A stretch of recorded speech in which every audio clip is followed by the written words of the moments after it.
What's going on, ladies and gentlemen? Welcome to another edition of You Ain't Shit for Watching. Now, today's show we're gonna talk about the differences between relationships, but really, what my focus is have black men outgrown black women. So I do want to go into that, but for the next couple of minutes, I am on the Roger Report live currently. Uh, so I'll be over there for the next few minutes, but I am gonna play back some of my latest videos. So y'all tune in, kick back, and enjoy.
Can you hear me now? Breaker, breaker, 1 2 1 2. All right, ladies and gentlemen. Like I said before, welcome to another episode of You Ain't Shit for Watching. I am still on the Roger Report, getting my ish together, as it will. But yeah, like I said before, this conversation is really about have black men outgrown black women. So I've been in this space for a short time frame, and really a lot of the conversations I see um, are diving into the nature of black women just really not being ready for us. It seems like they've all join this one, man. Like, oh, okay, yeah. It looks like they've more or less kind of regressed, should I say? And it's becoming problematic for our community. So, one of the things I wanted to talk about was marriage. Right? We have a community that is falling by the wayside, and nobody's getting married. There are no husbands. Um, to these women. 25%, 24%, something like that is the number of black women actually get married. The majority of us um, are out here living single, I guess what it would be, right? Um, so I want to know what leads into that dynamic. I want to talk about the attitude. I know I had a conversation with my little sister the other day. She's a 20-year-old, and we talked about marriage and certain attributes of what a man looks for in a wife. And she was with her friend, and her friend was real she just didn't give a fuck. I mean, that's just what it is. A friend told me she's only 20, so she's not looking for a husband, to which my response was, regardless of whether you're looking for a husband now or later, you should be in the mindset to get a husband now or later, right? So I understand you're 20, you're young, you want to kind of live it up, but As Kevin Samuel says, now is the prime time to get yourself a husband. So, uh, in having a conversation with her, I more or less learned that these young kids is crazy. She didn't care that men didn't care for long nails. She didn't care that men didn't care about her hair, those crazy mink eyelashes, because she was cute in her own mind. To quote her, she was popping. At what point does popping override a husband? What point does popping override a productive relationship? Right? Um, these are all the factors that I'm looking at when I see black men and outgrowing certain black women. Now, when I was looking for a relationship, one of the things that when I was actually ready, right? One of the things that I would tell these women when I was looking for a relationship is that I'm looking for a relationship. I'm looking for a wife. I'm looking for a helpmate, somebody to go through this life with and build a legacy. And 9 times out of 10, when you would tell black women in particular this, they would be afraid. Um, Whereas if I didn't mention it at all, I ran this a game, hit and quit, they'd be chasing after me. But the moment you start telling them that you want a productive, helpful wife that has to be accountable, pew, it's like a cartoon character. They skirting up out of there. So what I'm seeing at this point in life is, and it's making me wonder: have black men matured to a point to where we're a little bit beyond you, ladies? I understand women have a whole bunch of kids and they can take care of that all day, but men aren't doing that. Men are building legacies. Men are building families to push us forward. Is that why men are going out and going to get white women, or is that why men are going to get these passports and going abroad and bringing a wife back? Shit, I did it. I couldn't help but be with a black woman, right? So instead of me being with a black woman here, I went and got me one from the UK. Now we met under circumstances, but we kept the relationship going for years. And at a certain point, I gave her the same line: "Listen, I'm looking for a life. I'm looking for a wife. I'm looking for a legacy." And she was with it, which is why we're together today. We have a beautiful son and picket fence and all that. So again, these are the dynamics that I'm seeing and it's really being talked about heavy in the manosphere, where it just seems like a lot of these women are insecure. A lot of these women are immature and they don't want anything to do. What's going on, y'all? They don't want anything to do with a productive man. So, like I said, these are one of the conversations I want to have today. But shout out to y'all tuning in. Like, share, subscribe. We got Unsunken One. Peace up. Appreciate you, Brittany Horton. You a new face. And Nick Penn. What's going on, people? Um, yeah, so like I was saying, back to the conversation, right? So in terms of being outgrowing black women, um, it sucks to say this, but at what point do you have to come to the realization that a group of women aren't for you when all they do is kind of combat, talk about, and say they don't do things for you? How many times have you heard it in media, on TV, uh, where a black woman says, I'm not doing things for you? Why would I, as a man, want a woman that does shit specifically not for me? She does it for herself. That's fine. You want to, go to the gym for yourself? Cool. You want to look cute for yourself? Cool. But don't go out of your way to do things that don't attract me, or I've told you blatantly, hey, listen, you got a lot of weave in. I'm not a fan of that. Well, it's not for you. Why are you looking? You gay? You must be gay. At a certain point, why the fuck would I want to be with you, right? Um, Shout out to James Hudson for subbing.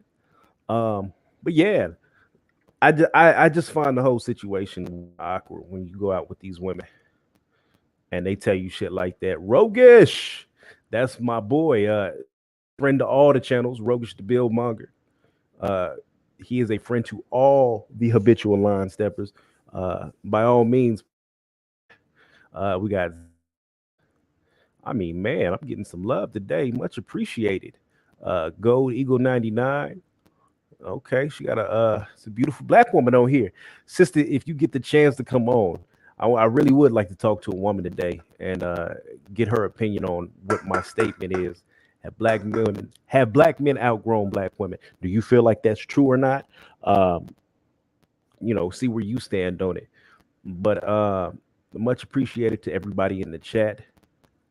Y'all tune on in. Golden Eagle, what's up, family? All right. So, shit, let's go back to it. In the meantime, y'all check out my channel. I've been putting up these videos. Ed's been telling me that I should go put this shit on Instagram. Um, it really should be put up there, but I'm new to Instagram, so I don't really know much about it. Oh, okay. Well, sorry, Golden Eagle. He said he's a guy. Okay, well, you don't have no fine ass woman picture up there, Playboy. Go ahead and get you a dude up there. Let me quit playing. But yeah, check out my channel. So the most recent one I did was it was about a conversation I had with a dude at the barber shop, and basically, oh fuck it, I might as well tell you here.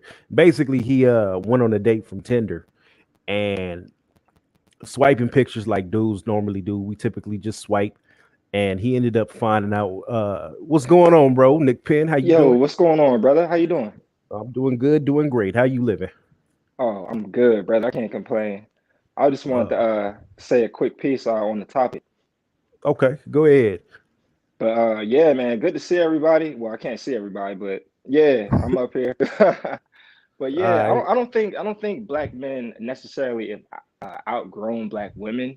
More so, I think black men have increased their standards. They're more aware of what's going on, and a lot of the old tricks that used to work before aren't going to work, especially on these new developing, I guess, high value black men. That's my piece on it. ooh, okay. So you said, well, see, I feel like that's just outgrown. The same old tricks don't work because I'm a newer, better me, right? So I've grown out of the shenanigans you could use to catch me on. Facts. So But yeah, man, it's going to be interesting, like, kind of like the future of this whole thing. And it's funny, you probably see me say in the chat, like, they better get used to sharing. It's because uh, really they're looking for a certain type of guy. You know what I'm saying? So there's a not sucker. very many of those. Now, I'm sure there will be more in the future, as time changes, but, they're all going after the similar guys, and not everybody is that caliber, and especially if they need that caliber to submit to, that's posing a huge issue. That's what I'm saying. So this was part of the conversation that we was talking about on Roger, right? So all these chicks want high value men. That's the only man that they'll submit to. How crazy does that even sound? That all of these women, it's millions of women, want what, less than 1% of black men? Yeah, man, it's wild. Like, I mean, I'm not telling them to lower their standards or anything, but like I hear a lot of women talking about dusties and whatnot in manosphere, and it's like, well, why are you opening your legs up to these dusties? Right. What qualifications did he have to hit that he couldn't qualify to be your husband, or you couldn't submit to him? You could have his baby, but having submission? No, no, that's out of pocket. I really feel like a lot of these chicks, well, shit, I've said it on one of my videos. They have such high standards for their ring finger, but none for their vagina. Wombs out the gate, anybody can go on in and hit.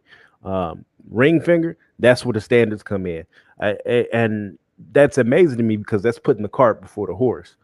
Who raised these women? Where did this mentality of let him hit raw, but don't marry him come from?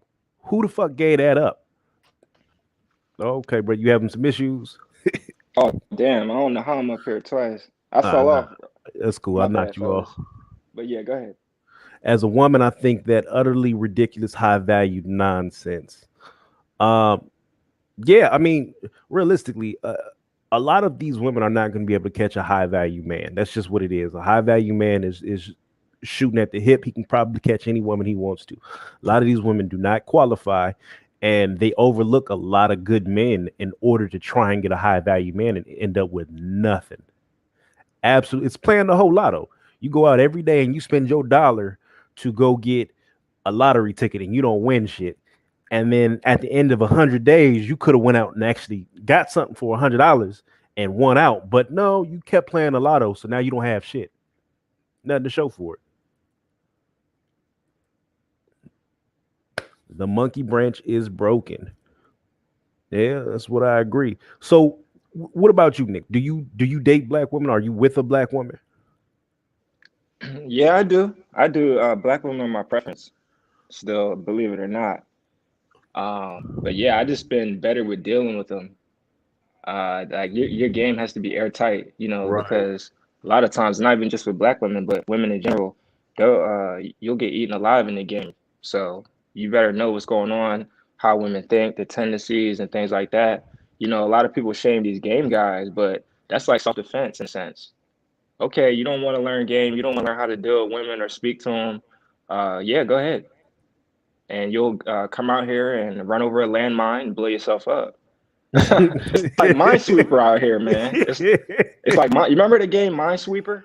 Oh, I was playing it yesterday. Yeah, you Oh have to put the man. little flags out, and I always sucked at the game, whatnot. But yeah, you out here step on a mine and blow yourself up.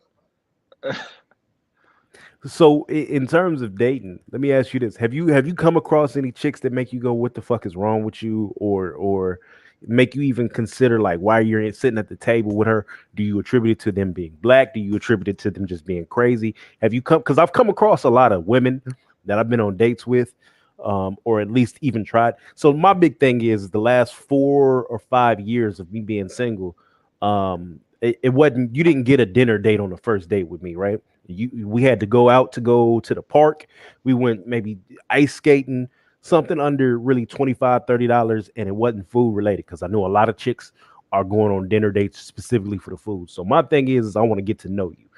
I've had women tell me if we're not going out to eat, we can't go on a date. To which my response was block.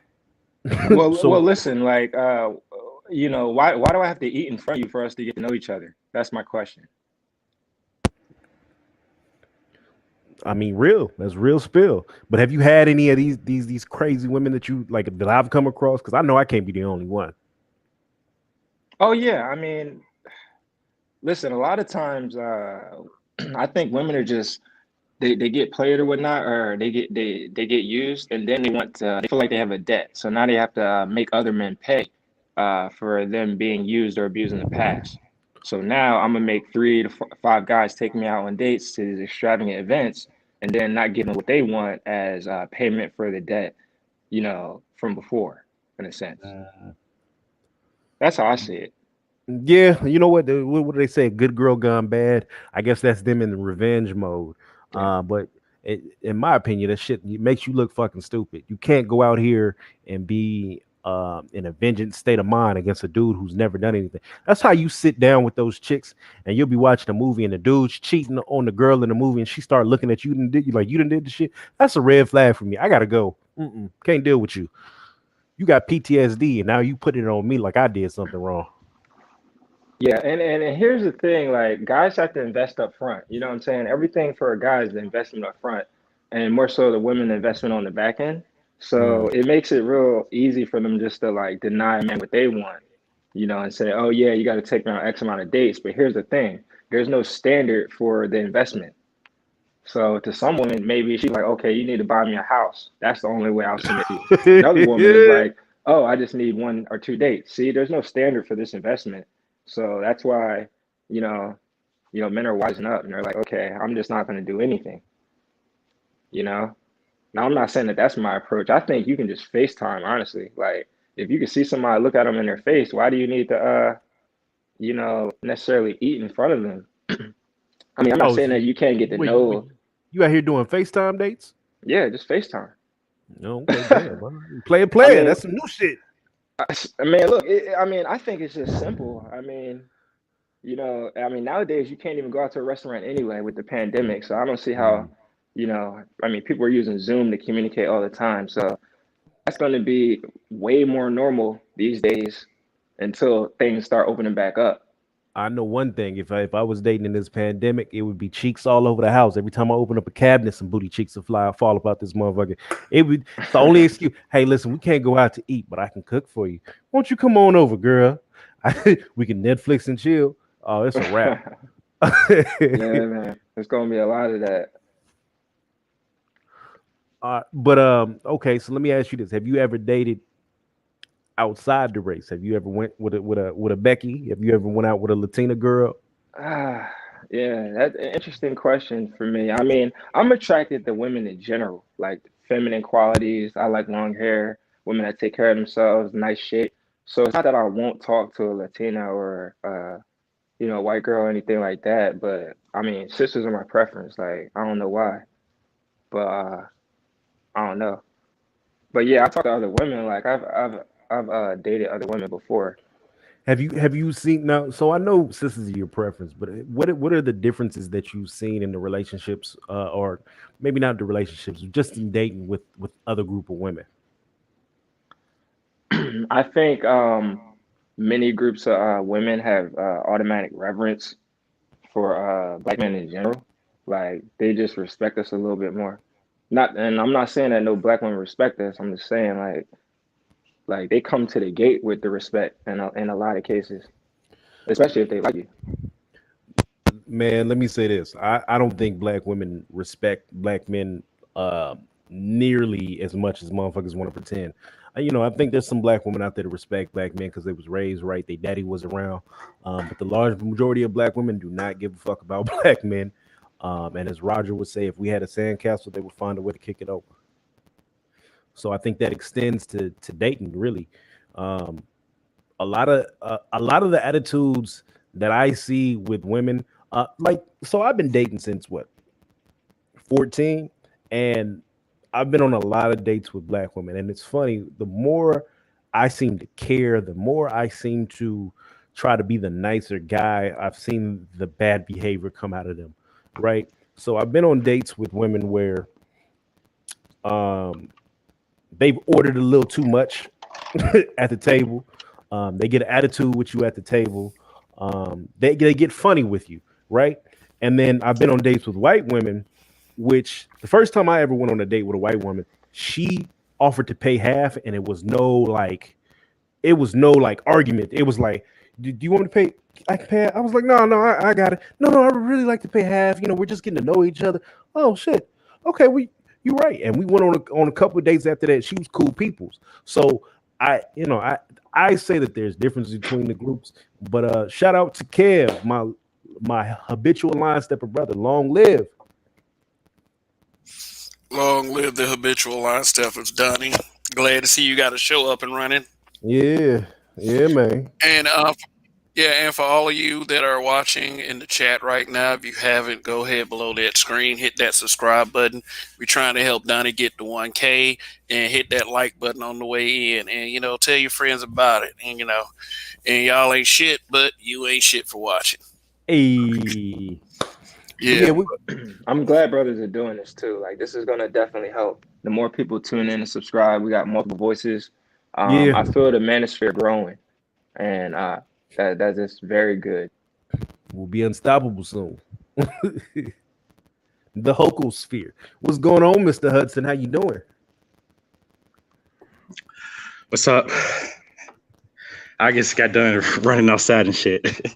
All right, you break. You need some water. You want some Gatorade? We got you. I'm good. I'm good. But but on the topic, I do think black men have outgrown black women Mm. because a lot of black women in their 20s, they don't want to be married. They want to bang all the bad boys, and then when they're 35, that's when they want the high value man, and that's when it's too late. So you saying they overplayed their hand? Yeah, because it's like I knew brothers who had girlfriends and they proposed and everything, but the women, they didn't want to get married too young. They feel like that they was going to miss out on life.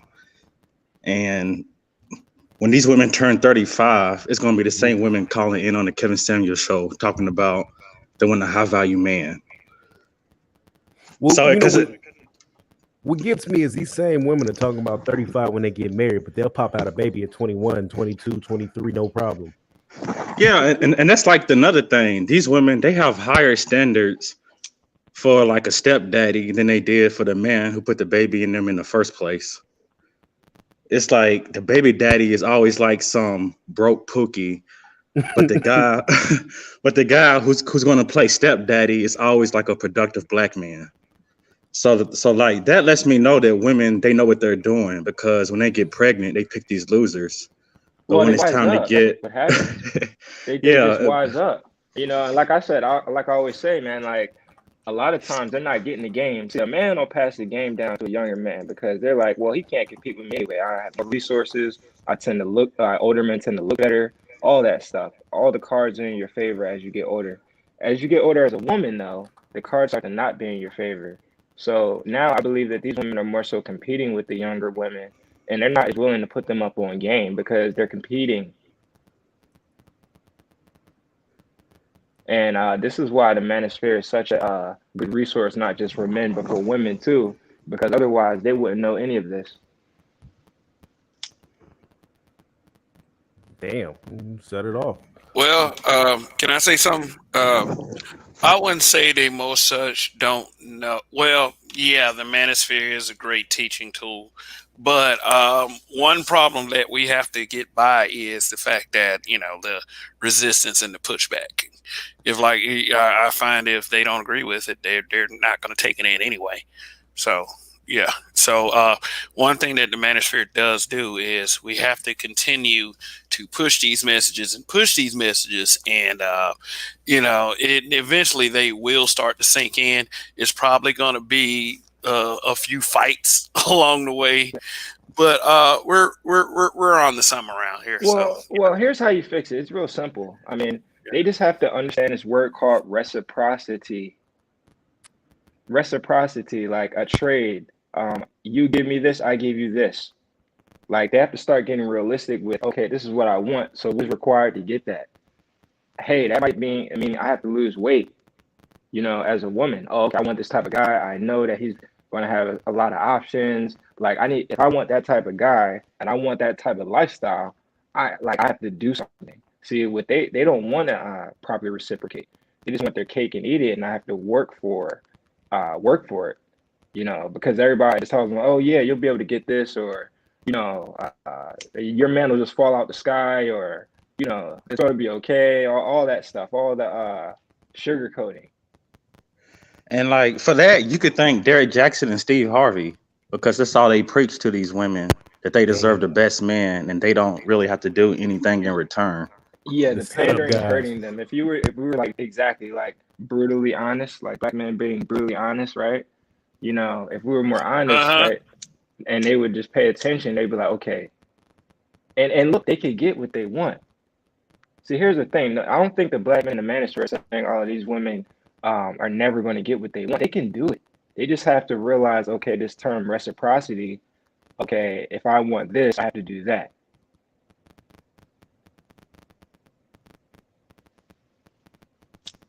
Yeah.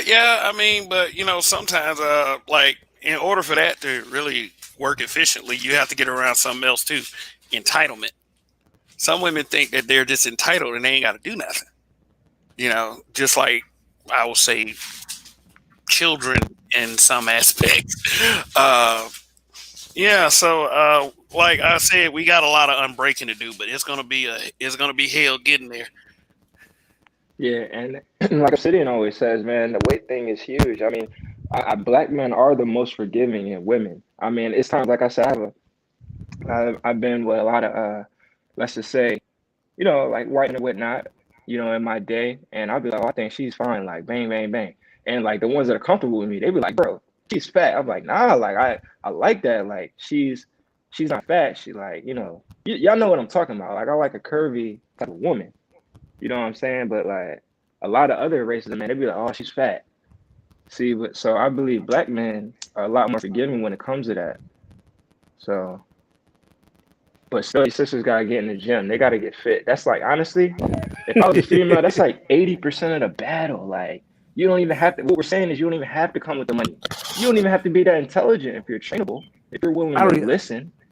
I don't But even think it is. We're more forgiving of it. I think that's just what we're accustomed to. We just have bigger women. That's just what it is. So motherfuckers accept that because I've noticed it'll be some brothers out here that look at white women, and these white women don't necessarily have a certain shape, but it looks like they got an ass, so they go for it.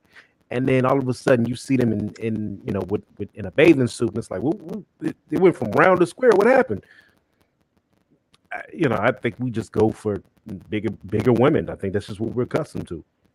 like men like shape, you know what Yeah, I'm saying? I'm telling you, like these women, they just have to get their bodies in shape, and then they would get more options. Like, look, listen, I've seen women like who were kind of out of shape, and then they slim down, and they look completely different. And I Mm. can see how I'm like, damn, like this girl, all she had to do was lose a couple pounds, and boom, she can qualify for the options that Kevin Samuels is talking about. Well, black women said that we need to just love them for who they are. Was it who was it that Professor Crump? It was a black woman who said that black women are larger because we have higher cortisol rates, which turns into fat or something to that effect. But it's basically stress of our daily life yeah, is the yeah, yeah. reason I was we're just about to bigger. say that. I was just about to say that cortisol is produced from stress. So, like, it's still connected to somewhat being angry, bitch. Like, then this is why we tell you to calm that shit down. Your stress and your anger can affect a lot of aspects of your health. It can affect your weight. It can affect your heart. And, it can even, when you're pregnant, it can affect your child. I mean, black men don't necessarily tell you to change the attitude just because we well, yeah, we do because we tired of the bullshit, but there are health implications that go along with that. I We mean, trying to save your life, sisters. yep. Yeah, In a like nutshell. they're being taught to be strong and independent, and I believe women can be strong and independent, but like to use that as an excuse not to depend on a man is just insane, you know. And then now they have these increased stress. Now they're emotionally eating, and that's causing the weight gain. And believe it or not, they don't realize that that's causing them to lose options in these high value men that they desperately need. And because some high value men out there who do have options will they'll have sex with these women. You know what I'm saying? Like bigger women. And this is why that they claim to say, oh, we have options, right? And they just like, okay, I don't have to do anything because I'm still able to get sexually satisfied from even the high value men. But literally, they know that it's not about your options aren't about just sex. It's about commitment, right? So are those men Mm. committing to you? And that's the question. We here. You always here, but hop in, give your opening statements. I see you there, brother man. Yeah, man. I jumped back off.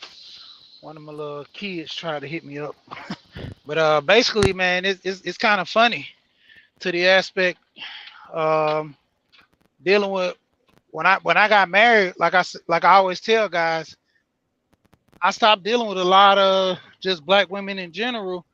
I mean, not to the extent where I didn't date, black women. I just started going to other races, like well, the different cultures. As far as my wife, she Jamaican. Started talking to a lot of African women, things of that nature, because it got to the point where I started running into the same situation with most women, though. That was my thing. Yeah, I know. Every I woman, noticed a difference. I noticed a difference in the African women as well. Haitians seem to be really attracted to me as well. I do notice yeah, a different. There's a totally different level of submission, yeah, and and it it's got to the very point where, attractive too. yeah, that's why I ended up marrying my wife for that nature. I mean, for one, a lot of men they always complain about there's no, certain type of women, but I always tell guys you got to move out of your area. If you're only dealing with the woman from 2-3 blocks around the corner, and that's it, and you probably hit the girls at the mall, them the same girls that stay in that neighborhood, man. You got to move out of that circle. Now you got to take some trips. Yeah, that's facts. Traveling definitely will expand your options, and it'll allow other women to also choose on you as well because maybe you're the type of guy that they do like. But since you're not around in that area, they can't even choose on you in a sense. So definitely expanding your options, go online. The more people you speak with, the whole dating game is a numbers game anyway, just like sales. So the more you can expose yourself to the right people and groups of women who are attracted to you, the better your results are going to be. Yeah, man. Because even with dealing with this high value crap, I mean, the funny part about these women, they really don't understand.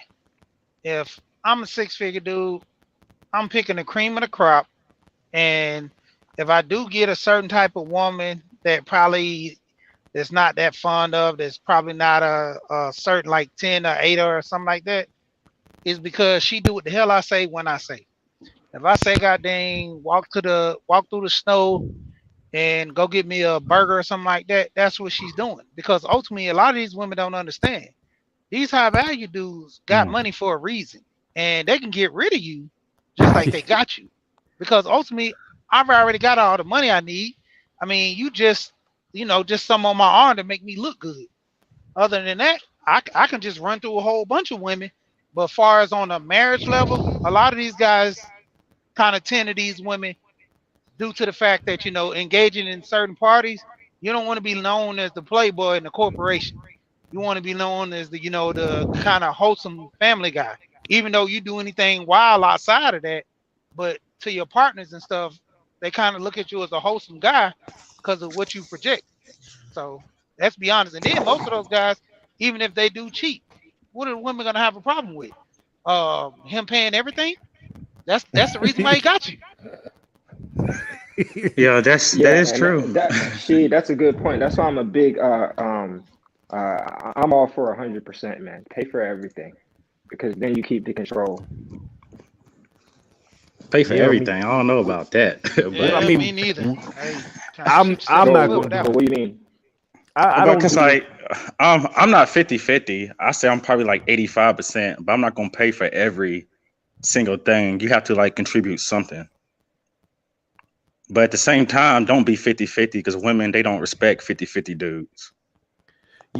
Here's what I say: in a relationship, when you're just dating, I'm paying everything. If you live with me, I'm paying everything because I want you to know if there's an issue, if there's a problem, you can get the fuck up out my house because it's So my you house. agree with me, I pay for everything. However, right? marriage, if she chooses to work, all her check comes in to the budget. So she's paying. She's paying because I'm not letting you work and have a check and contribute to nothing. Buy a house, you entitled to half of Well, that do when you you're think ready. she should give you her money? Oh yeah, no, I her money comes to me. Her money comes to me. I put it in the budget, and our budget pays for everything in the household. We both get an Facts. allowance for the most part. I mean, my thing is, look, if you can't pay your bills, you probably shouldn't be focused on women. I mean, that's a hard pill for a lot of people to swallow, but I mean, if that's what it takes for you to go in monk mode temporarily, maybe take a year or two off and just focus on yourself to get to a position where you can be in a position of power with the woman you choose to deal with, maybe your relationship would last. This Well, this is the that's got thing. to be But, okay. Go ahead. Go ahead. Go all ahead, right, Chief. all right. This is the thing. My wife has some medical issues, and she's always worked. She pretty much came to me for allowances and things like that out of her money. You know, and ultimately it got to a point where she had some medical issues where she had to just not work. And when it came down to it, everybody was like, "What are you gonna do?" I'm like, "What do you mean I'm gonna do? I paid all the bills for a whole damn year without her working." And she was like, "Damn." She was like, "Do you want me to come back to work?" I'm like, "Man, when you ready to come back, you can come back. Ain't no big dish." All her family members were kind of upset. They was like, "Well, how are you able to pay?" I'm like, "Look, I'm the man of the house. I'm like, her money comes to me. So at the end of the day, her money's not there. What shit supposed to stop?" And they kind of thought of it. I'm like, "Look, you gonna tell your husband do the same thing I'm doing." See, I Because see it like, yeah, go ahead, brother. I ain't mean to cut you off. what Go I'm ahead. saying, that's why it costs to be the boss. Men Mhm. take care of everything. Ultimately, I told one of my friends, girlfriend, and I told her, I was like, "Man, my wife will never make more money than me. And even though she can be a PhD, I always make more money than her." She thought I had an issue with women making more money than me. I said, no, ultimately her money's coming to me regardless. But I said she'll never make more money than me because of my hustle. See, as a man, I'm always Hmm. going to be the bigger breadwinner. Even though my wife can be a PA scholar, I cannot even have a degree in anything. Well, But the jobs check I this out. It's pick, not. I think we're kind of on the same page with this. It's okay to have her pay for things, especially if she's really trying to contribute. But I think what happens is where men fall into trouble is they start to depend, right? Never be Nah, in a yeah, yeah, place where now you're dependent on her, nah, maybe doing 50-50, right? nah, So you as- can't put yourself nah. in a position to where you it, fall apart if she leave or something happens to her. exactly. That's See, as the long as hard that's part. not the case, sure, yeah, have her pay for whatever she wants to pay for. But I would say this: a lot of guys that go 50-50, they do that because they can't live on their own. So I do have some people in my family, they can't afford rent on their own, so they go 50-50 with a woman. Oh hell no, I could So never yeah, And do yeah, that's you the that. can't do beginning of that. a Could mistake right never be there. me. Could Yeah, but never be it's See, me. but it's a then, whole but lot then of it's men that like, do oh, that. well, we're trying to build each other. We're trying to work together. See, that whole thing is confusing. That's why I don't say that. Man, you have to build yourself and use other men, and iron sharpens iron. And then once you become a better man, then you can take care of that woman or whatever, have whatever situation you want to have. Like this whole, I'm going to build together. Like, I don't know about that.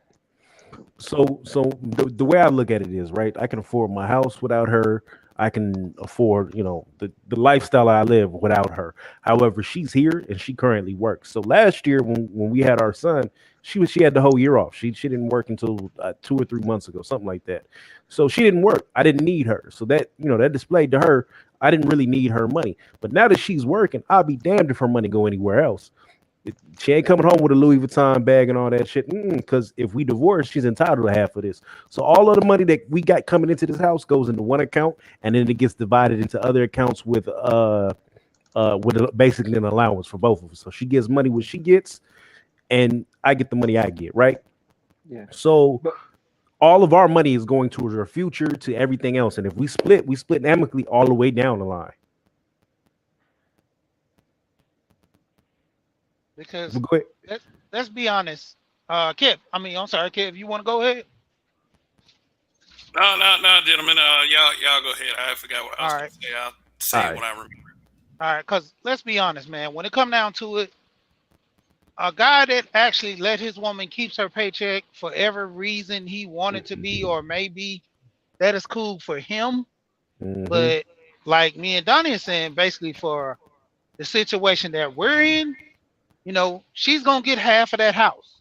No matter if Hmm. you're paying all the bills or she's contributing probably 500 out of her paycheck and she's keeping the rest. I've heard guys say, I controlled all this, I control all that. On paper, that's not what the government's looking at. Right. Government's looking at you're taking care of her, you're taking care of this, taking care of that. You can draw papers up showing how she's never contributed anything, but she's with you for your Hmm. support. So ultimately, she's gonna get all the support she can get from your money without her spending it or not. So you gotta Yep. be wise about this, man. And you You might gotta fuck around and understand. get to pay alimony. Exactly. yeah, black man, you got to learn the law too. Learn the law as much as you can in your state, in your area, to kind of use it as a preventative measure. Because there's so many laws that, like, in some places, if you're living with a woman for a certain amount of time, that's considered marriage. Like, Oh, there's a bunch common of, law yeah, marriage. Common there's law. a bunch of laws. But on the topic though, have black men outgrown black women? I mean, I want to pose another question. Can they outgrow black women? What would they have to do that? Would everybody have to be like, for example, SYSBM and actually have a race and another race of women? How can you actually outgrow black women? It's to the extent of outgrowing their, I mean, what they do. Because like I always tell women, I'm not dealing with no woman with no crazy attitude, talking back to me, acting like, you're my mom or something like that. I'm outgrowing all that little nature with the, kind of what you trying to represent. This whole black girl magic, snapping your feet, all this independent, and I got this and I got that. Well, go get all that by yourself. You don't need me. Yeah, that's facts. Yeah, you But outgrowing their ways, the way that they act, the way they do things. Nobody has time for that. Try to deal with an adult like a child on that type of level. Yeah, I agree. You don't have to Mm. put up with shit. Like honestly, if you're having one of those if you're having one of those stressful marriages where she constantly had attitude or relationship even, in this day and age you are choosing to deal with that, and you're also kind of enabling as well. Make if you do dump her or she ends up dumping you, it's gonna be difficult for the next man. It's got to stop somewhere. I mean, Uh, you can make the choice. It can either stop with you, or you could just get the fuck out, or you could put up with it. And putting up with it is not fun. um, how you guys doing? First Hey, off, what's going on, brother? What up, exactly Kieran? what I couldn't see exactly what name said this, because I wasn't looking at my screen at that time. But everything that each and every one of y'all said until this point was absolutely right, and that's exactly what I went through in my situation in my divorce, but also handling the uh, the income situation where I took both accounts. I mean, I took both paychecks, put them in one account, had it funnel down into everything, all the way down to 25% goes to our savings, another 5% goes to, let's say, fund situations, another 10% goes to investments, and another 10% goes. I put it in a Excel sheet, and this is what we looked at, and exactly what the fuck was going on. She could see exactly what was going on and what. But also, I was in the for me, I was in the military, so she had to be able to see this stuff so she could pay the bills also. So that's the reason why I got I was used to it. crazy for that shit. Exactly what I did. I went out the Excel spread, and she calls me a psycho because I have everything written out. But go ahead. Mhm. Yep, I did exactly that same thing. And but here's the funny part. Like someone else said on the panel, when it comes to that divorce, they don't give a fuck what the hell was going on if you paid for the whole fucking marriage until whenever. They just see that you was the main provider. Now, Mhm. here's the spectacular part. Depending on your state, depending on your state, you could get out of this thing scot free. Well, at least without the amount of damage that you hear coming from some of our forefathers. Because on my end, I worked it where I knew, well, we separated. And when we separated, that gave her enough time to find a job, which she didn't want to actually work, but she had a law degree. Makes no sense, right? What? But yeah, exactly. She didn't want to work. She didn't want to work. So anyway, she The had a fuck is law the degree. point? So when we separated, that pushed the envelope for her to have to actually find a job, right? Mm. So she found a job. I found out that at that very moment she was making $1 more than me. I was getting a bump up on my check, and I was like, nah, could y'all hold that back until my divorce is final? When we went into that into the lawyer's office, I'm thinking, oh, okay, like I took care of this person for like the last decade. Like we should be good. She Mm. gets in there, she's like, no, I want everything. I want I want the car. I'm like, are you serious? All right, fuck it. Cause like in a minute, I'm about to be up like, even better right after we get finished with this shit. Anyway, I just gotta, I'm waiting on this to be done, and then everything else is gonna come into effect. But when we went in there, he was like, the lawyer, it was her lawyer at first anyway. He winked at me and then looked back at her. Well, he said to her, well, in this situation, you would owe him alimony. So do you want to pay the alimony? Excuse me, sir, do you want alimony? And he winked at me, and I couldn't hold back the smile because because it was a situation of he saw I was done. I was totally done with the whole situation. I didn't care. She could get the houses, she could get the cars. I didn't care at that point. But he put that one thing into effect, and it just made her drop back on everything. And all it was $1. $1 saved me from paying alimony, from I got some of my credit cards and stuff like that I had to pay off, and she did get the house, but she sold it for a loss, which was a beautiful thing as well. But but with that being said, there is a way that you can get out of it scot-free without actually having to take the blunt force of pretty much her hatred or her anger because she's not getting her way.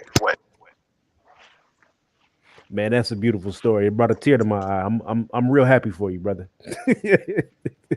I'm real happy for you.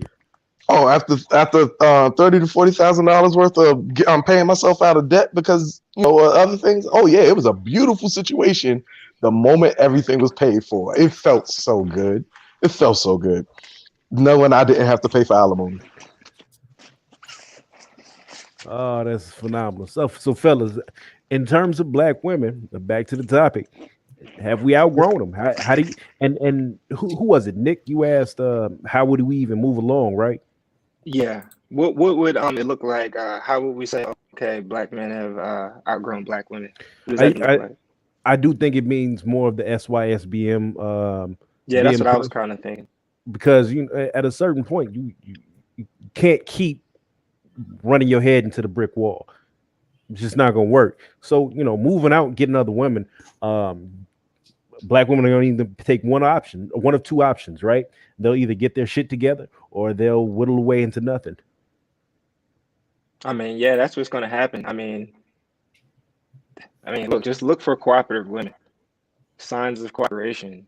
That's what I do. As soon as I start to get a lack of cooperation, you have to be willing to walk away. For me, I'm like, I don't know if I'd say we've outgrown black women, because that almost implies that there's a different race of women that's like on our level. I think just rather black men are having a renaissance of masculinity and awakening to the fact that our single black mothers told us a fairy tale that satisfied their ego. And the reality is women get dominated by men. And we're waking up to the realization that most of our life was spent being dominated by women and not even realizing how toxic and gross it was. And I've seen niggas who like had no problem getting like, I'm talking about like they were swimming in cheeks, still playing the simp role because they had that Disneyland program in their brain from when they was kids that they mama spit to them. And it's like, it would feel that way. It would feel like we're outgrowing them because that's what it means. I had this discussion with my girl. I was like, the truth is, now that like we've been together 2 years, I was like, the longer a man goes through this, this awakening, this enlightenment process, and relates it back to his relationship with women, it kind of feels like you are perpetual children and we're your perpetual caretaker. And that's why you call us daddy, dead ass. Because like, I couldn't, like, the degree to which I trust you is indicative of my ability to explain to you your responsibilities. Like, you are not self-sufficient. Like, you are programmed. You're literally brainwashed. Like, you're a cult member. You're in my cult. And it's about, is my cult hot enough to convince you to join it? And it's crazy because you know this, but you told me a lie. You made me think it was romance. That's what all y'all did. Y'all made it like, convince niggas that it's romance, it's authenticity, it's intimacy, it's this and that. And they'll let you run that and they'll get that validation from that. But then they still gonna go be on their knees for somebody else and just, they will submit to some nigga. I've seen it. He's just probably not gonna put a ring on them. And so it would feel like we're outgrowing them because you wake up from the dream like, wait a minute, you're a baby. You ain't even on my level. You are like something I have to deal with. You are something I have to train for. You are something that I'm managing. And so it's like, I think that's true for all women, not just. So I wouldn't say that we're outgrowing them. I would say that we are outgrowing the chains of our mothers because they were trying to make up for their failures in life with men and their inability to take accountability. And so they wanted to pretend that the dude was the problem and raise us as the perfect prototype, which is indicative of how selfish they must have been in the relationship because they don't even want us to be happy as men. But that's a whole nother. But I'll leave it at that. Let me get in and say this. Peace, Don, peace to the panel, peace to the chat. Yeah, what's going on? I'm going to disagree. Men are outgrowing them, and it makes sense because Black women's collective mating style is based off the plantation.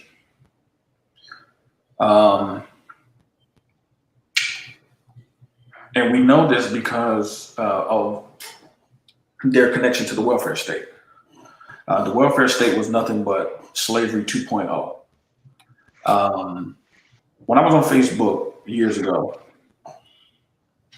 I said this to some Black women and it blew their mind. I said, if a requirement for you to get welfare, which was not the same requirement that white women had, was that you couldn't have men around. So white women could have men around to get it. You could. I said, but if that was a requirement, I said, what is that telling you? And they got quiet. I said, it told you that there were men around. I said, they passed a rule that said in order to get it, there couldn't be men around. They didn't say, we're going to give it to you because there are no men around. They said you were going to get it only if you didn't have men around. I said, so it completely defeats the notion that Black men weren't around. And so Black men have awakened to the plantation, and many are awakening to the plantation style of sexual politics. I said this before, I think on one of Roger's streams, and I think BGS was on there, and I said they never calculated when they created a lot of this stuff. They didn't have social media in mind. They didn't have dating apps where you could talk to women in different countries. They didn't have any of that in mind. And so they assumed that Black men were going to always take it and stick around because that's what Black men have been conditioned to do. Many of the women just haven't caught up with the technology. The technology alone is completely transforming the sexual mating landscape. Even Kevin talks about this. Kevin has repeatedly said, and the fact that he's repeated this multiple times let me know how deep it is. He has talked about how he literally is holding back the non-Black women who want to come on the channel and get in the mix and all of that type of stuff, because he knows once he lets those women in, especially that mix, it's going to be brutal. Because he ain't holding back no ugly women. He holding back some dime joints that's going to be coming through there.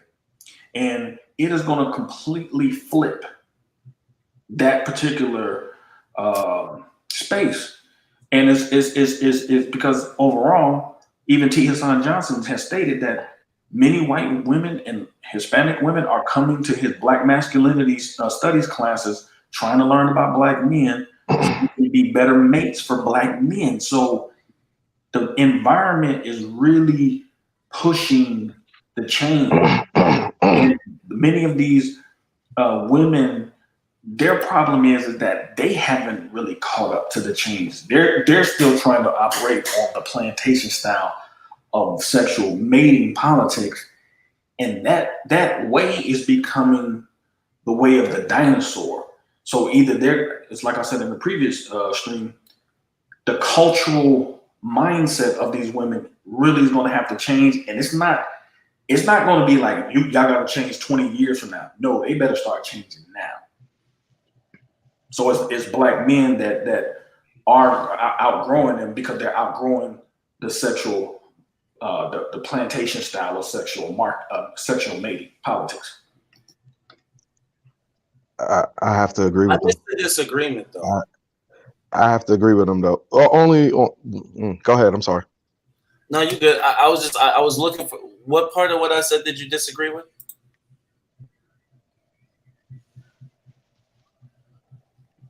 Ra. When you base it off of the mothers.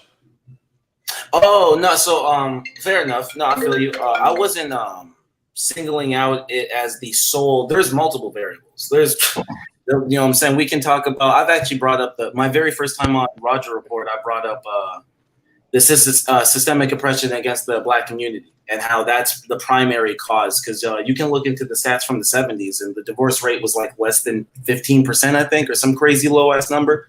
And most Black men and women were married, like over 70-80%.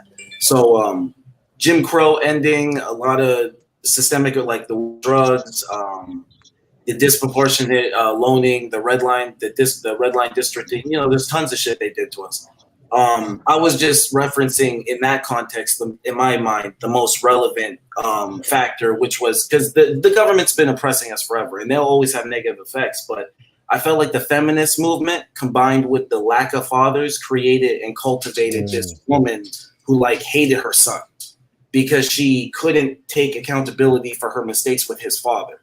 So like when he was a cute baby, it's actually called oedipal mother syndrome. Funny enough, even Jordan Peterson, like y'all probably know about, he even talks about it. It's like a real phenomenon where you have this mother who begins to resent the maturity of her son because it reflects his father. And so she first tries to keep him a baby and like not prepare him for his masculine role. Then as he eventually hormonally bucks out of that, resisting it, especially with community help, she'll like shun all his male friends. She'll say she hates who he hangs out with.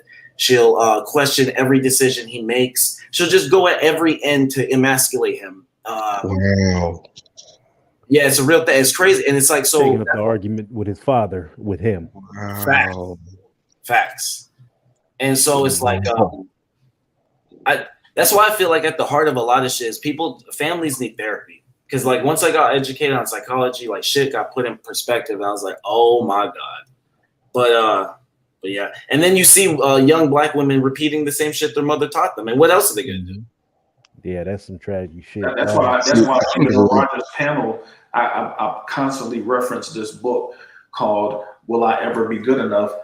Healing the Daughters of Narcissistic Mothers, because many of these women think that their problems start at the feet of Black men, and it's completely false. Their problems start with their mothers. And even in that particular book, this was a clinical psychologist who has worked with tons of women in her career.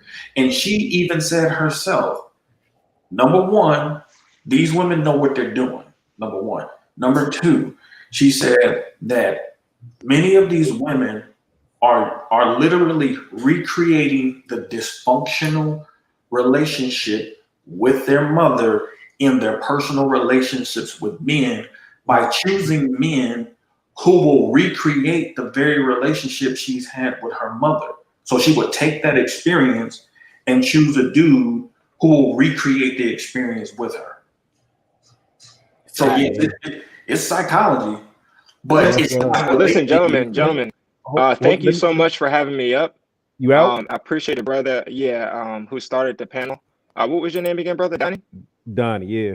Okay, yeah, I appreciate you, brother, and I appreciate everybody on the panel, everybody in the chat. I'm gonna hop back down, and I'm gonna talk to you guys another time. Okay? All right, much appreciated. Much love for showing up. Thank you. All right, Let me just answer Q4's question because it's been up there forever.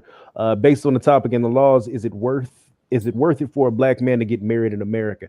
I am pro-marriage. I do feel like it is very much worth it to get married in America. However, I don't feel like the average Black woman in America is worth marrying. So I'm just gonna cut that short. And we got a person on the panel, Mr. Z. Shout out to you. You want to get your opening statement in? Yes, sir. What's going on, yo? What's going on, Rayo? I think that's Sheed's picture. I can't tell, can't see the name under it, but Yeah, yes. That's me live. What's going on, Sheed? To answer the question, no, I do not think that we've outgrown Black women. I think that the system forces us to be very adversarial towards each other. I think that there are Black men that are fucked up individuals, Black women that are fucked up individuals. I don't know if I can curse in here. So I'll just say black men that are messed up The individuals and black women channels that are you messed ain't up. shit for watching. Go for the fences. Right. All right. All Hey, right. you ain't So, shit over here.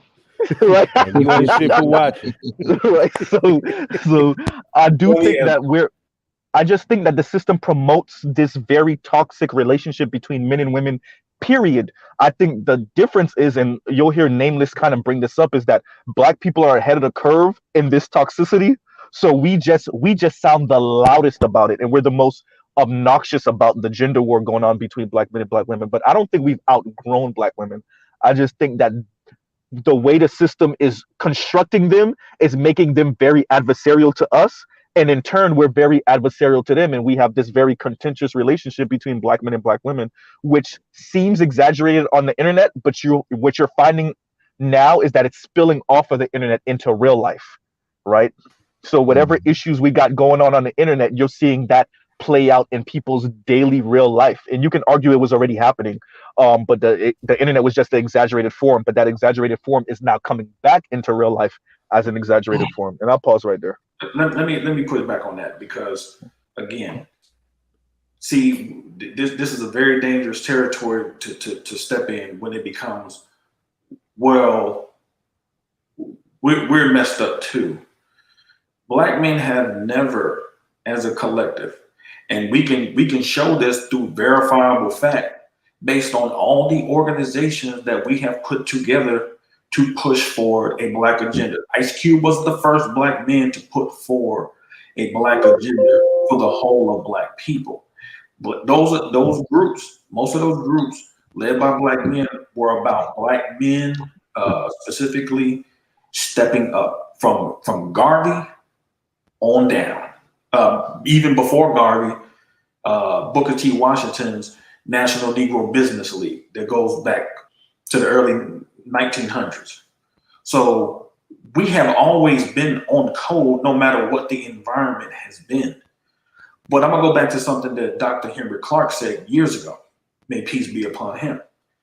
He said, now this is researcher, out the wazoo, wrote plenty of books, debated all types of people who was advancing white supremacy and all of that.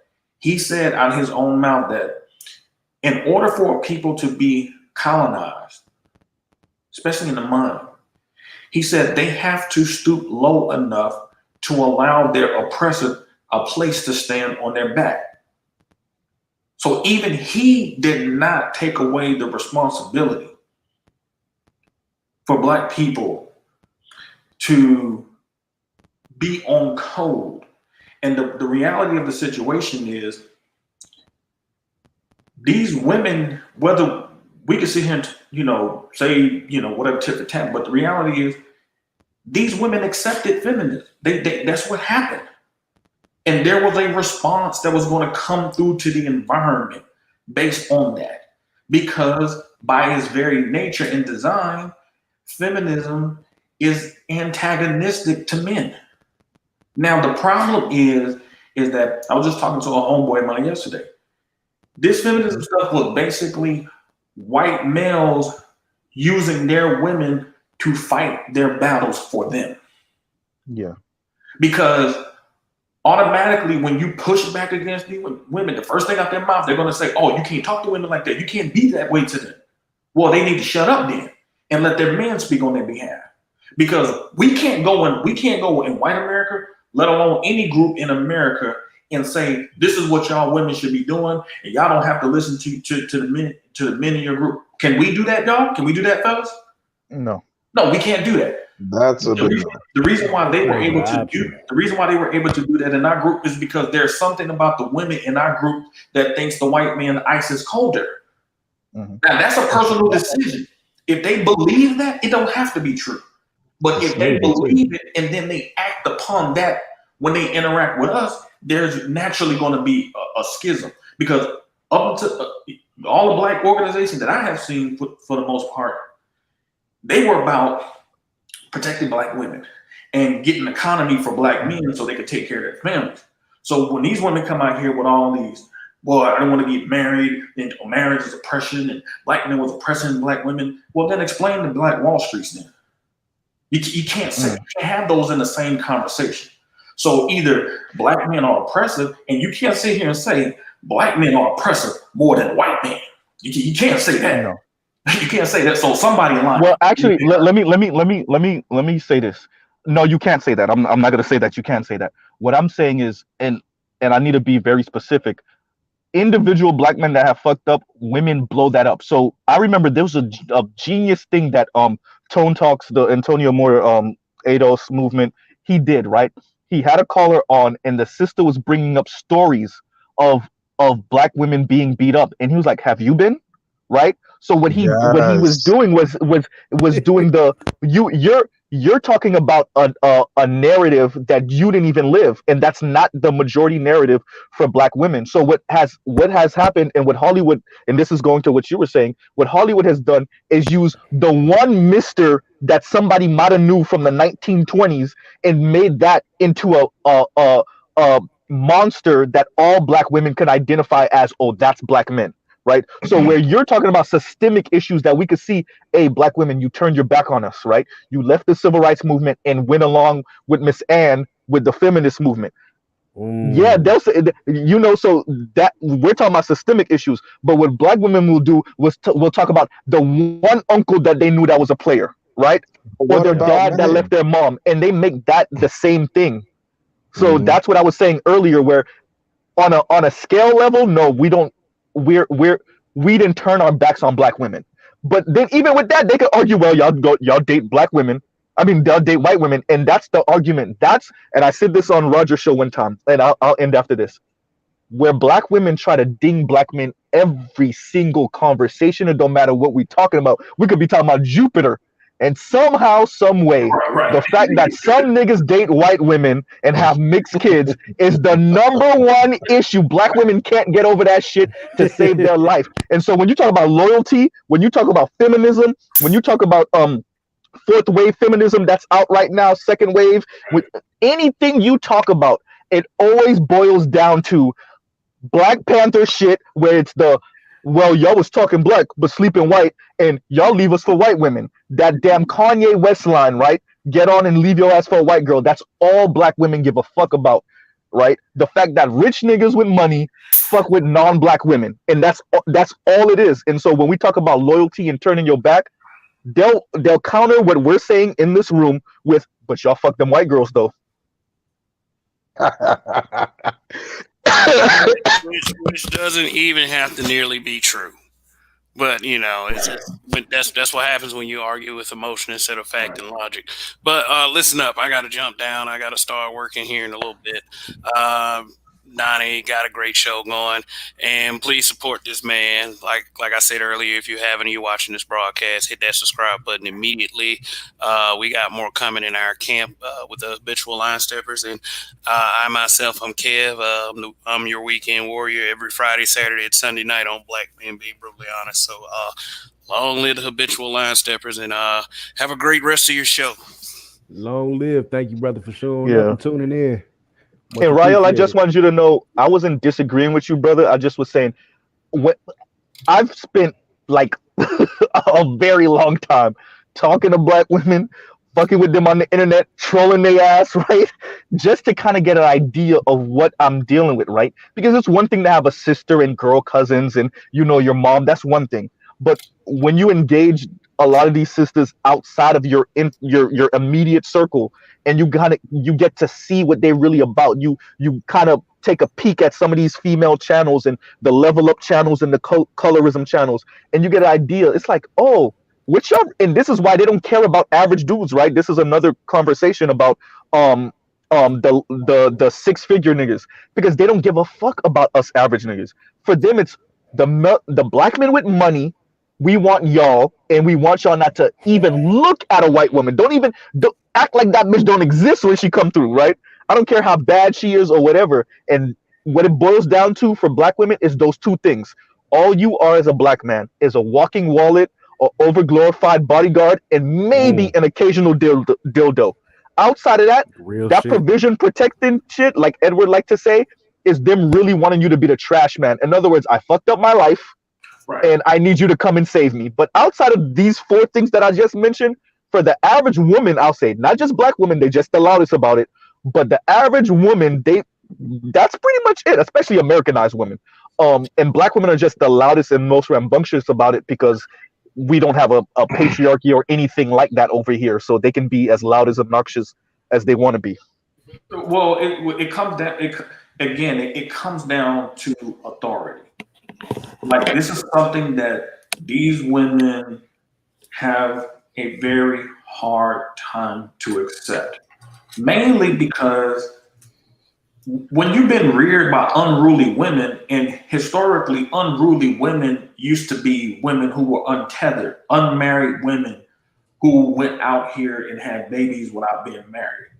So those types of women have been producing millions and millions of children who are not going to hold their mothers accountable like that.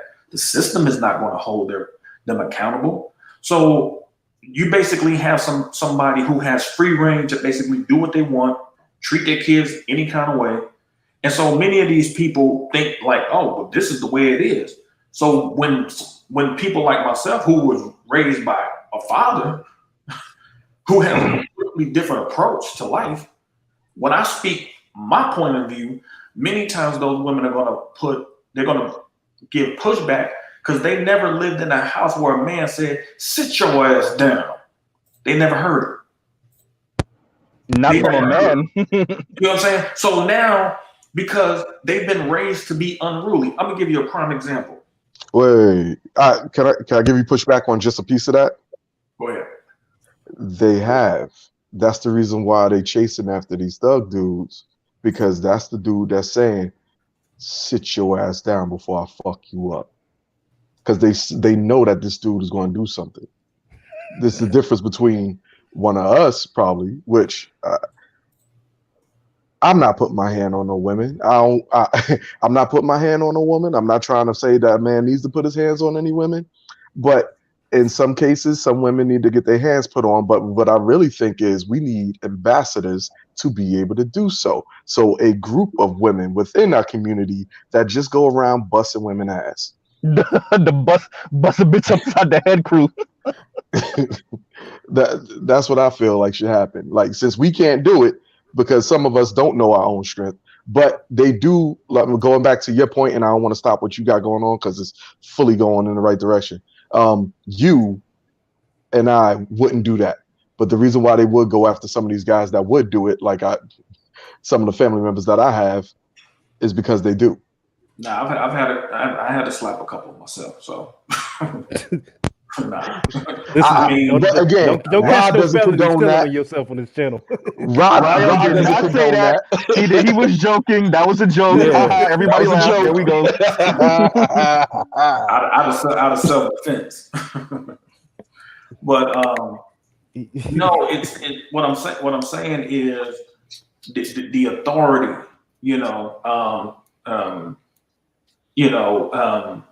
Just because a chick is cool to do, because what you were talking about is some dude,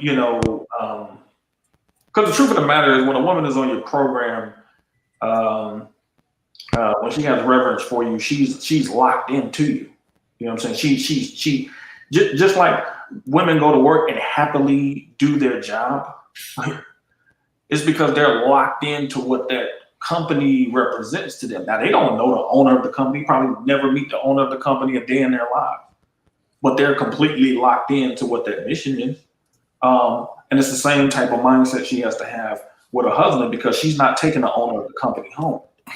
So what I'm saying is it's just that overall natural authority.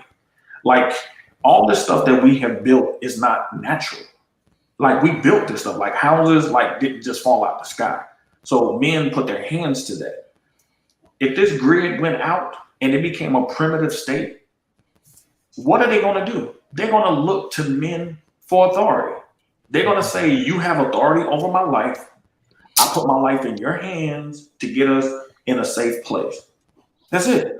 And I think that has to happen, though. In some cases, it might for them, for a month. Yeah, it might for a month it needs to happen. It might for them because they're so they're so out of tune with their own nature because they're so masculine.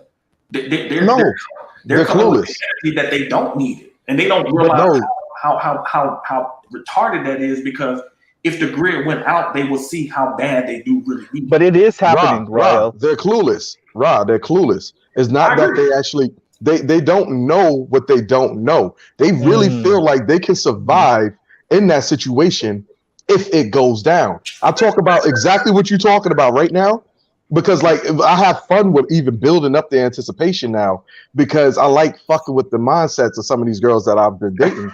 Not all of them, but some of them. Why you trolling them? Because like, here you go. I had one girl like this. This is the best statement that I heard from one of them. She was like, "Yeah, because when the lights go out, it get real rapey." And I was like, "Exactly, exactly." When these dudes that's been no, it's only a few of them that admit it, and it was surprising that this one out of all of them was the one who actually admitted it. But this person in particular that I'm thinking about, she had a lot of hardships anyway. I don't know half her story probably, but when it comes down to it, these guys that are out there and we're talking to these women, they don't know that. Let's just say, for instance, because I've been to a few countries where this shit happened, and that's the reason why I have the fear in me of what could go down. Is because I know. I was there. I was sitting there with a damn 50 cal ready to take motherfuckers' heads off if they was to cross a line just to protect the church.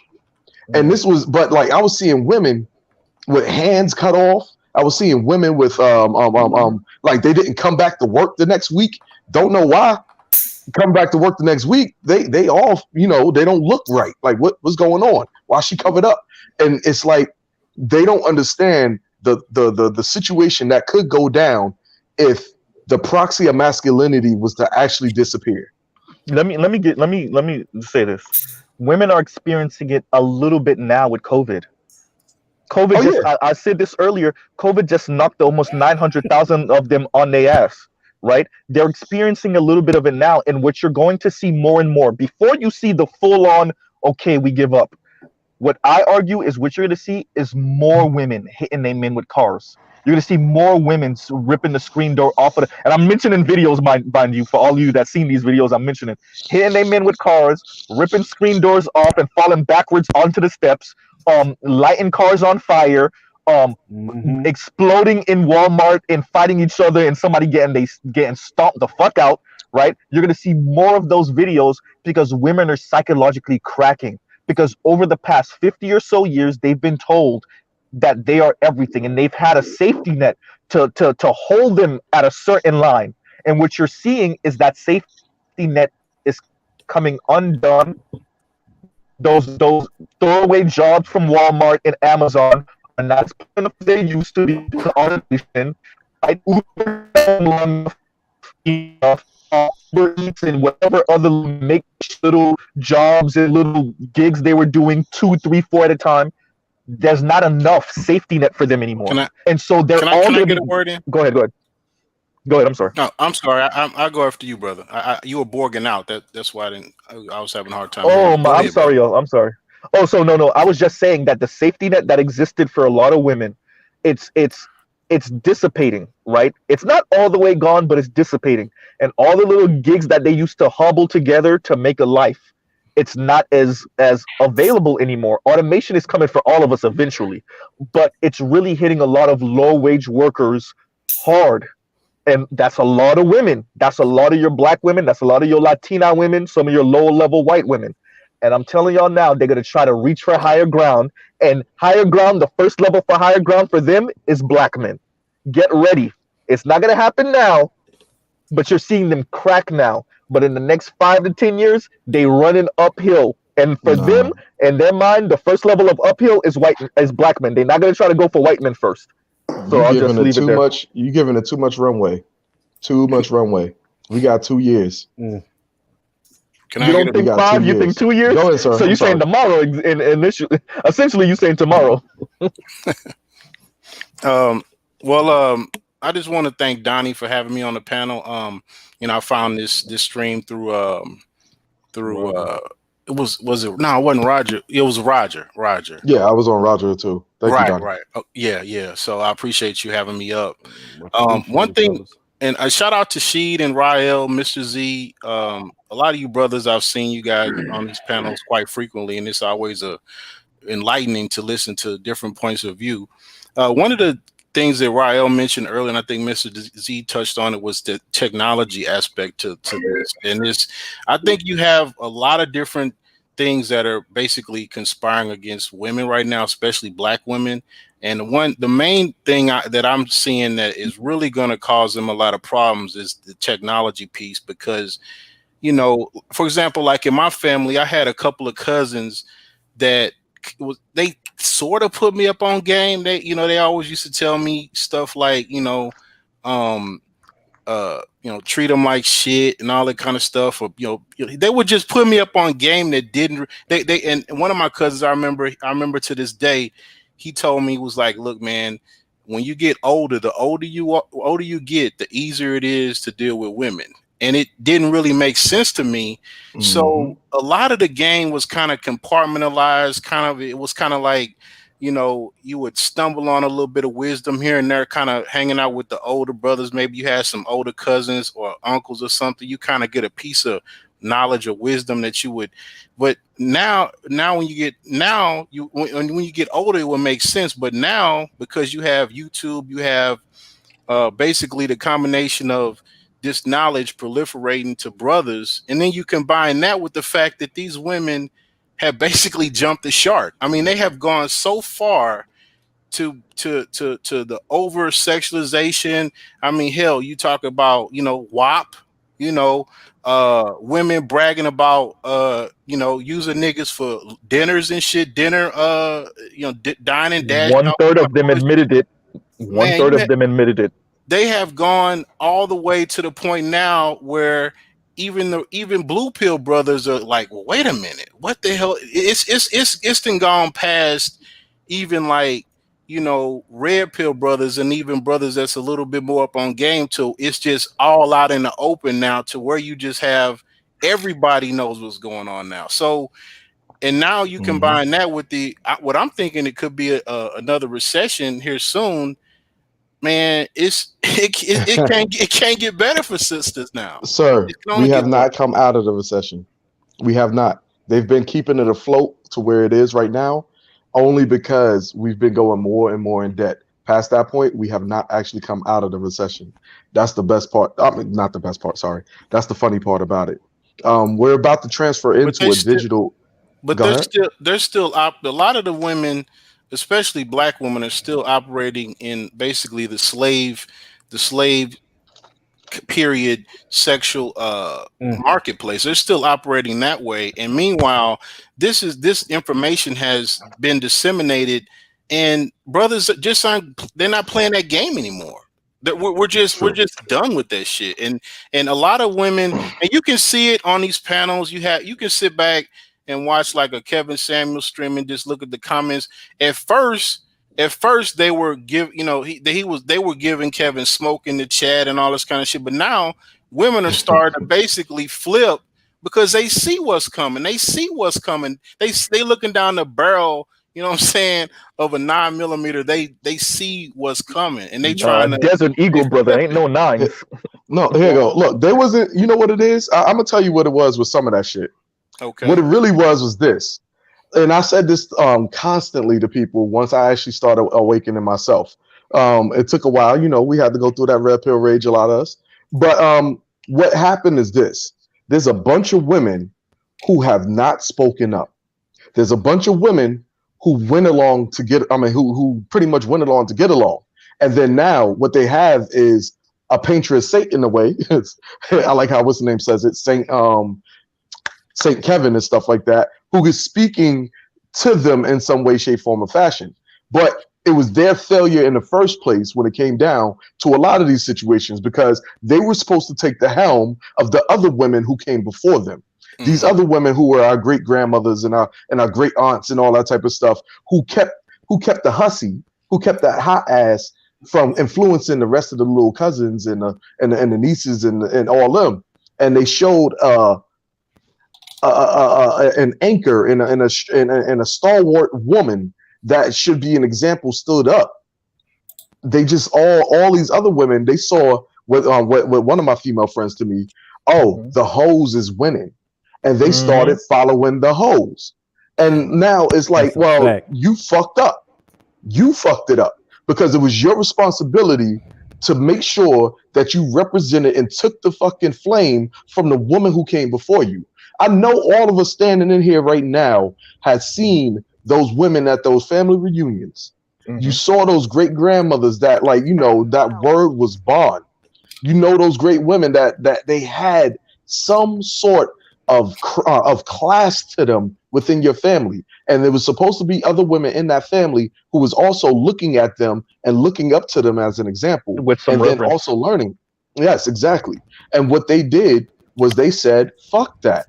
I want to get dicked down by." I hate saying Pookie and Ray Ray, but that's what they want. Okay, cool. You want that. But who was the other one that was supposed to step up right behind her? Oh, that little bitch was a follower too. All right, so let them all fucking burn. You because know, this is just like Sodom and Gomorrah. You gotta understand this. A lot of like Big Mom and all them back in the day, the grandmas, the auntie, the mean aunties and all that. The reason why they, like you said, they prevented that. But then you had those aunts that kind of wanted to influence all the other girls, the younger girls, and they came up as a sense as, you know, they wanted to have all the women like them. Because they resented grandma. They resented grandma. Let me touch that cheese real quick. They fucked up their lives. They fucked up their lives, and now they trying to make sure that the younger girls don't do better than they did. But that's not how they thinking. How they're thinking is, I resent my mom for not letting me do. It's the Tony Braxton thing, right? For all of y'all that know what Tony Braxton said about regretting not being out here when she was younger because of church and religion and shit. So those women are the women that encourage their daughters to come out here. They encourage their nieces to come out here at 18, not even 18, 15, 16, up to your 30s. Don't worry, men will be there when you're 35, when you're 40. Those are the women. So what ends up happening is those women get the ears of your sisters, the ears of your daughters before your wife could even, they plant the seeds before your girlfriend or your wife or your mom or your aunt could even get to her. So by the time you're looking at your daughter at 12 years old, like, what the hell? You want to go out in that? It's too late. You don't understand. Your sister done been messed her mind up. Right? So that, you know, I'm sorry for cutting you off. Hold on, fellas. We got Don't Fight Me on the panel. Let me just have them introduce themselves and they can hop on with the little open statements and y'all can run back to it. But Mr. Z, I'm gonna have to get an organ for you. It sounds like we having church.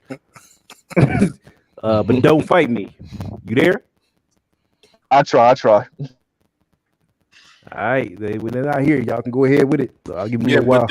But Mr. Z, man, this technology is what's fucking them up because see, this shit, information can this nowadays. This information can disseminate so quickly. I mean, talk about YouTube, shit. Talk about Twitter and Instagram and Facebook. This information is blowing up. It's blowing up, and there's nowhere to turn now. The economy's fucked. You got brothers not be playing stepdaddy no more, and you got brothers understanding the game. Where they gonna turn to? The jig is up. You got 2 kids by 2 different niggas. You fucked up. And Kevin Samuels is every Friday night. Kevin Samuels is looking your ass in the camera and telling all these women, "You fucked up." Let me cut you off for 2 seconds. Let me tell you where they think they're gonna go. That's where the whole swirling movement came from. Now, wait, before y'all jump on me, we all know the white boys, right? And I've said this on BGS channel, I said this on Roger channel, I said on Charles channel. We work with the white dudes and the Asians.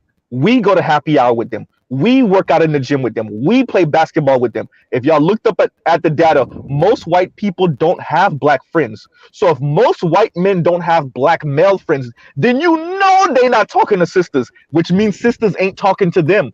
Black women don't know that these white boys are even worse than what you think these niggas are. They don't know. So they think they're gonna go to the white dudes. Hey, I already watched Sandman channel. Sandman know these bitches coming. He said, we don't got nothing for you over here. I watched Jessica X channel. She got a white dude in the comment section saying, hey, I ain't saving y'all. Black women don't know. They don't know them white boys and them Asians. They don't got nothing for you except for hard dick and bubble gum. They don't got nothing for y'all. So And let they fresh out those of bubble sisters think they're gum. gonna swirl. Wait, and they fresh out of bubble gum. So sisters are gonna have to find out the hard way, and I mean that literally and figuratively.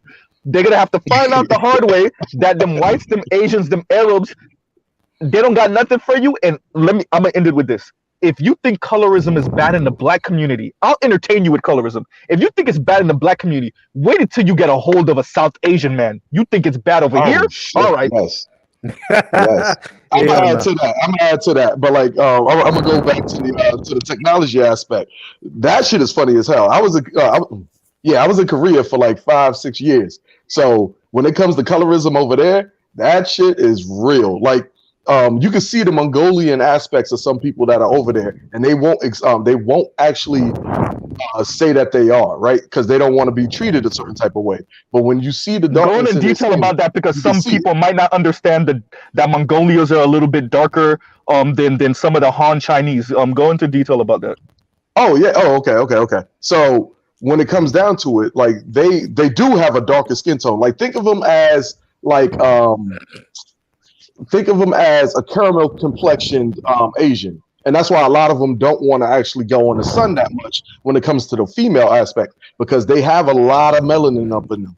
But a matter of fact, they have so much melanin to the point where if they have to get laser surgery to get tattoos taken off, they have to actually get the same exact laser settings as a black person, so then it doesn't destroy their melanin tone, because the melanin sits up under the skin a little bit deeper than it does with ours, is what some of the laser operators were telling me. But back to the technology part, it's so funny that how slick they were when they started talking about the whole situation of, oh yeah, when automation comes, it's going to affect the hardworking Americans and stuff like that. And all these people were like, well, my job is safe. All these office workers and all these people really thought that White collars thought they were safe. And then all of a sudden, the last year or last 2 years, they were like, oh, automation is going to take all of the jobs that are white collar jobs before they actually hit any type of person who was actually working in, like, let's say, a factory or something in that manner. Nobody is prepared for this, because if you really look at this whole situation, nobody is looking. Well, no, I shouldn't say nobody. A lot of people aren't paying attention to the wave that is coming. And this wave that has been set forward from this stage that we are put in right now, when I say they orchestrated this beautifully, I hate how well they did it. Because this is like hate type of hate. Because like, hate. Because these motherfuckers, they put it into place so well that the whole world is asleep. And by the time we come out of this within the next 2 years, everybody's going to be looking for a check to be mailed to them while they sit on their ass like Conor McGregor was when he was in Ireland. And they don't even understand what that means when I say it. Fellas, let me. I just seen this in the back chat. So don't fight me. She's a woman. She's in here. She's just here to listen. Love, you sure you don't want to participate in the conversation? Because we do have you on the panel. Otherwise, we could just drop you down. You can sit in the comments. No, it's just I'm listening because I don't want to interrupt you guys. I don't know how y'all feel about the women coming on here. I'm just listening. Listen, I love women coming on here. Every man on this panel is very respectful. We have the BGS rule in place here. So yeah, we're not gonna curse you out. Come in and talk. I think we're all apostles of BGS in here. Yeah, I have a question. I have a question for the sister, if she's willing to take one. Yeah, sure. What's your question?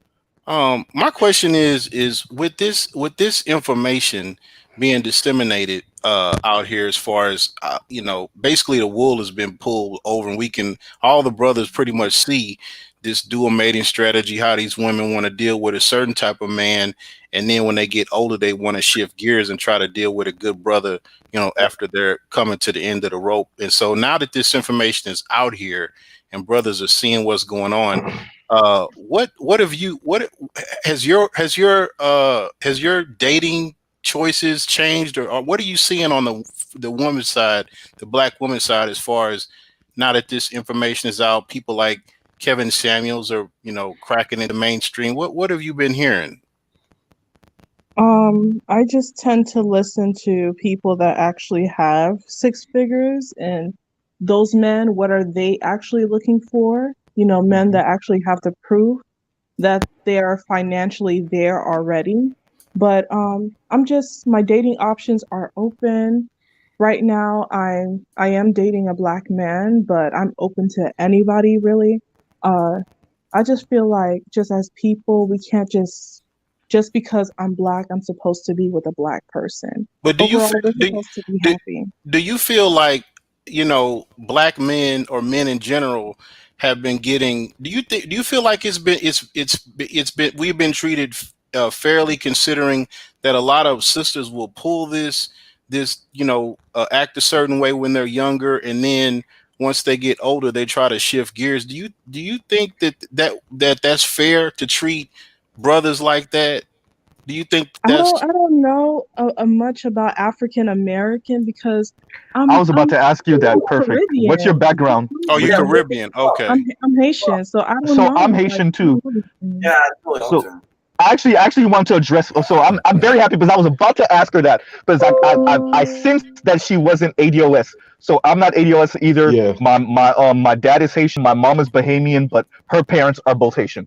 So essentially I'm Haitian. So I wanted to ask her a question, but address something first. When you said that you're open to a lot, and I wish that the census would do this and take out ADOS, have ADOS and then have black other as a different category, because I'm almost willing to put money on it that it's primarily black people from that are not ADOS that are interracially marrying at super high rates. I'm willing to bet money on it because I live down here in South Florida, and the people that I see that are the oh my most gosh, I do interested, too. Yes, yeah. South Florida. So the people Okay. that I see that are most interested in dating out are not ADOS men and women. It's not. It's Caribbean Yes, and yes, Nigerians, and yes. So you there's see a it. Hmm. so it's a class element. It's a class thing, It's a and class thing. it's a class thing. And the thing is, for me, I'm different from the sister. I'm not interested in dating outside the black race at all whatsoever. I do get flirted with by Latinas all the fucking time, and I'm not interested. But that's just me, and So, I understand for other people that want to swirl. Go ahead. You were gonna say something? well, you know what? I'm gonna add to Hmm. that because, like, I'm Hmm. from another country too. I'm from New York, and what happens is, like, That but shit was funny. I say it with a joke, but like in a way, it kind of feels that way because, like, once I stepped out of New York, it felt like so weird because we had everything. Like in one building, I had Puerto Rican, Dominican, Haitian. Like if you was like Nigerian or whatever, like Jamaican. Like I never, to be totally real with you, I never dated American black women. I always dated African or some type of Caribbean, and it was because of a class situation that I could not stand. I don't want to say stand. I could not take the attitudes and the mindsets of the women that I was one kind of raised around, and then two I had to deal with. And then once I moved up from Florida, you're Yeah. right. I did see a different situation out there when I was in Florida, and you could clearly see the difference. Went to And Georgia, and you clearly saw the difference. but to me, So Yeah, there's a that's one difference. thing I wanted to point out too is Go that ahead. I'm from Florida. The black Mhm. women here, they don't act the way that you guys are talking about. I'm like, okay, I'd never seen this in my life. I was actually surprised that when I started dating, because I started dating at a very late age, because I was Mhm. focusing very much on myself, because I have strict parents, right? You Mhm. know how Haitians are, for Yeah. the one that's on the panel, yeah. So I noticed that a lot of the guys, they're not financially stable. Like I was so surprised. How do you want a girlfriend or whatever and you don't have a job or you don't have a car? Let Like me address that before you finish. Well, I'm not Kevin Samuels. I'm gonna say it like this: most men under 40 aren't financially stable. I wasn't supposed to say that out loud, now was I? I wasn't. Most niggas ain't never gonna hit six figures. That's 15% of the U.S. population. most men, okay, let me put it this way: half We of got to put Americans make qualifiers on that. $33,000 or less. We got to put Half. qualifiers on that. I gotta Go keep ahead. it up. I gotta Because keep like financially stable is Yeah. not six figures. You gotta- Financially stable applies to in demographics. Florida. It applies to Yeah. well, that's what I'm Florida. getting to it. That's why I Yeah. said demographics. That's the first Yeah, part. yeah, he's right. It applies to the demographics. Where do you live? Why are you well, like why are you in the pay scale that you're in? What's your Mhm. education? What's your Yeah. well, and truthfully, it doesn't even matter on education as well, because if you have pretty much I don't want to say that because I don't want to mislead anybody, because they'll think, oh, I don't need an education. You don't need an education, but you do. If you don't have Yeah. skills, and if you don't have tact, and if you don't have the ability innately within you or built in you from your parents to be able to lead to another level where you could just walk into a room and money will come at you because you have the ability to be able to see opportunities in front of you, then you need an education. But Agreed. when it comes down to it, outside of those situations where you have something right there in front of you, these people have to understand that six figures means nothing if you're in the middle of Omaha.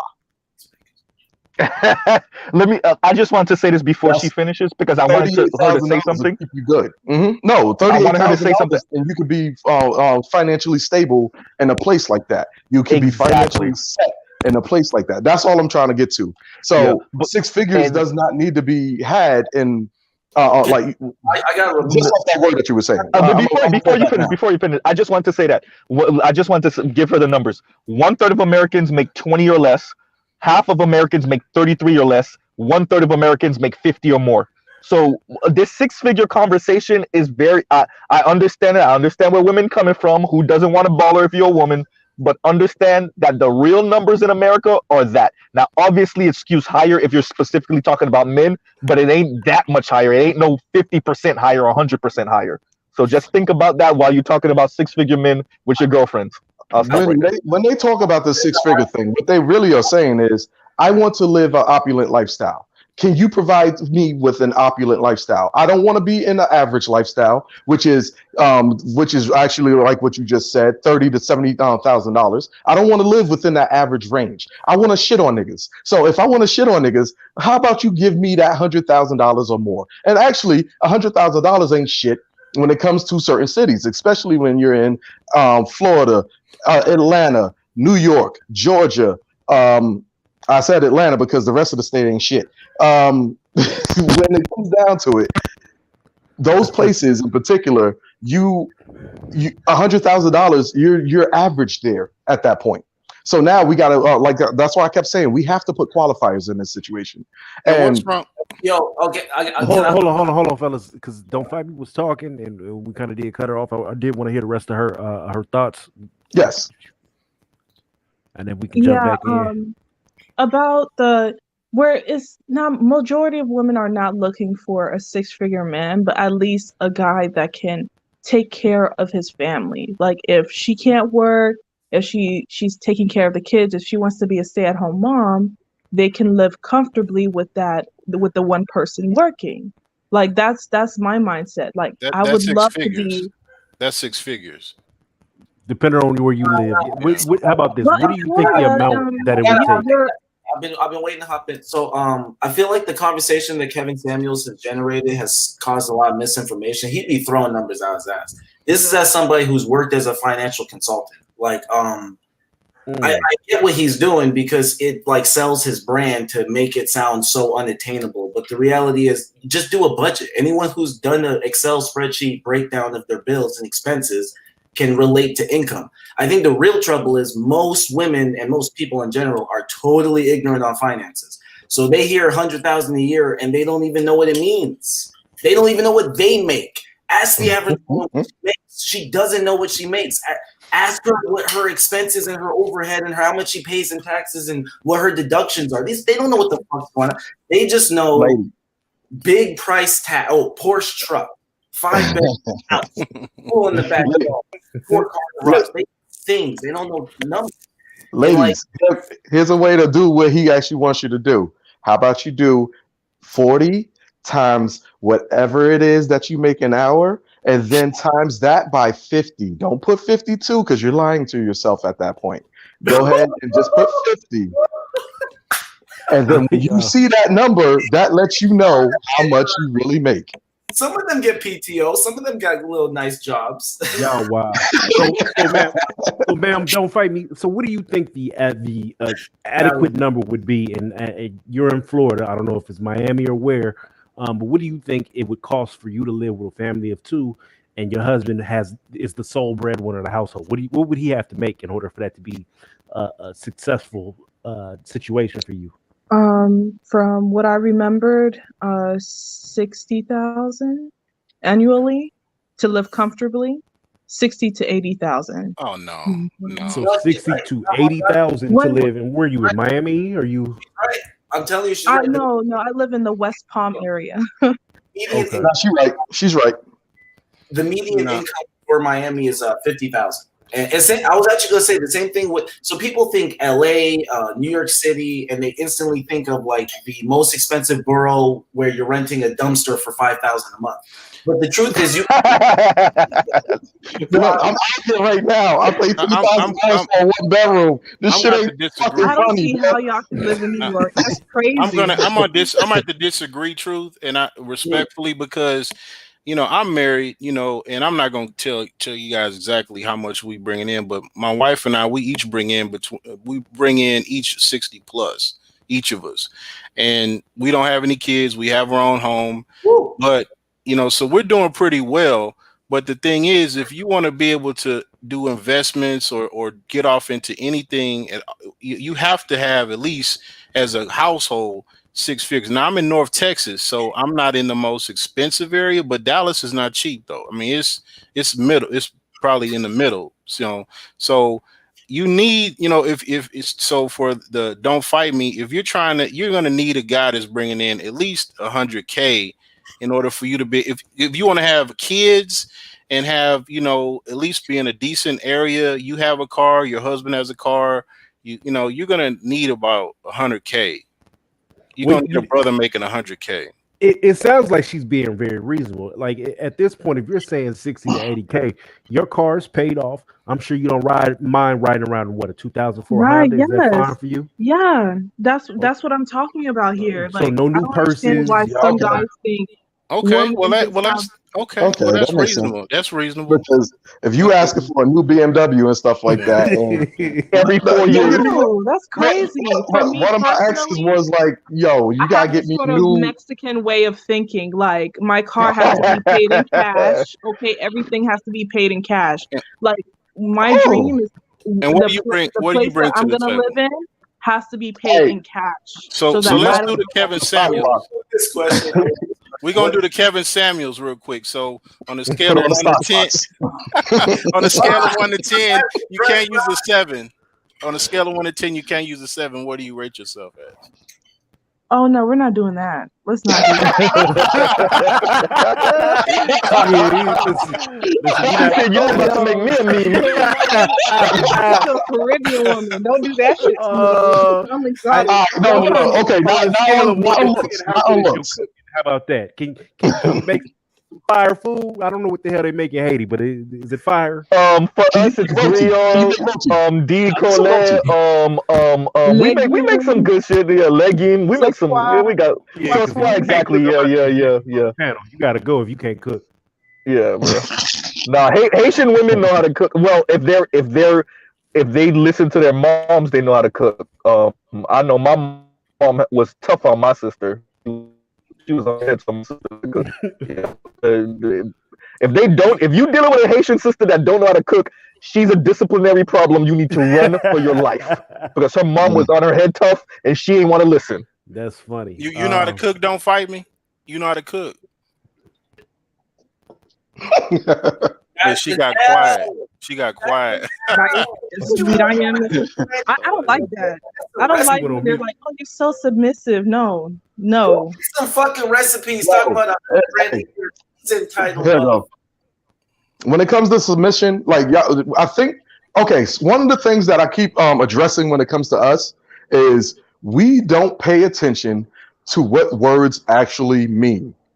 Every time, matter of fact, every time I talk to a woman today, I always pull up my phone a little bit and bring up the dictionary or the Bible. And then, like, if they get real, because like what they tend to do is they tend to either use certain words or they quote the Bible, and then they don't actually know what it said in that verse. So sometimes they'll be like, let's say 1 Corinthians 7, right?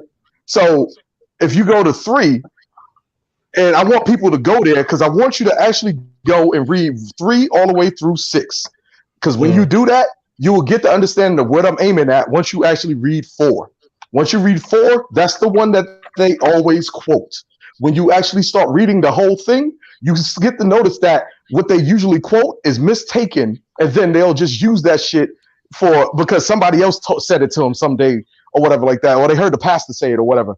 And I'm not going to go read it right now. I just know that I had to refer to it just recently, and I just squashed somebody's dreams with that one particular one just a day or so ago.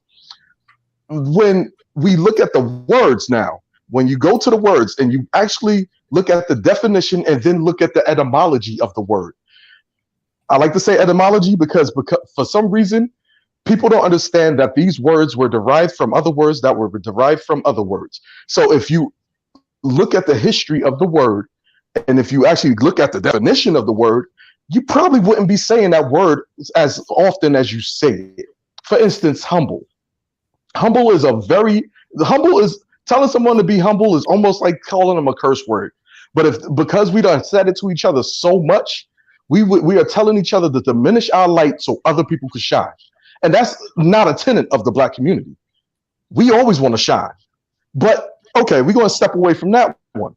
If you look at the other situations at hand, if you don't know the definition of a word, you will misuse it, misquote it, and then you will make people think that you're an idiot when they actually understand what the words mean. And that's what we keep having happening in our community.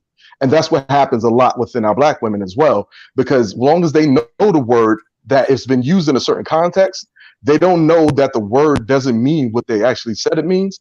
And then when they actually just spew this stuff out, we just lose the argument because it's like, what the fuck are you talking about?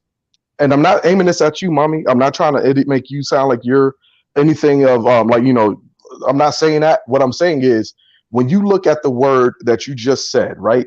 Submit is not a dirty word. It's not something that should make you feel as if you're doing something wrong. It's not something that is like that's taken away from your ability to do so. What it's actually doing is getting you out of danger. Is making you is putting you in a situation of protection. And if you don't do so, we will leave you to the wolves. Because one of the main things that a lot of these women don't understand is there is a cost to our being in a relationship.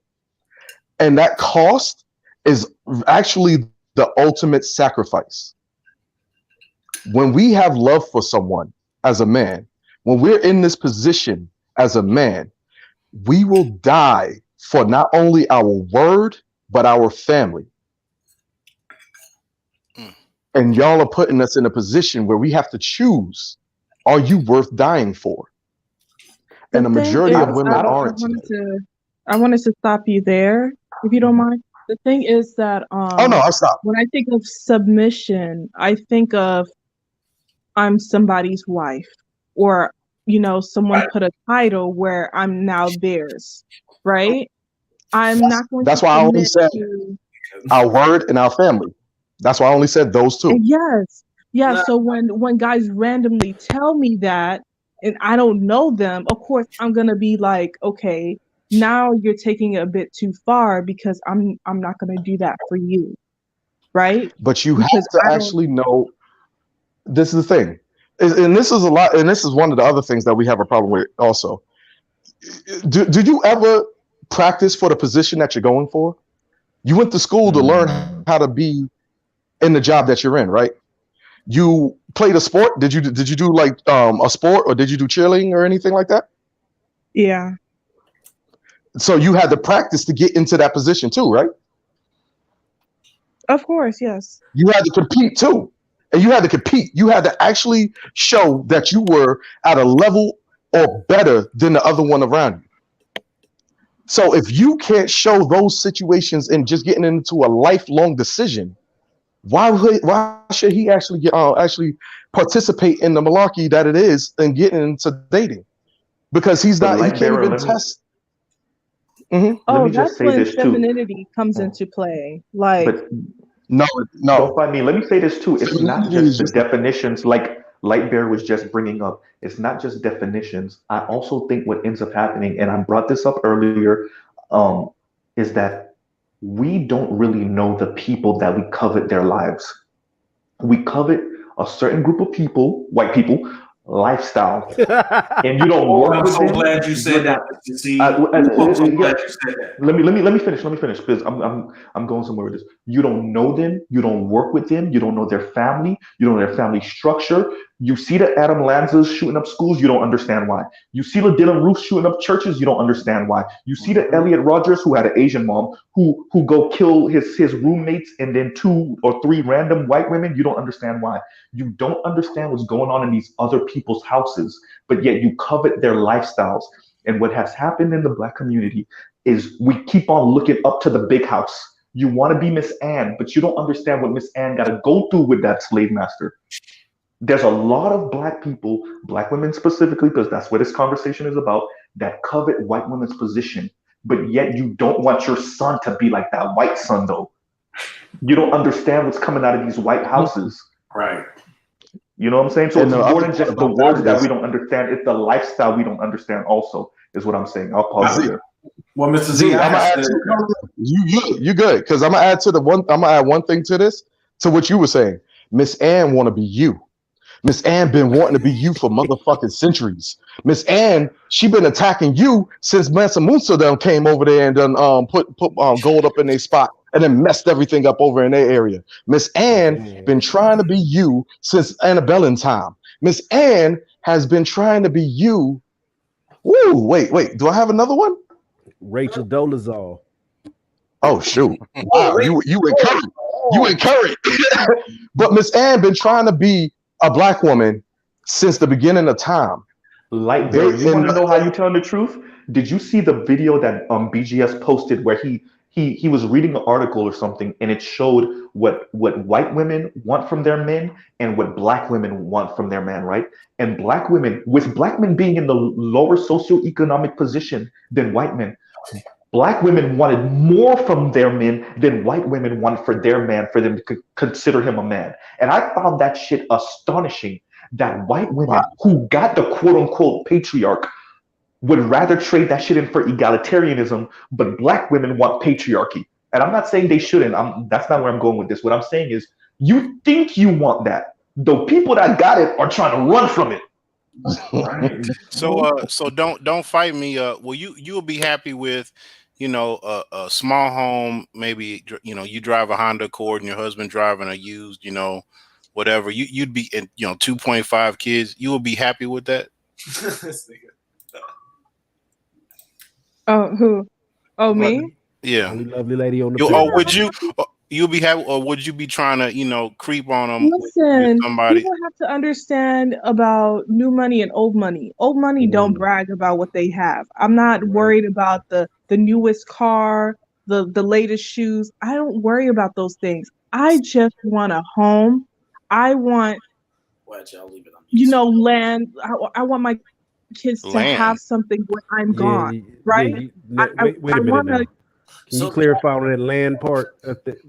Well, holla at Mr. Z. Mr. Z, you in South Florida, right?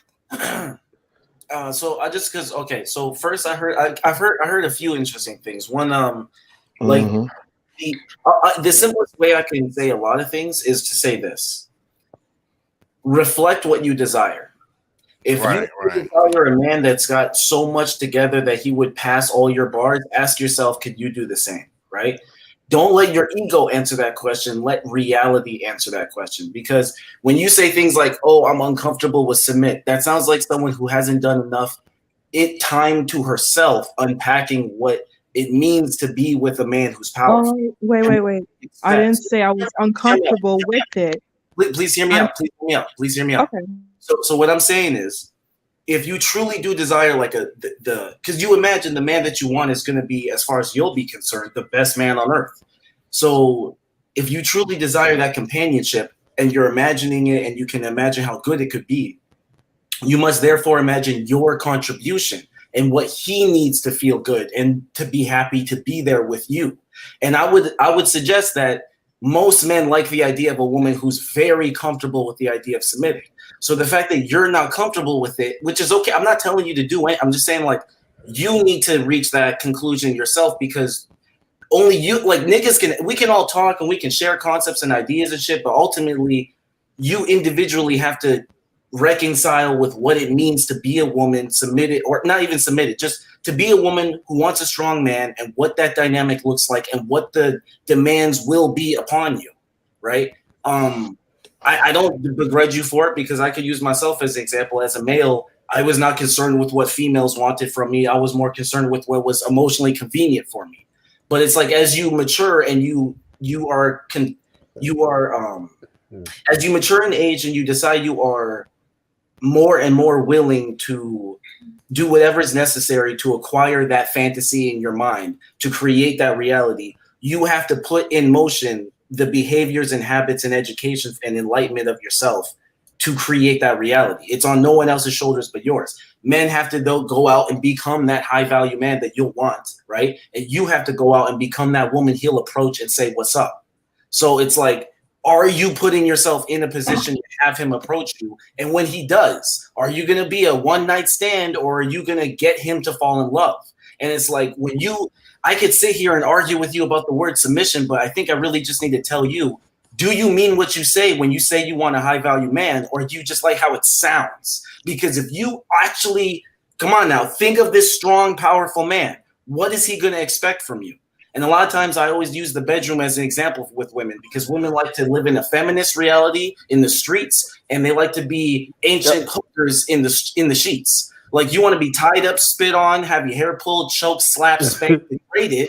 You want to be humiliated, but you want to be respected outside. And it's like, that's because you're too concerned with society's opinion of you, and you're not liberated, although you're claiming to be, right? True liberation would be making yourself happy. What makes you happy in the bedroom is utter domination by a beast of a man, right? Even if he makes love to you tenderly, what makes that significant is that he is a beast. No one wants a loose noodle making love to them. They want something where it's relatively loose noodle.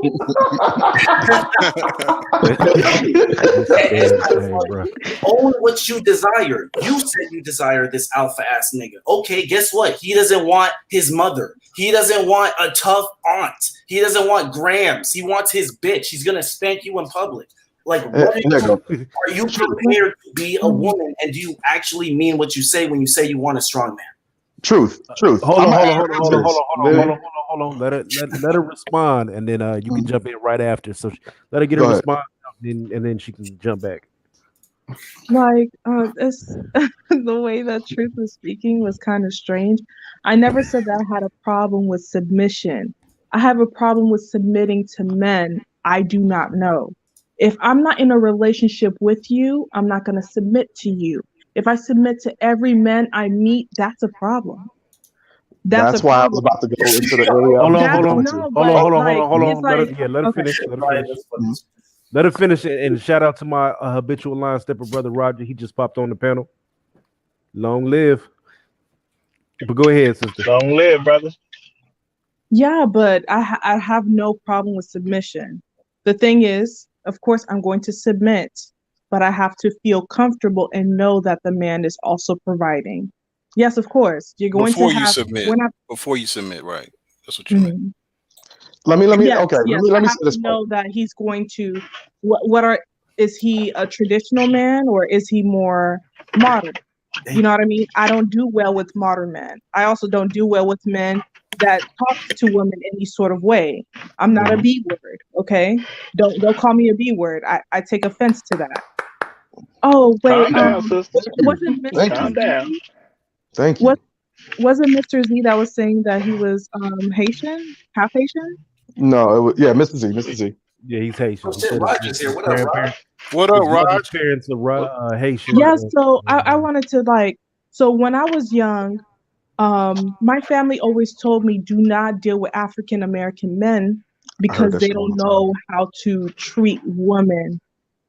And I noticed that when I would started dating, like they're the way they talk, I don't like the way they talk to women.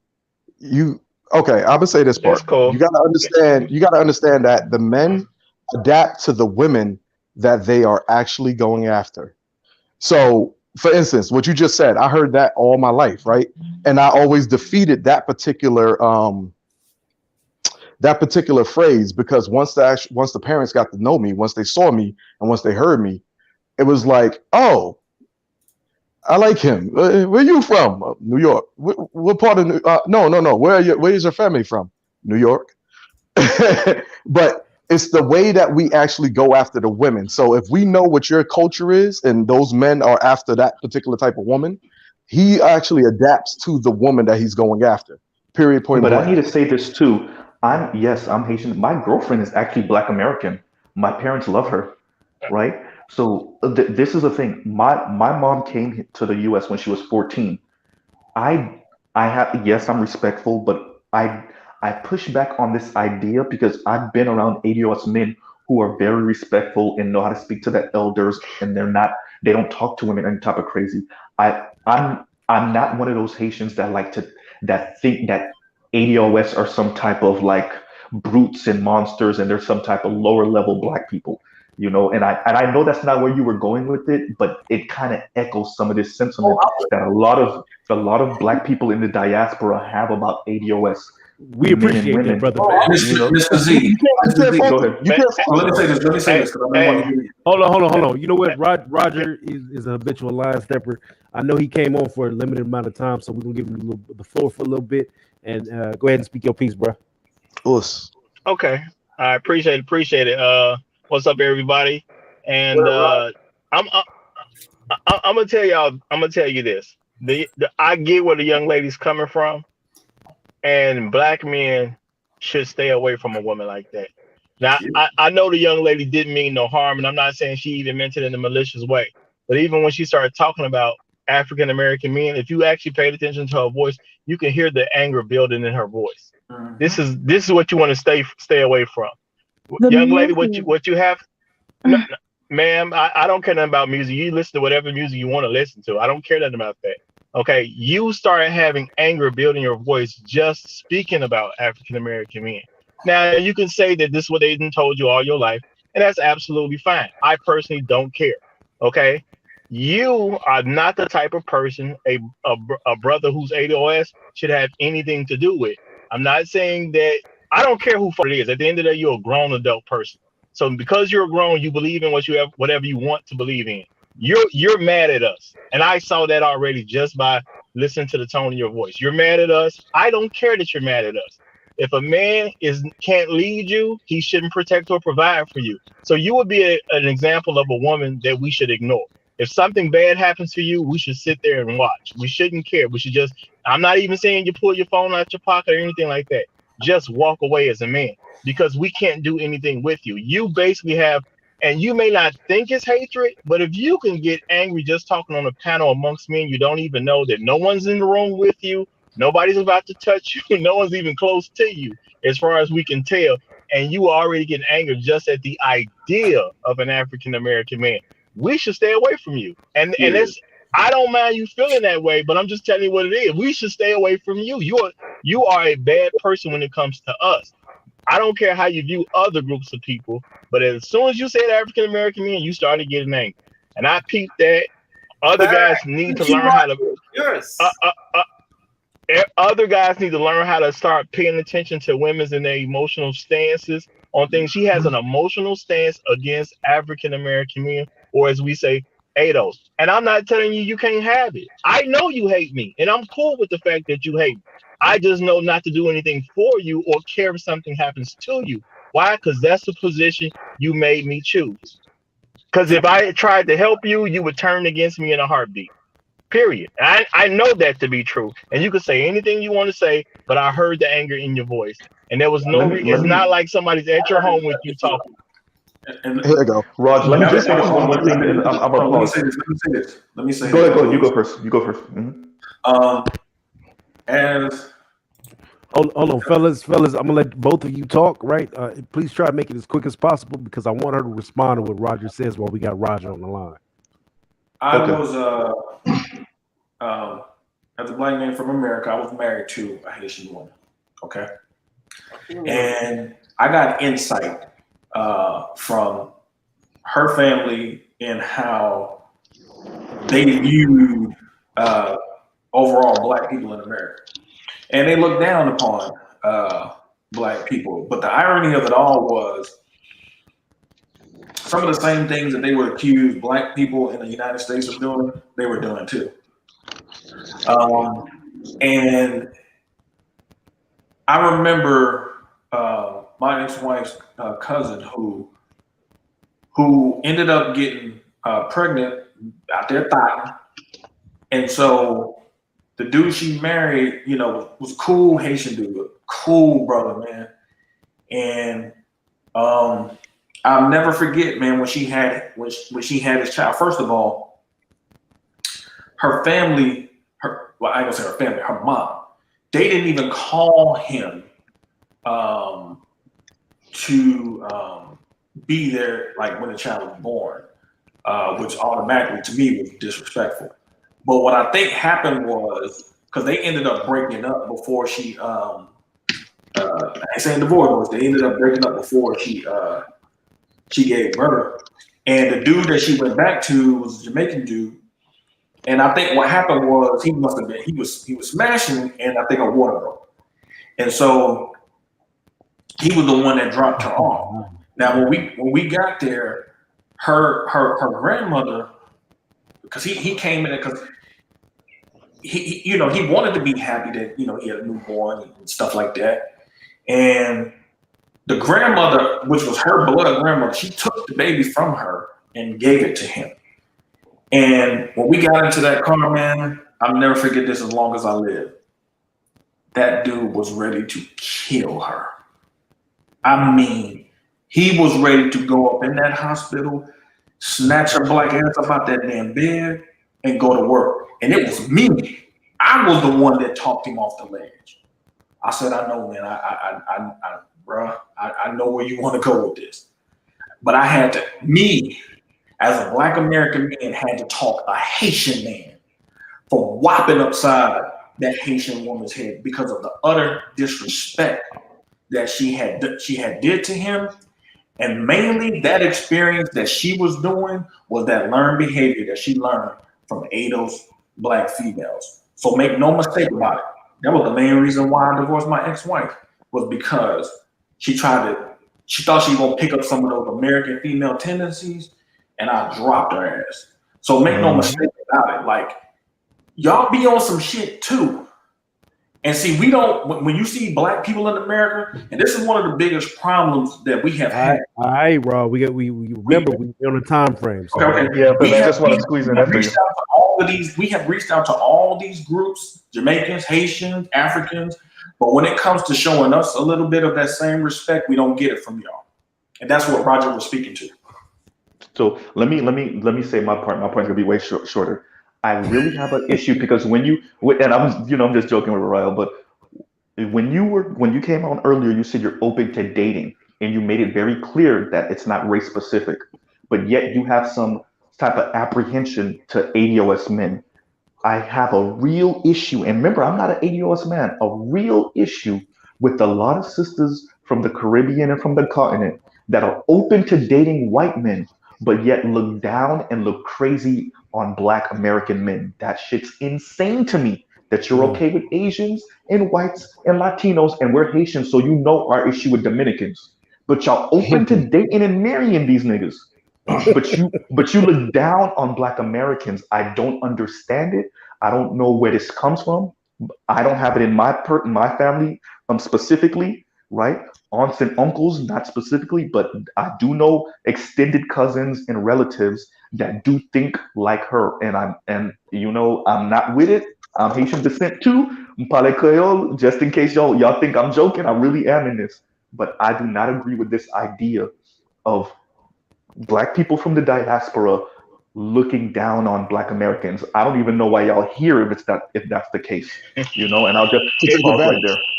Oh It hell don't make no! a Hold difference. on. Black Shot clock. women, black women here in America think the same way about us. So it's like that attitude is nothing new. And my thing is, men got to learn how to identify these women because you'll never be able to do enough for her. She says she wants to be in a stable lifestyle. Y'all gotta Well, be that's Shot nice. clock. absolutely fine. Yeah, Shot clock. that's absolutely You gotta fine let if her she wants to be answer. in a stable lifestyle. It's absolutely fine if she wants to be in a stable lifestyle. But if you're a black man, American man, an ADOS man, you'll never have enough to give her what she considers stable. Somebody else can, you cannot. Do not waste your own time. All right, y'all like, share, and subscribe. By the way, Miss Don't Fight Me, we're gonna give you some conversation to run back. I'm sure you got a whole mouthful. The brothers won't interrupt you. Let's get your statement off, please. Yeah, but I just have a problem with the fact that whenever they talk to me, the first thing they want to mention is voodoo. Or the way that they greet me is, "Hey, yo, like I'm not one of your guy friends. I'm not a man. I'm a woman." There's a way that you approach women. There's no romance there when they speak to women no more. I can see it throughout the years.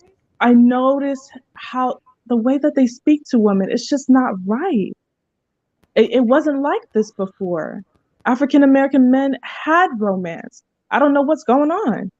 I don't know It's what's going on with Hold y'all on, for let us you speak. guys to the way that you speak to women. It's like where I just don't get it. I'm sorry. So she has to Okay. wear a white necktie. Okay. So let me say this. I personally, because I haven't said anything, but yeah. So personally, I hear all this. It's been said to me on many occasions. I have a thing for Haitian women. I done made plenty of what y'all call it, the bouban. I done made plenty of the bouban swell up. I'm in there like swimwear. And I've heard these same things where women say all this negative behavior. And I know in particular, I dated a woman when I was younger, and she said the same thing about Black American men. And I think she called us macaques.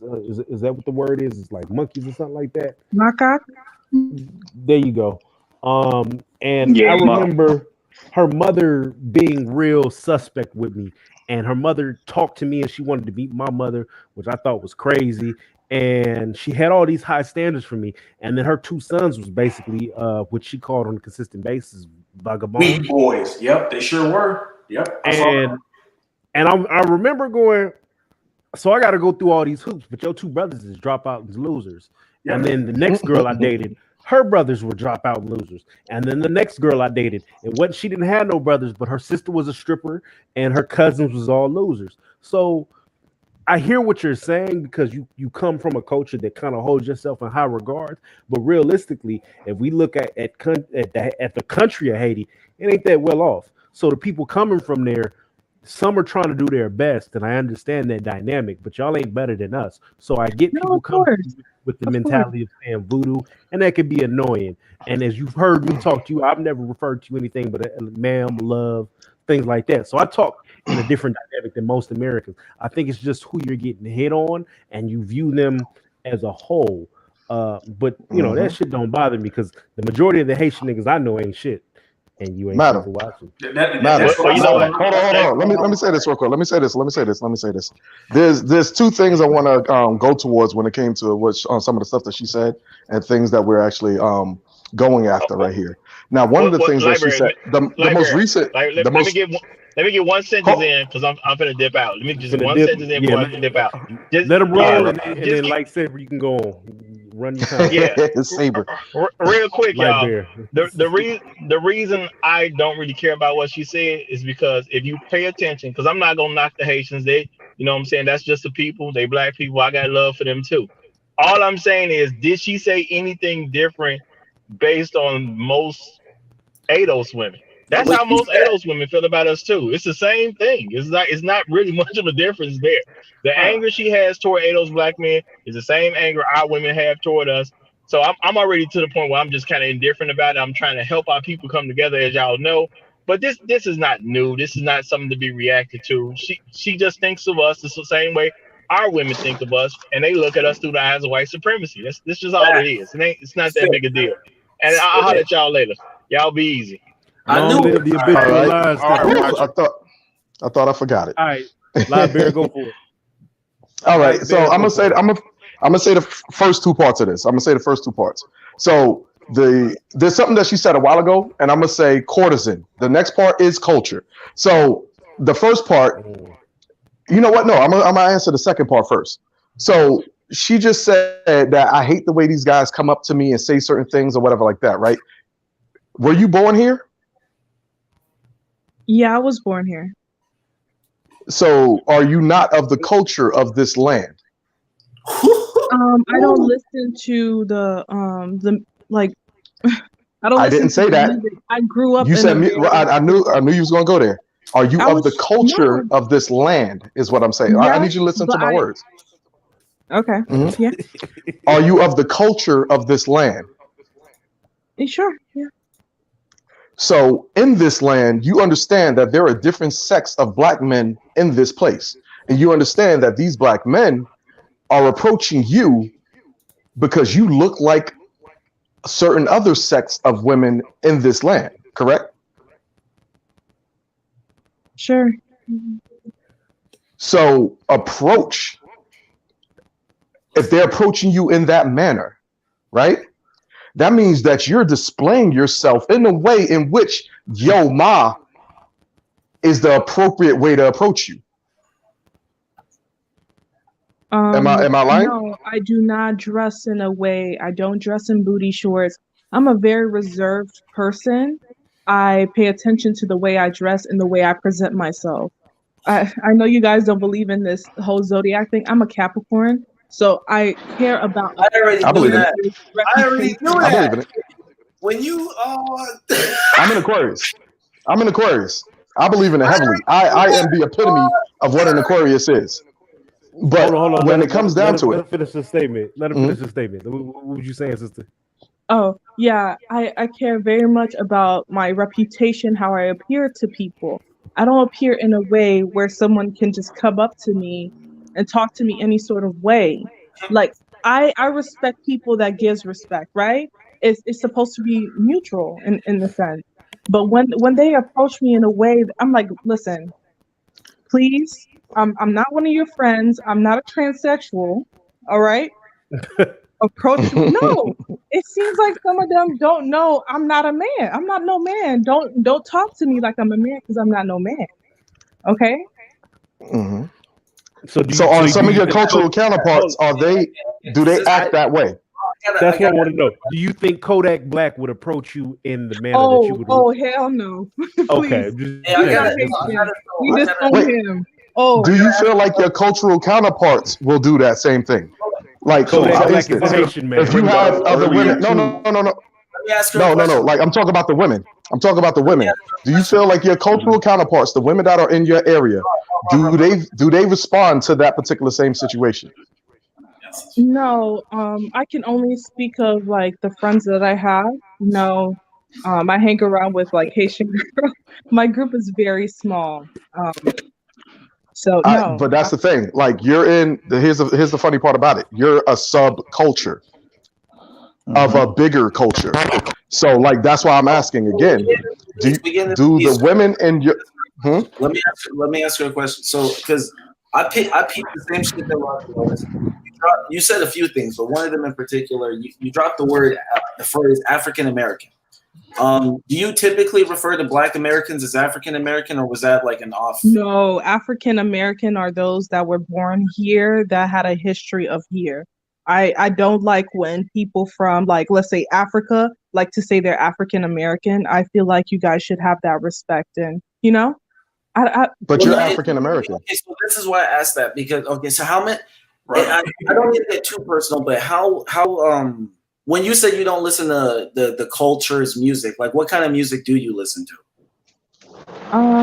Like compa, or like just I don't even listen to Jamaican music like that. If it is, it's like no. Okay. Let me shorten the question, make it easier. So, do you listen to hip hop? Oh no. No, I don't like no. I didn't think so. Okay, because no one who listens to rap says African American. Okay, so you have it backwards, right? So the way you just described it, where you were like, oh, if someone comes from Africa, they're African American. I mean, they're not African American, but Black Americans, they're African American. We actually prefer it the other way around because we're like, I'm not from Africa, neither was my mom or my grandpa's grandpa. Like that's we're American. So we call ourselves Black, or even some have brought back colored folk, but it's ADOS, right? And so the new word is ADOS.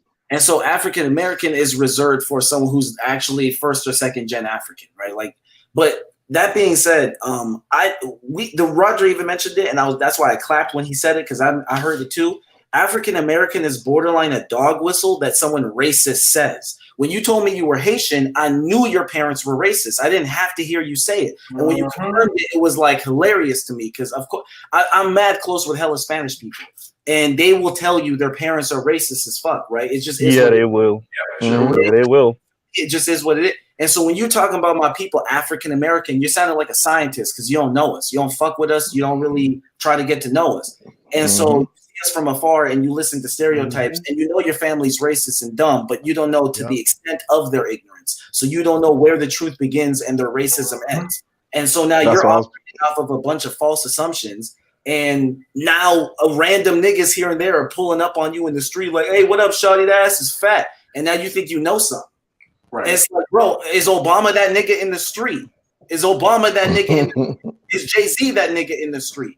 But you want to play dumb and act like because a nigga in the street can be a nigga in the street, that's all black men. Like maybe you're too poor to see rich black men because they're in rich circles. They wear suits, they go into fancy buildings, they do the thing, right? Like they obviously exist. And you need to get over yourself and your perception and allow the world to be bigger than your ego. Allow the world to I think it's something to my next to the other part of the question. Honestly, and this is why Roger went off, because it's offensive. Because the truth is, if you're honestly intellectually curious, you wouldn't have this weird ass, like, go get educated. Stop talking from a place of ignorance and stop asking people to educate you for you. Like, but here's the issue, though. Can I give y'all some pushback? We gotta, weird. No, let me just say this. I just want to say this for 2 seconds. Wait. Let me say this. Let me say this before truth. Let me say this. The truth, what you have to understand is, and this is something I realized growing up, a lot of this is jealousy. What you have to understand is a lot of black people from the diaspora are jealous of black Americans because y'all are the face and the leaders of the black diaspora. Nigerians are jealous because they got the most PhDs per capita. They think they should run shit. No, they shouldn't. They too tribal. But they don't. Jamaicans think they should run shit because as a small population, they got a lot of culture coming from Jamaica. Right? Haitians think we should run it because we were the first to free ourselves. So everybody thinks they should be the ones. They clean, but the issue is that black Americans are the face of the black diaspora, and people are jealous. So what ends up happening is that we got to bring y'all down to size for our own mental health. And so what we say is, well, they don't got no culture, or look at they slang, or look at how they get arrested. Wait. Or look at it. But you know. I'm almost done. So that's the issue. That's the issue. The issue is that a lot of black people from the diaspora across the continent, across the Caribbean, they gotta bring y'all down to size just for their own mental health. Because they don't know how these people came from slavery and are free and making culture. Can I push back? I didn't finish with that. Can I finish? Hold on. Can I push back? Hold on. So we got to keep this order. So Lightbearer, go try to keep it short. Mr. Miracle. All right, and I'm gonna keep that fight me. We're gonna give you some time because a whole lot of people run. So go ahead. All right. So this everything that everybody just said leads to my other part in the first part of what I was saying. Courtesan. A majority of the courtesans back in the day had to actually have so many different skills just to be able to come into the court to be looked at to be a side piece. Skills, just to be looked at to be a side piece. Now, most of these women, they don't even equate that to the fact that to even be the royalty, you were being trained from birth to have the skills that the courtesans had to learn at a later age. So when these men that you want are looking at you, they can see just off your demeanor, just off your posing, just off the way that you hold yourself, your clothing, your chest, your chin, how high you hold it. They know whether or not you even equate to the woman that they want to be with just off of your look and your presence. So if you can't even equate once you walk in, how do you think you're going to be even a side piece to some of these men or be able to approach them or be in their vicinity? And that's what I was trying to say. It alludes to the other stuff that you were saying. These men already see you before you ever even walk up. They're avoiding you beforehand. I think it's Mr. Miracle's turn. Hey, yo, Can I push back on you? It's Mr. Miracle's turn, true. Yeah. We're gonna run it in time. We're gonna run it in time. Truth. I'm gonna let. I know you want to get in, but we're gonna try and make this as streamlined as possible. Let me push back on a couple brothers. I'm married to an African. She's from Cameroon, and the truth is that our image, as far as like rap and stuff like that, is basically pumped out all over the world. And so, a lot of these Africans, especially the older ones, and other blacks and other part of the diaspora, the only thing they know about Black Americans is what they see on TV. Okay, so they're being brainwashed even before they get here. So they already have a kind of a bad impression of us, and my wife included. And I had to overcome a lot of that stuff with her family because and it was a struggle. I will be the first person to admit that I went through every range of emotion you could possibly imagine, from anger to sadness to just confusion, you name it. I went through it, and it was tough. But what I found is as I start to spend more and more time with my in-laws, is that's all they knew, and they were good. They're good people. They are good people. They're down-to-earth people. But if all they know is what they see on TV or on the internet, they're just not. So if I was my father-in-law, I would feel the same way about Black Americans as he did, if that's all I knew. So we can't just automatically point the finger at them and say, they're hating on us or they're doing this and that. That's all some of them know is what they see on TV or on the internet. But here's the problem, Mr. Miracle. The problem, and I'm with you on that. But here's the problem: we don't get the same grace. See, it's reciprocal. Now we have shown multiple men. I mean, for God's sake, Booker T. Washington, as an ex-slave, was in Liberia teaching them how to farm the land. Like we're talking about somebody who was on the plantation, showing Africans how to cultivate their land. They have a school in Liberia named after Booker T. Washington.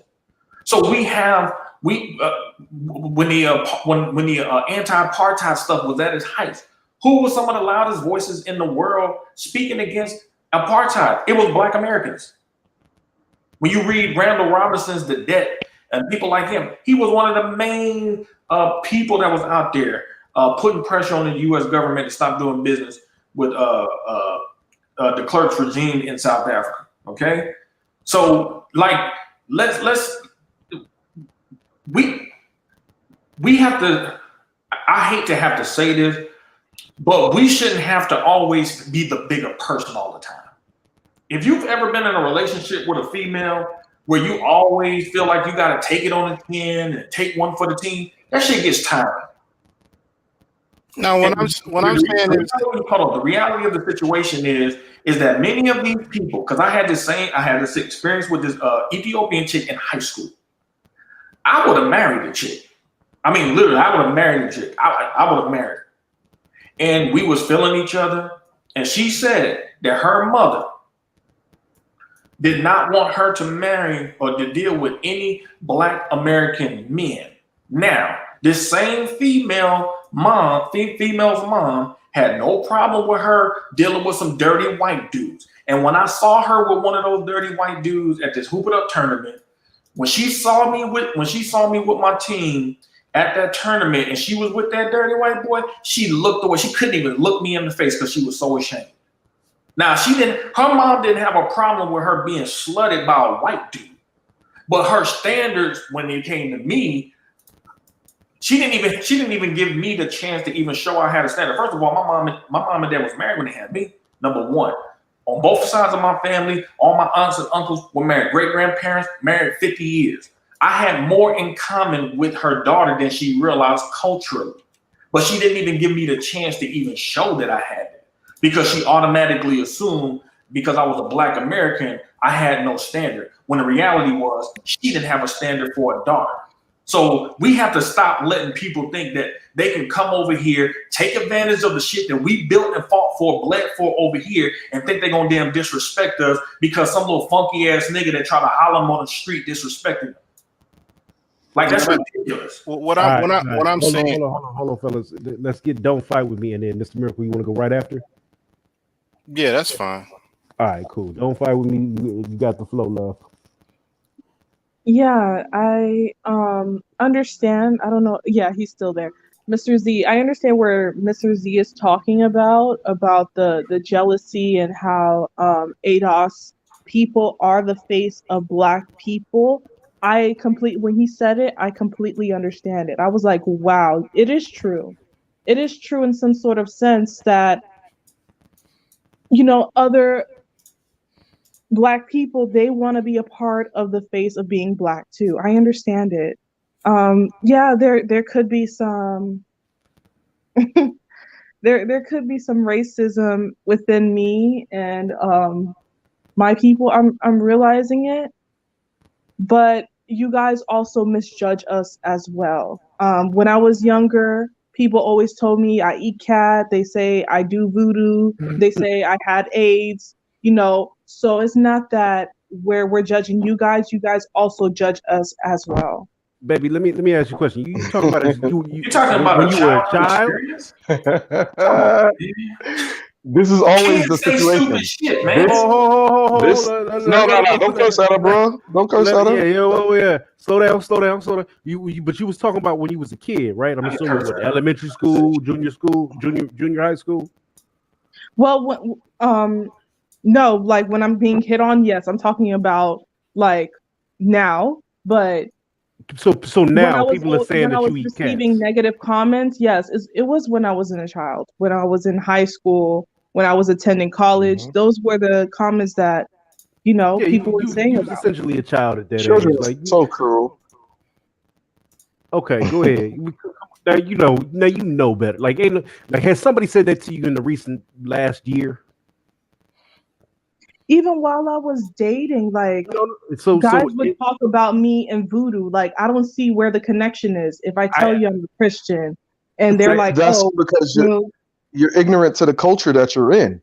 When you step on different lands, everywhere you go, you learn their culture. You learn their culture. You understand who the people are that you're dealing with.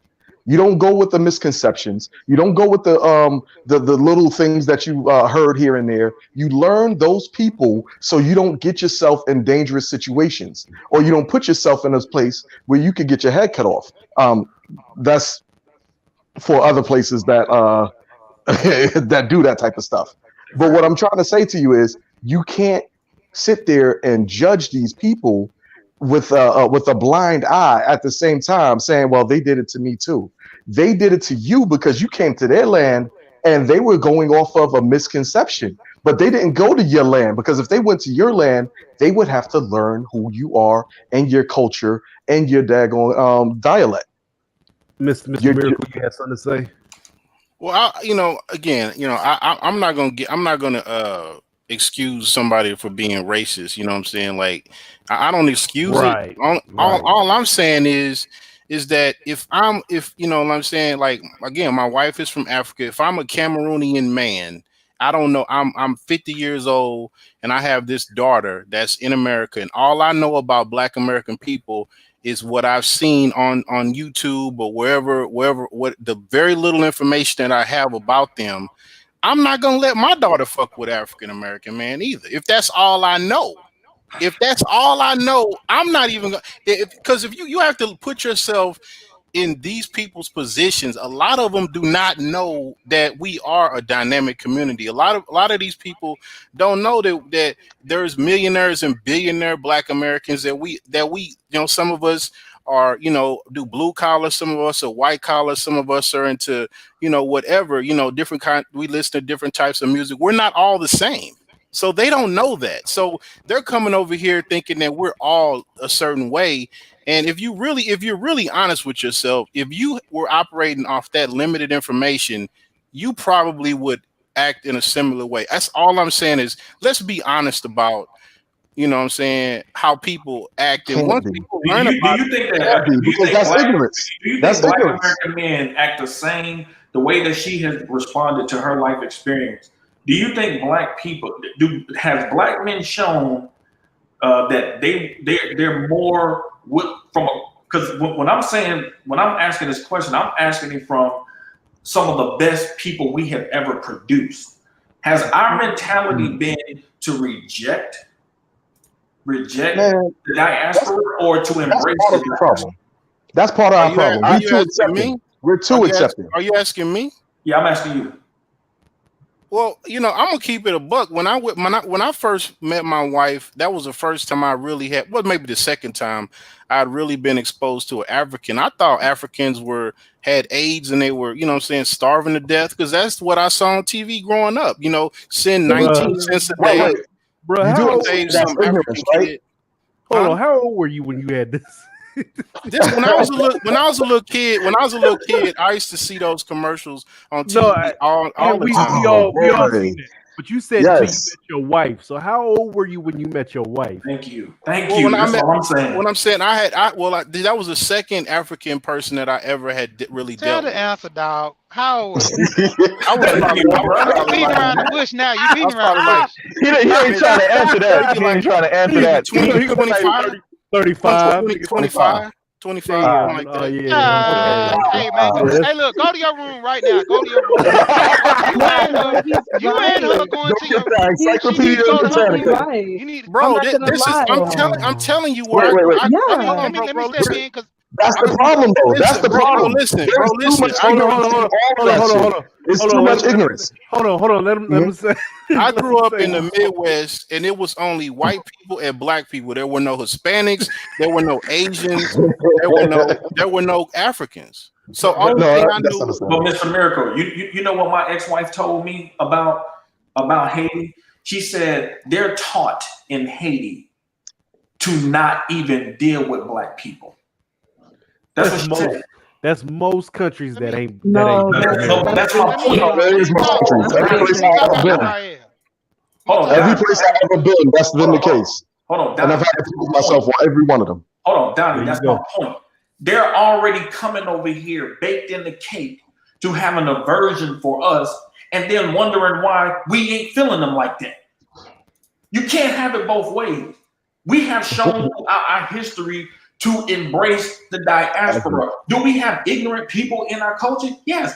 But this female was ignorant too. And she was willfully ignorant because she didn't choose to be curious enough to learn that there are different types of Black American men that exist. And I'm going to say this.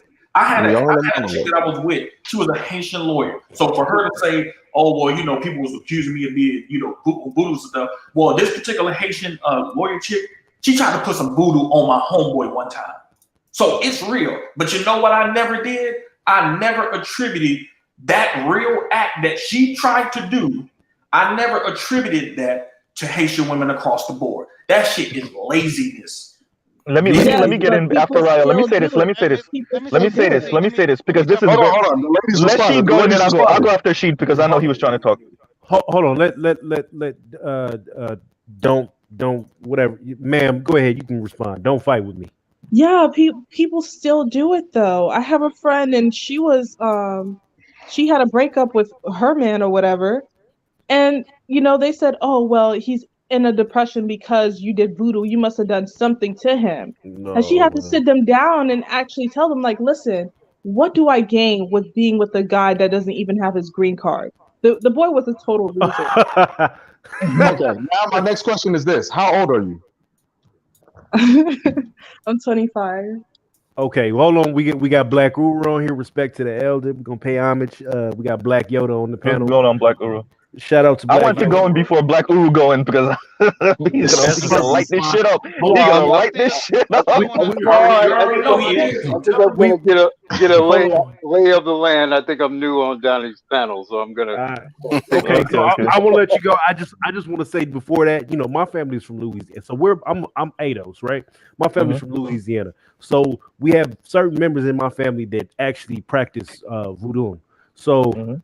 that's something that we always knew and grew up around and knew what was going on. So when I met Haitian women and they said that, I felt like it was a bond, and I got smacked in the face because it was like, nigga, we don't do that shit. Oh, Serious though, not all Haitians. Like it's true, but something she said earlier that I thought was very telling is yes, the we eat cat shit. I got that too growing up. I don't know where the fuck niggas got this shit from, but I don't apparently know Haitians where eat that came from. domesticated animals. But another thing that's very important, I want to wait. Let me. I'm shit. I'm almost done. I'm almost done. But this is the very important part. We have to also be honest that we're living in the U.S. It's not. Yes, Yes. I want ADOS to learn our culture too, but that's not their job. If they were living in Haiti, that would be their job. If Your we was living job. in It's a Nigeria, job. it would be my job to learn Igbo culture and Yoruba culture. But we're living in the U.S. It's not their job to learn our culture. They don't have to. And as a matter of fact, what I find is a lot of ADOS want to know a little bit about this, a little bit about that. It's actually Because not that many ADOS that want to be completely ignorant to the black diaspora and what we got going on. So I want to push back on that. It's not their job, number one, but number two, they actually do want to know a little bit.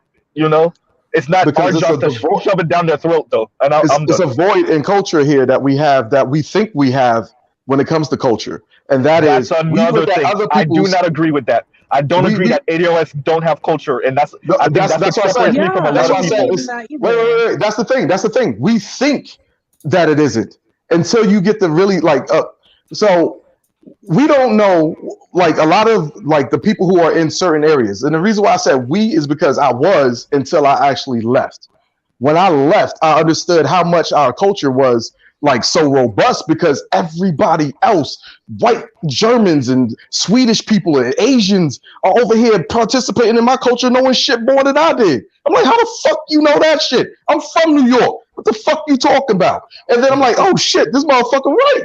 And the thing is, we have so much, but we don't appreciate. A lot of Americans don't appreciate the culture that we have because we've been beaten down in our culture for so long.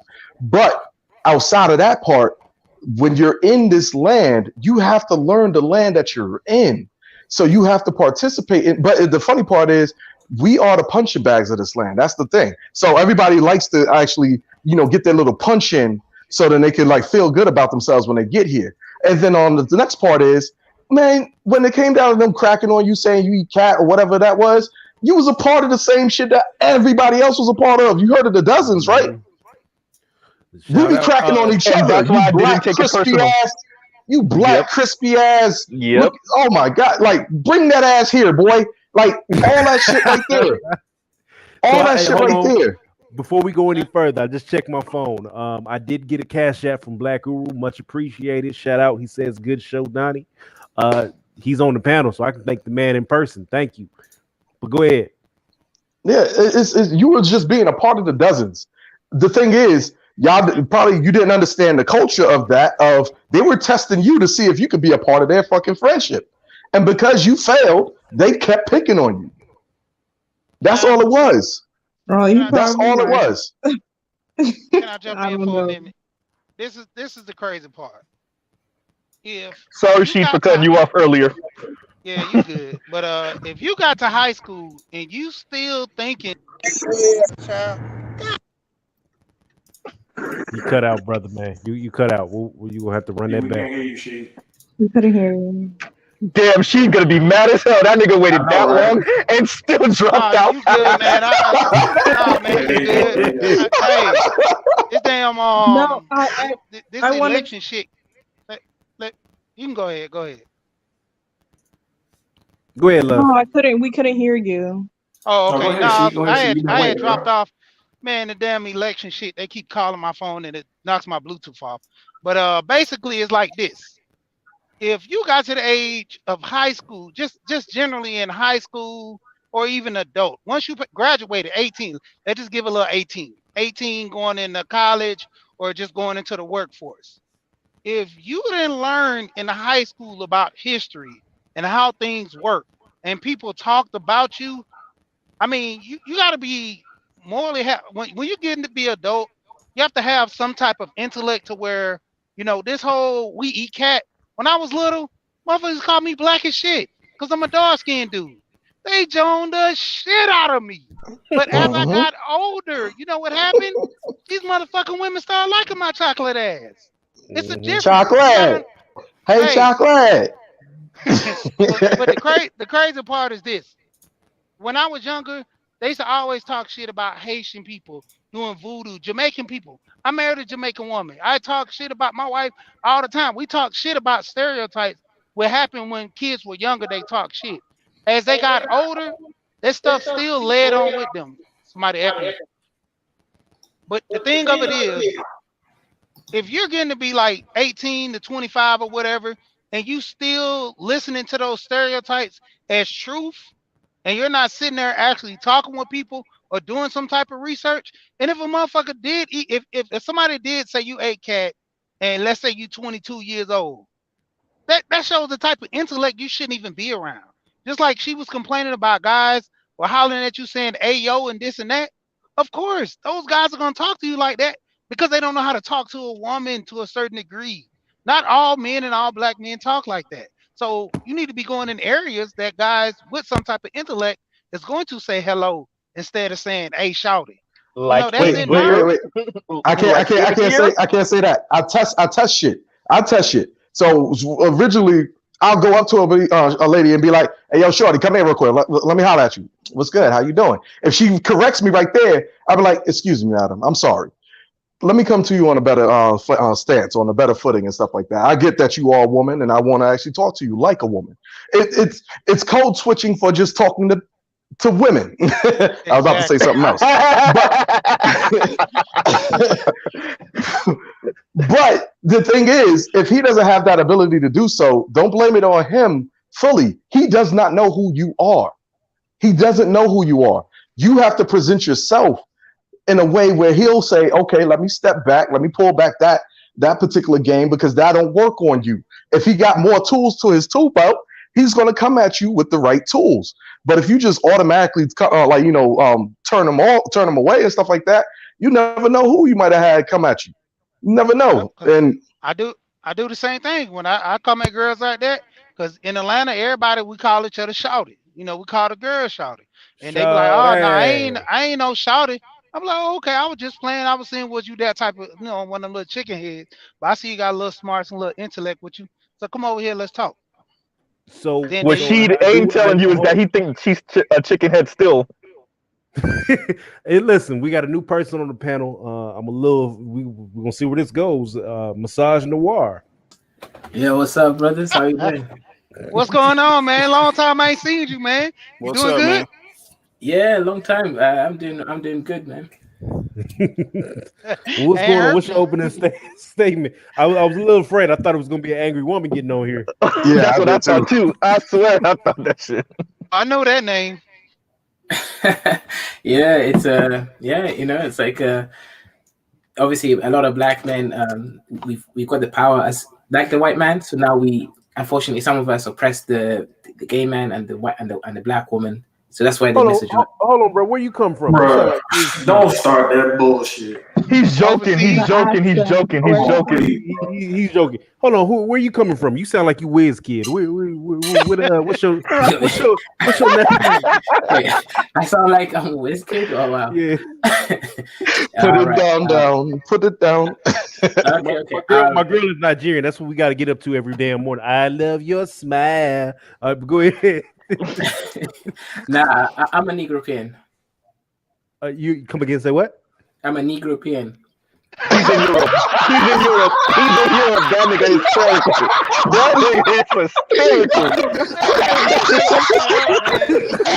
Make this shit. Oh shit! I wasn't ready. Where in Negropia are you from? London. No, okay, okay. Yeah. London, and before London, because that's not a London accent. But where were you before London? Right, Wakanda, man, Wakanda. Wakanda. All right, Yeah. all right. She All went right. hit with the No, Wakanda. So I'm we from talking to Wiz Kid. Go ahead. Yeah. I'm actually from the Wanga clan, so that's where they got the idea for Wakanda from. Wait, okay, you're gonna have to explain that because it sounds interesting if you actually like. Right. I just want to know what this nigga said. The idea from Wakanda. He tried to put a little bit of extra British spin on it, but go ahead. I don't know if y'all caught that. So there's a tribe in East Africa called the Wanga clan, and they're like a sub tribe of a bigger tribe called the Buganda Kingdom. So when the writers of Wakanda, what is it called? Black Panther, yeah. When the writers were trying to figure out like an African kingdom that wasn't colonized previously and had success, what they did is they did some research and they found out that the Wanga Kingdom in East Africa, they were the most advanced system in that area. They had their own kings, their own social systems, economic systems that were separate from the Europeans. So that's where they got that whole kind of idea concept from. So they changed Wanga to Wakanda. Thank you. Stan Lee Thank did you. that? Yeah. Stan Lee didn't do it. Stan I mean Lee the guy had a who team. got it from. So Stan Lee made most of what Marvel is, but it was like 4 or 5 other people that has like the big name Marvel people in there. But Stan Lee kind of he was the one running it, so he was the one involved. Okay. I give it. You going back to the comic book era of it. Yeah. But okay. So what else you got to talk about, Wiz Kid? What else we running with? Hysterical. We just gonna call this nigga Wiz Kid now. So obviously, the misogynoir, man, guys, we gotta solve out the misogynoir in the black community, man. We gotta stop hating on black women, and we're gonna show love. So you feel like we hate black women? I feel like there's a subset that do, and the rest of us we don't protect the black women. That's the problem. Okay, let me ask. Is he joking or no? I don't know. We're gonna find out today. Don't fight me. How do you feel about that? He's bullshitting. Don't fight me. How do you feel about it? As the only woman on the panel, do you feel like black men aren't protecting you? Do you feel unprotected when you get out in these streets? Oh, okay. That's the white man holding her down. That's we don't know. You can't expect protection from men she don't like. Here's the thing. How about we ask an elder, Black Uru? He hasn't said much. Oh, yeah. I it's interesting. I have a kind of reverence for Haitians, given thank you, Black their Uru. unique history. I mean, they're. I mean, you guys are the first people who liberated yourself. In this hemisphere. We will never let the world forget it. Niggas say that shit everywhere. You have Haitians, we can't go nowhere without saying it. You have a very special place in history. In fact, in a righteous world, you will be aristocrats amongst the black people on this planet, as far as I see it. I agree. I think the Haitians. So I have nothing but the utmost reverence for the history. Hey, y'all niggas violating special history? Who was kid in the background? I'm sorry, buddy. Y'all made you want to hear it, so I was about to play it. Y'all violating it. The elder is speaking. Y'all act right. Go ahead, Black Uru. No. You guys have fun. Like I say, I'm mostly kind of chilling, but no. So I have nothing but reverence for the history of Haitian people, and it's no accident that Haitian people have been treated the way they've been treated. The European will never forgive you for being the heroes that your ancestors were. They will never forgive you for that. Shit, we know it. They will never, ever forgive you for that. Because you lighted the way for the rest of the black people that were under bondage during that time. And you changed the history of America. I don't know if Louisiana Purchase, people. Yeah, I don't know if people talk enough about. Yeah, they don't know. A lot of people don't know the history of this country. Man, y'all got our asses whooped because of y'all. They kick our ass because of y'all. They put it in hyper mode because of y'all. Man, yeah, y'all messed us Actually, up. if you think about it, I'm sorry. Well, no, I mean, you know your history obviously better than I do, but I mean, yeah, that changed. You know, that led to the acquisition of the central and much of the central and southern part of the United States. Now, how great that was over the course of history or whatever, maybe that story is yet to still be told. But I mean, the impact of the Haitian people in the history of the last what close to 300 years or whatever, it's a very unique and special history. And so I'll never probably think or speak ill of Haitian people. I think it is regrettable that other, like my daughter's best friend, one of my daughter's best friend is Nigerian, and I have Nigerian friends or associates as well. Can I ask you a question, Guru? Sure. Right. So, okay. So someone said that there are simps in the UK. I am no simp, guy. I just believe that we, as men, our duty is to protect and provide for women, and that is it. But anyways, let me ask you a question. So, why do you think that it is that when Nigerians or whiz kids move to America or the UK, it's the same thing here? Because the native blacks here don't succeed as much as us. So why is it that we are the most successful? Forget the whites, the Chinese, all groups, the Nigerians, we're the most successful in any country that we go to. Y'all Nigerians? Are you saying Nigerians? Wait. Are you saying Nigerians? When it comes to are you asking specifically about Nigerians? Well, I mean, yes. I would say Africans in general, except for like Somalis and some other parts, because they tend to be like not educated when they come here because it's war torn. It's because they're war torn countries, etc. Generally, anyways. But Nigerians, when we come to the UK or the US, we tend to do so much better than the natives, black people, and also the white people of those communities. Why do you think that is? Can I ask you a question on that? No. He asked Black Uru, go ahead. Uru, and then you can jump in, and then I'm gonna hop in after you. Well, and I'm going to say this is going to sound odd, but I don't know. I have found Nigerians that I have encountered, almost all the Nigerians that I have encountered appear to be above average intellectually. And I also have found them to be especially aggressive in a positive way. So that's just been my observations. I'm currently now working with a Nigerian gentleman on some IT related stuff. So that I've had very positive experiences. One of my mentors going way back was originally from Nigeria. He passed on a few years ago, but he had the utmost respect for me intellectually, and he was very demanding as a result of that, more so than any other professors or whatever that I had. So I remember him quite fondly. Yeah, I've just had great experience with Nigerian people. I like Nigeria. I kind of have a hankering for Nigerian women, actually, but I won't go too deep into that. But I'm about to jump out in a minute. But as far as other Africans, I mean, look, typically there is a class difference between people who come or who are able to immigrate to the U.S., to Europe, or etc. Very often they have more resources.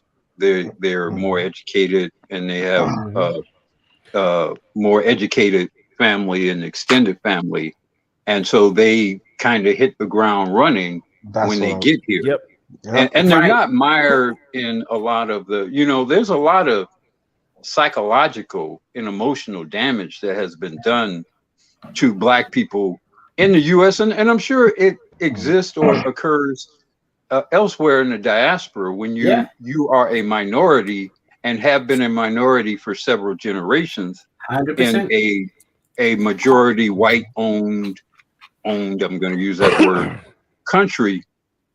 it sort of erodes part of your spirit over a period of time. Right. And you see the world in a much more circumscribed way than you did before. You know, I mean, I remember as a kid actually seeing, now they weren't active, but I remember as a kid in the South actually seeing the you know, whites only signs. I saw them with my own eyes. Now, you know, they were, you know, that stuff was going away, but you know, I remember, you know, an uncle carrying me away from a white only water fountain.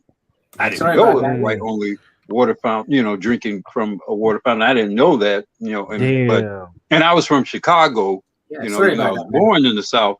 I lived in Chicago as a child. I would visit the South, you know, when I was young, and I would go into stores. And I remember going into stores and being drug out of those stores by, you know, like my grandmother or aunt or whomever, because we weren't supposed to be in those stores.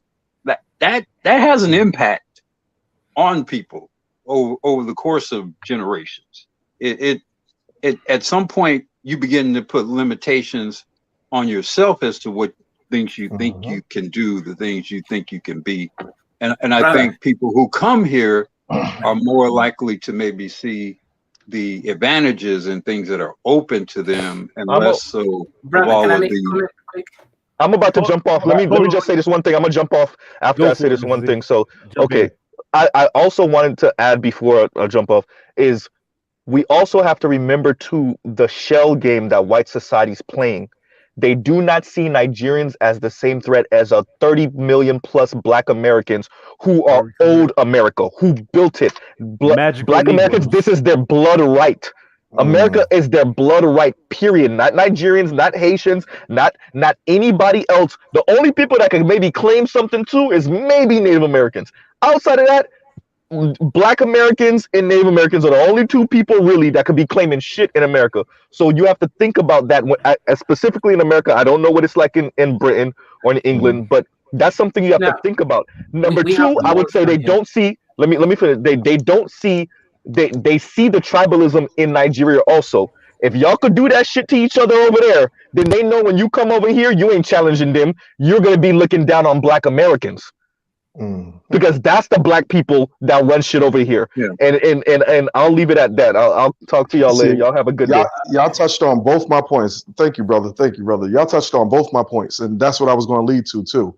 You came over here, highly likely you had an advantage already because your family already had money. Probably, I mean, to Britain. A lot of them come here. Matter of fact, right now I'm being adopted into a lot of Nigerian friendships and connections and stuff like that. The Igbo tribe usually moves to America, and then the Yoruba tribe usually moves to the UK. So, okay.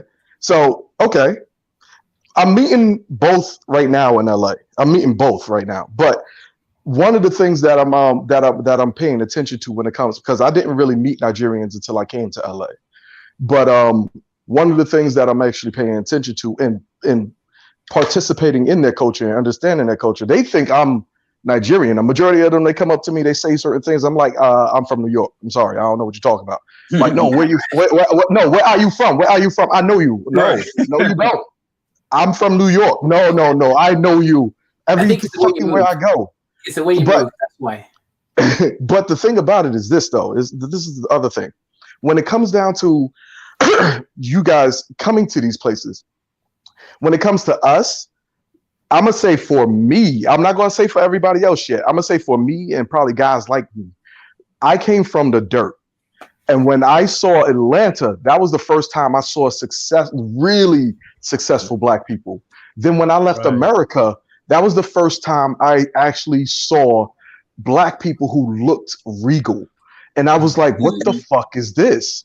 And it opened my eyes to some things. Now I have rich Black family members, right? But they don't look Black, if you get where I'm going with that. Whereas when I left America, I saw when I went to Atlanta first, I saw rich Black people, and that threw me off. I was like, and this was at the airport first. I was like, what the hell? Like, what? You see that bag? And then so So these things that Black Uru was talking about, where like these limitations and these things, like we've been stomped down quite a bit. I actually ran from the KKK.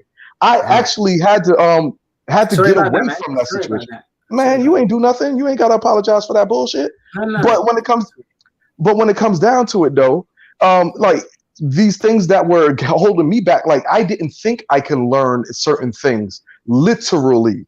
And until I actually got away from certain people who were putting those mindsets in me, until I had a math teacher that was like, I need you to learn this so your people could come back to the point of where they were when they mastered this. I was like, what the hell are you talking about? We mastered this. He was like, you guys made this. I didn't understand him at that time. And when it came down to it, when I started growing up and learning and coming about and seeing these other Black people, you got to understand when it comes to the majority of Black Americans who, especially, I'm gonna tell you for the East Coast. I can't speak for the West Coast.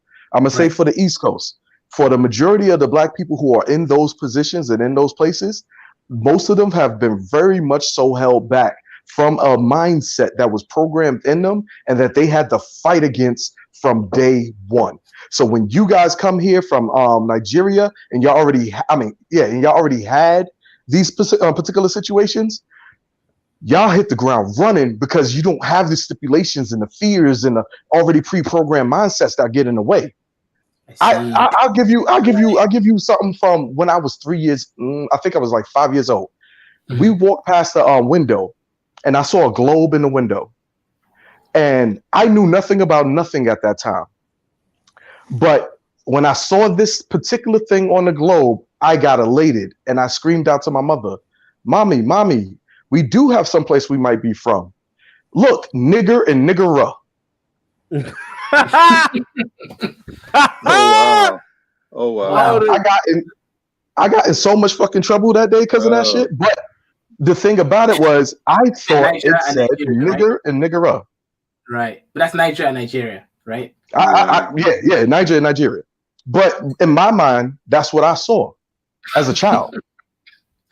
Didn't know any better. So this is what I'm gonna do. I'm gonna let Massage Noor respond, and then I'm gonna bounce back in because I haven't said anything, but I want Massage Noor to respond. I have a Nigerian. My wife is from London.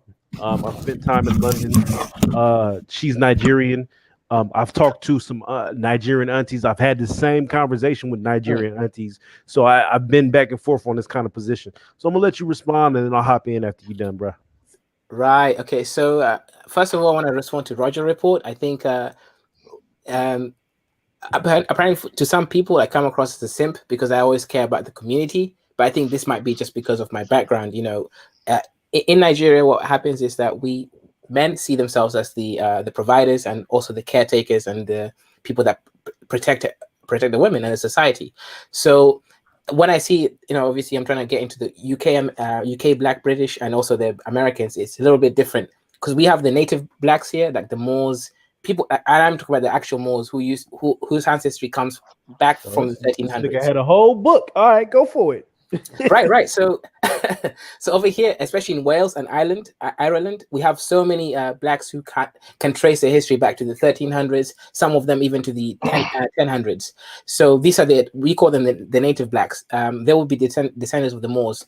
Then we have the Caribbeans who came in during the 1960s and the 1950s to rebuild Britain. Then we have the Nigerians and the other Africans who came in around 1990s onwards, etc. So I'll be part of that kind of group. Now, the thing is what the brother said here. First, I'll respond to Uhuru. Uhuru, is it Uhuru or Uru? Uru. Okay, I thought it was Uhuru because in Swahili, Uhuru means like togetherness, people. So I thought that's what it is. But okay, fair enough. So I respond to what Uru said. I think you're making a lot of sense. Actually, that's making a lot of resonance with me, and also what the brother just said right now. It feels like what's happened is the psychology, the mindset of Black Americans, also the native Black British, have been so ingrained with every time that you try to succeed, it seems like forces outside have tried to bring you down. Like I've done some research on the Tulsa, the Black Wall Street that happened. And small excuse, what they do, in fact, this happened with Ethiopia as well. What happened with Ethiopia is this: Italy tried to invade Ethiopia. So what they did is they said, "Well, the Ethiopians fought back. We have a right to now go and try to invade them." You see, what they do is they create a situation whereby they use some pseudo reasons to then try to make it seem like it's an okay action to do. So I acknowledge that did happen in Ethiopia. However, the Ethiopians fought a 5-year war where they were partially occupied, but they won that war, and then they were able to kind of win their freedom and not be colonized. Now I get that same logic is used in America, whereby what happens is they create these pseudo reasons to kind of instigate things. So I get that. So I guess from the conversation, what I've learned is that it seems like there is white supremacy in this world. That I've actually seen it. When I was in Nigeria, what happened is no one called you black because everyone is black, right? Like a few people are not, but most people are. So we just call each other by our tribes. So there is no such thing as, black people can't be successful. Basically, everybody's black. So the smart kids are smart kids. There's no such thing as black or white or anything like that. So when we come to America, I guess our mindset is so, because our programming, our childhood programming is so ingrained with success that we get here and we're like, oh, wow, this system works really well. People actually do what they say they're going to do. So we kind of see there's so many leverage positions. I guess maybe now I understand that in some African Americans, also the native British people, is that they've been dealing with racism for so long that it's hard for them to see the points where they can kind of manipulate the system for their own gains and move up that system. And I also understand that sometimes the native blacks and native black Americans, as well as Native Americans, that the systems would not allow them to move further because they see them as a threat, as the other brother who just left stated. So I'm kind of understanding it now. So basically, it's a mentality, mindset, and also the economic status. Yeah, you're right. To leave Nigeria, you have to be of a certain economic status. That usually means you're also of a particular kind of caste system, whereby you usually would have been more educated. Like both my parents have a master's at minimum. I have a PhD, so I get it now. I finally do understand what you brothers are saying. Okay, so let me start from here. In Nigeria, you guys have a big issue right now, right? What's going on in Nigeria? Yeah. So what's happening in Nigeria is that basically, you are you aware of the scams that happen sometimes from Nigeria or Ghana? Oh yeah, right. So familiar. Yeah. Right. So a few people, I forgot the name that they use.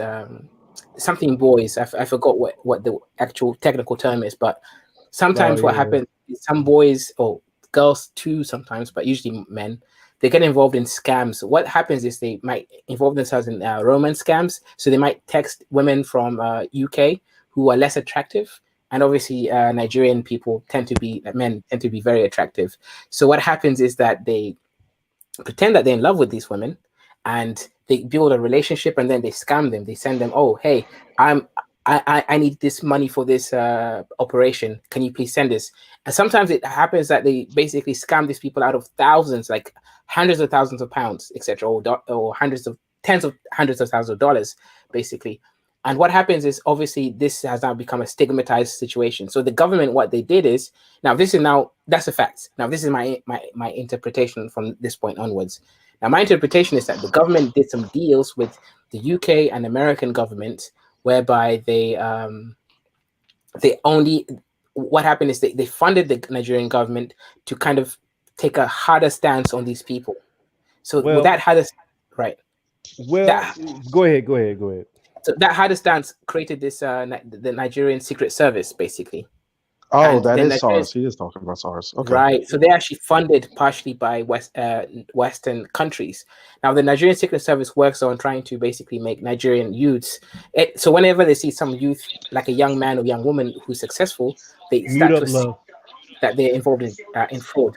So that's what's been happening. And sometimes they kill them, they hurt them, and they do all sorts of evil against them. So now in Nigeria, everyone is against this system because most people don't actually know where it comes from. They don't know who's actually funding it, because obviously they don't. Wow. So let me shorten this. So Nigeria has some corruption going on to where they let 100%. other countries come in and fuck up their country, and people in the country, because of it, are experiencing negative effects. Somebody needs to mute up.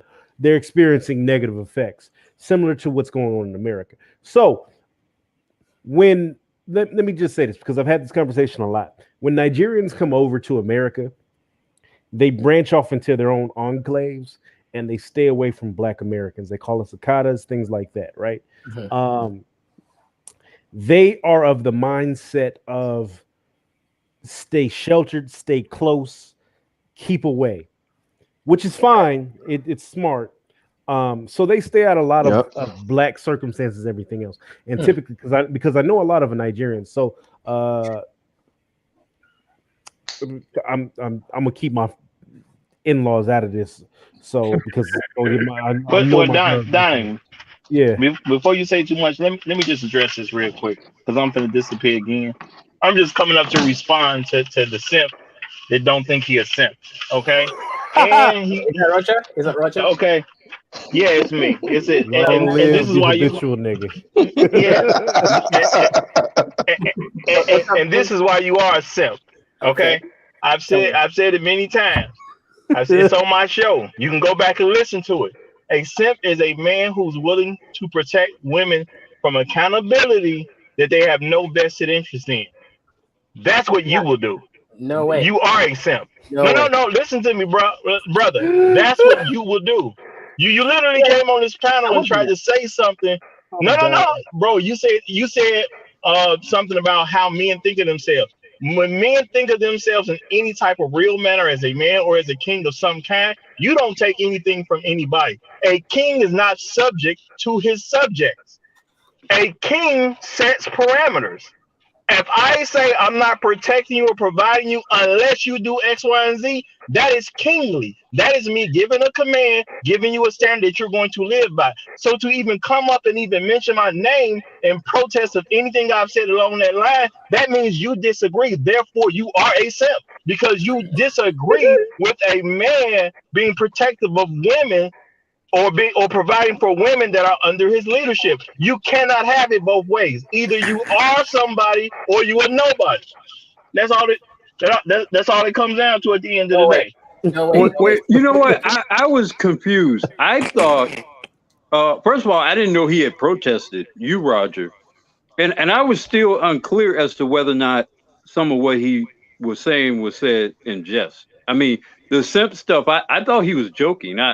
But I hadn't heard all of what had been said, so apologies for that. So he was actually being serious about that stuff about protecting women and all of that. That was serious. Let me explain, guys. See, go for it. Yeah. Bro, what's that to explain? Either you agree or you disagree. If you think women should be protected or provided for without being under your leadership, ain't nothing to explain on that. You either are simple or you're not. No way. That's not how reality works. Let me explain it, right? See, you're playing. Oh, it's definitely real. It's definitely real. You're playing from a two-dimensional game. Two-dimensional means, right? It's a tit for tat. If she's not, no, it's not a tit for that. I've set a standard. It's called a standard. Either you abide by the standard or you don't. Right. That's a two-dimensional standard, right? I'm playing a meta game, meaning it's a meta abstracted component that's actually going to fix Black people across the whole world. Now, Black men or men in general, our position is to protect, provide, and set the standards. Now, when you set the standards and protect and provide, you're going to actually make sure that the women operate within that operandi stimulus. That's what I'm going with. I'm going with you protect them, you provide for them, and you know what? The ones who don't act right, you ignore them. You don't demean them. You just simply ignore them. Okay, so how do you have a problem with what I said if you're gonna say that? Well, I think the problem is you are not looking at the it sounds like you just want to sound like you better than me or think you're smarter than me, but now you're trying to repeat what I'm saying, yet trying to make me sound wrong. You sound like an idiot right now. No way. If I'm wrong, no. Hold on. If you're intelligent, tell me where I'm wrong, which made you disagree. You are not. Don't repeat what I said. If you repeat what I said, you're saying I'm right. If you think I'm wrong, simply tell me where you disagree so I can get a better understanding. Basically, I think that when you're dealing with women, they think differently from us. So you have to say things in a way that is more receptive to them. They focus more on emotion and your Whoa, bro. Tell me where I'm wrong so I can understand how you're right. Tell me where I'm wrong. Don't tell me about how women interpret things. Tell me what I said that's wrong. If you're a smart person, you should understand what I'm saying. Matter of fact, you should probably speak it. Yeah, you should probably speak at least 2 languages with your background. So I know you got to have some type of intelligence.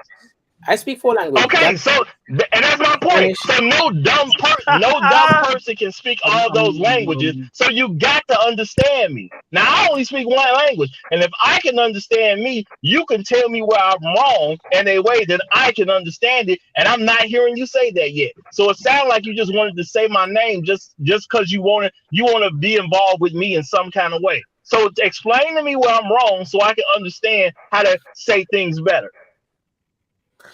You know Kevin Samuels, right? Kevin Samuels gives critique, but he also gives a potential for solution. You only give the critique. I understand all that, bro. Tell me where I'm wrong. I said women should be protected and provided for if they under our leadership. You said the same thing, but you came up here early saying I was wrong. I'm trying to hear you tell me something different than what I said so I can understand how I'm wrong. Orewa Bakades Bedeska. Roger-san.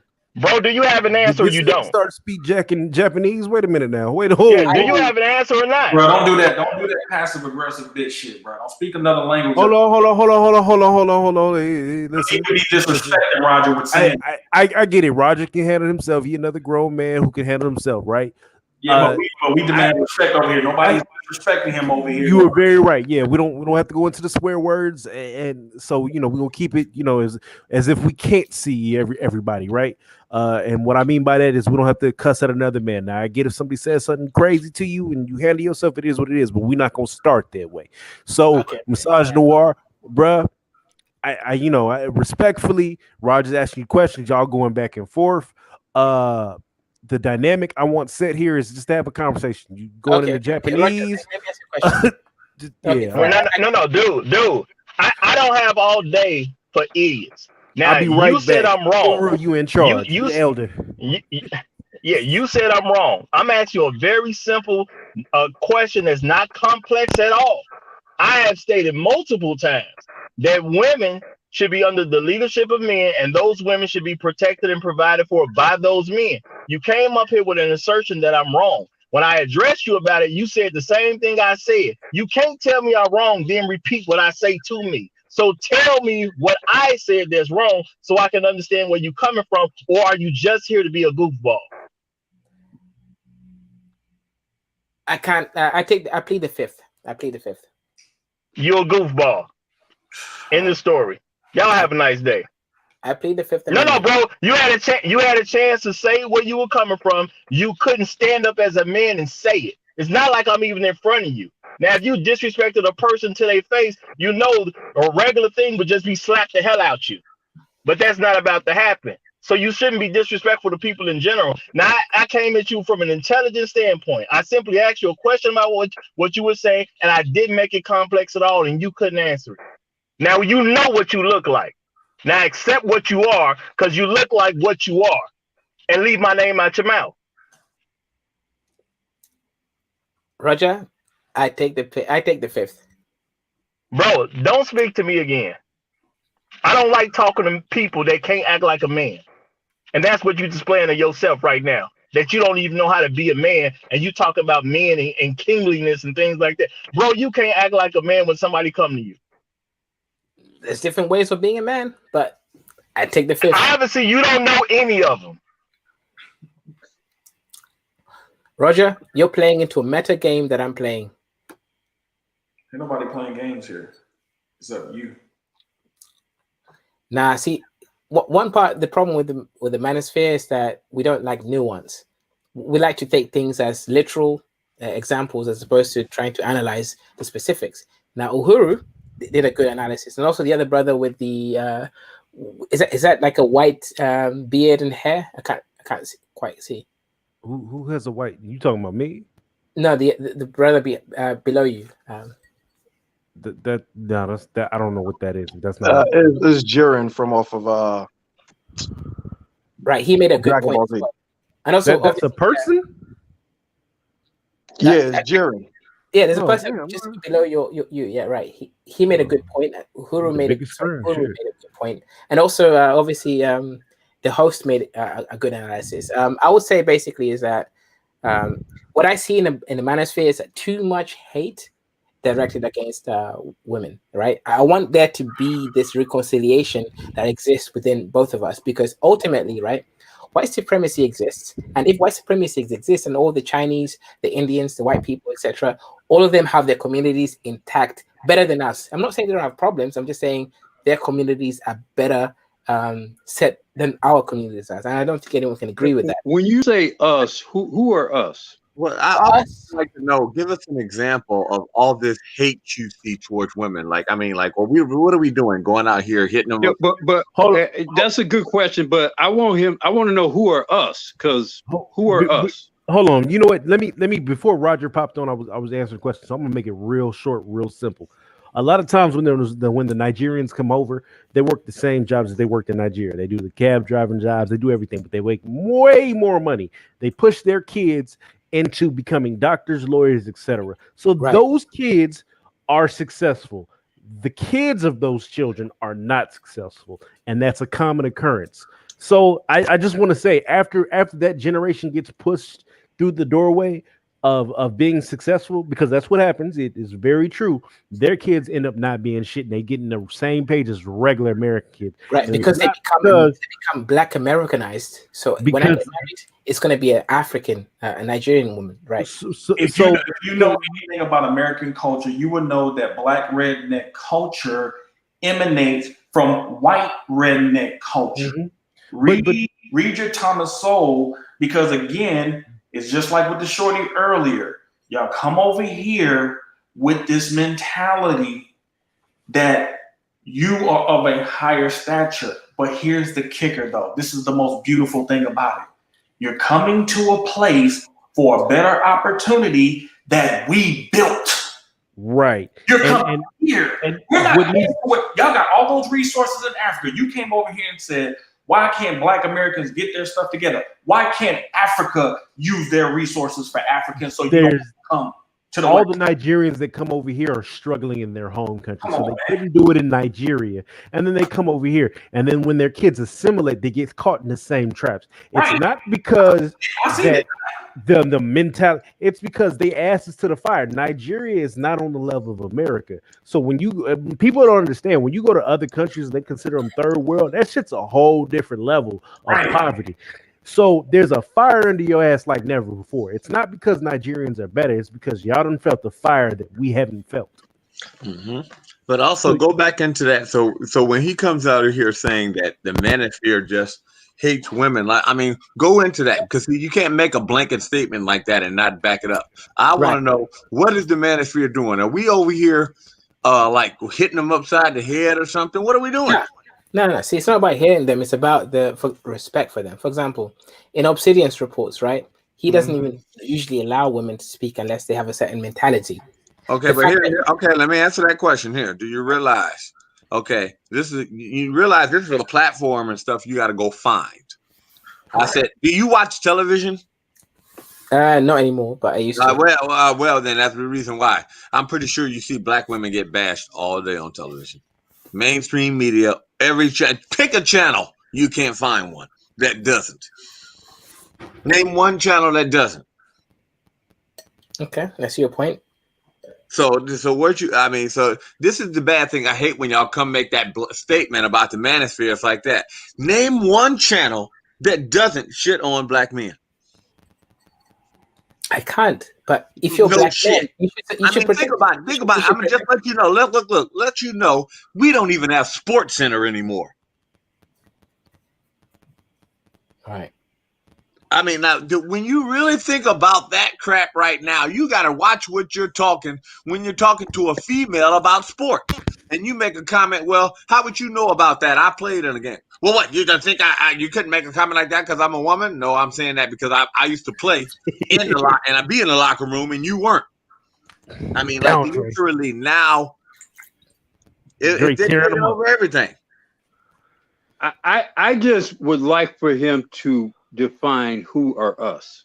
And also take that statement back that you made, that's what we do then, since that, before you go ahead and go any further. Okay, then maybe black. It's not okay. Maybe it's not just black men. It's everyone that hate on black women. Fair enough. But All right, it's our well, take it. Tell him now. Now here's the question. You worried about a damn panel over here, and you see it on every. You can pick any channel. Name a channel. It's bashed. We're bashed. So if anything is, why don't you recant that statement and say no? Women bash black men every day of the week. Because shut up. Right. Wait. You what's your name again? Because I was about to call you WizKid, but what's your name again? Huh? Do you really want to be called that? Let's be honest here. You want to be called Massage Noir? Call me Noir. Okay, Noir. All right.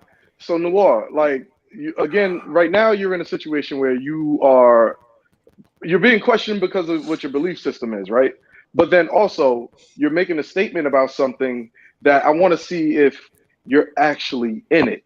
Are you living in a situation where you're around an acculturated black woman from America? Yeah, I mean, okay, right. See, I work internationally, right? I work in America sometimes. I work in the Middle East, and I work in the UK and Japan, etc. So I work across all those countries. Yes, I am. So I won't give up the job that I do, but I work with. No, you don't have to. Right. So I work with certain people within certain tech companies. It tends to be black women more often than black men, because obviously black men have been usually they find it difficult to actually move forward in their life because of all the barriers that. It's not just that, because I'm in a major tech company right now, and in that situation, they accept them because it's funny because these people they're saber-toothed, but they accept them faster than they accept us because we're a threat. Like on every situation I've been in this particular room, every time I have to deal with certain people, I have to make them feel comfortable when dealing with me. And then when my intelligence comes up, then they're competing with me intelligently. So, or intellectually. So, like when it comes to the girls, though, it's a different situation. And they scared you're going to come in and swipe the females. Fellas, Let's be honest. so I noticed we have Natty 31 on the panel. Natty 31, I haven't heard her say or him. Actually, Natty, I know Natty 31. Actually, I say he can have these. He can have these women. It ain't gonna bother me. I just wish I had I wish I had gotten a chance for him to explain what he meant by us.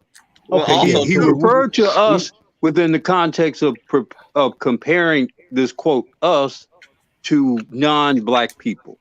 So my question is, when you say us, are you saying all black people throughout the world, or all black people in the diaspora, or all black people in the United States? What the fuck is us? Right. That's a good point. Now, Natty, I know Natty. Right? Natty is she's one of my girls, right? I know her. Now, hold on. Is Natty here? Natty, do you want to say anything? I'm here. Yeah, I'm here. The conversation went way left. We were talking about black women. You having some audio issues, love, so I need you to fix that. All due respect, Donnie, please let this guy define who the fuck are us. Who are us? Please. This is the elder on the panel, so this is what I'm gonna do. If you can answer that, please, Massage Noir. I can't. WizKid. If you can answer that, WizKid, I appreciate it. Natty jumped off the panel. I was gonna give Natty a little spread. Natty, if you're listening, please pop back up. I want to hear your voice. But go ahead. She was trying to fix her audio issues, baby. Yeah, okay. Maybe that's what also, too, let him go into that. Also, too, let him go into the thing saying that. Well, wait a minute. Don't on all the channels the women bash us. So I want to hear him say it out of his mouth. Right. Okay. So I'm gonna respond to Uhuru first, and then I'll respond to you, brother. Go ahead. Okay. So who's us? Right. See, obviously, us can't be the black community across the whole world because of all the very different types of races that exist within the black race, right? So each tribe is a different race. So that means the Yoruba, the Igbo, the Somali, the Kenyan, the Zimbabwe, they're all different races, etc. So I can't speak about the whole so-called black people, but I can speak about the blacks in the diaspora. So that means all of us who exist in Europe, in America, in Australasia, in Australia, New Zealand, etc. All of us, that's who I'm talking about. The ones who exist within Babylon, the diaspora. Those of us, that's what I'm referring to, because the ones that live. So you're saying ADOS people are essentially the same as Caribbeans, or the same as Black Europeans, or that we all are the same? We all have the same struggle. We all have the same issues with our women. Is that what you're saying? I believe at least yes. Mostly yes. We have a similar issues. Like for my so-called A levels, I studied sociology, and part of the point in the sociological context was that a lot of Black women were taking charge of a lot of families. And this seems to be consistent within the UK, Switzerland, Netherlands, German, France, America, and also parts of the Americas. So yes, anyone within the diaspora that's outside of Africa, that's who I'm referring to.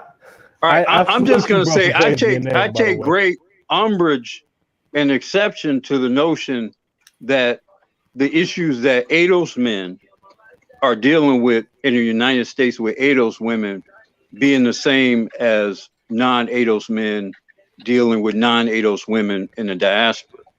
I mean, there certainly is a kinship amongst Black people, and there are certain similar or overlapping issues and conditions.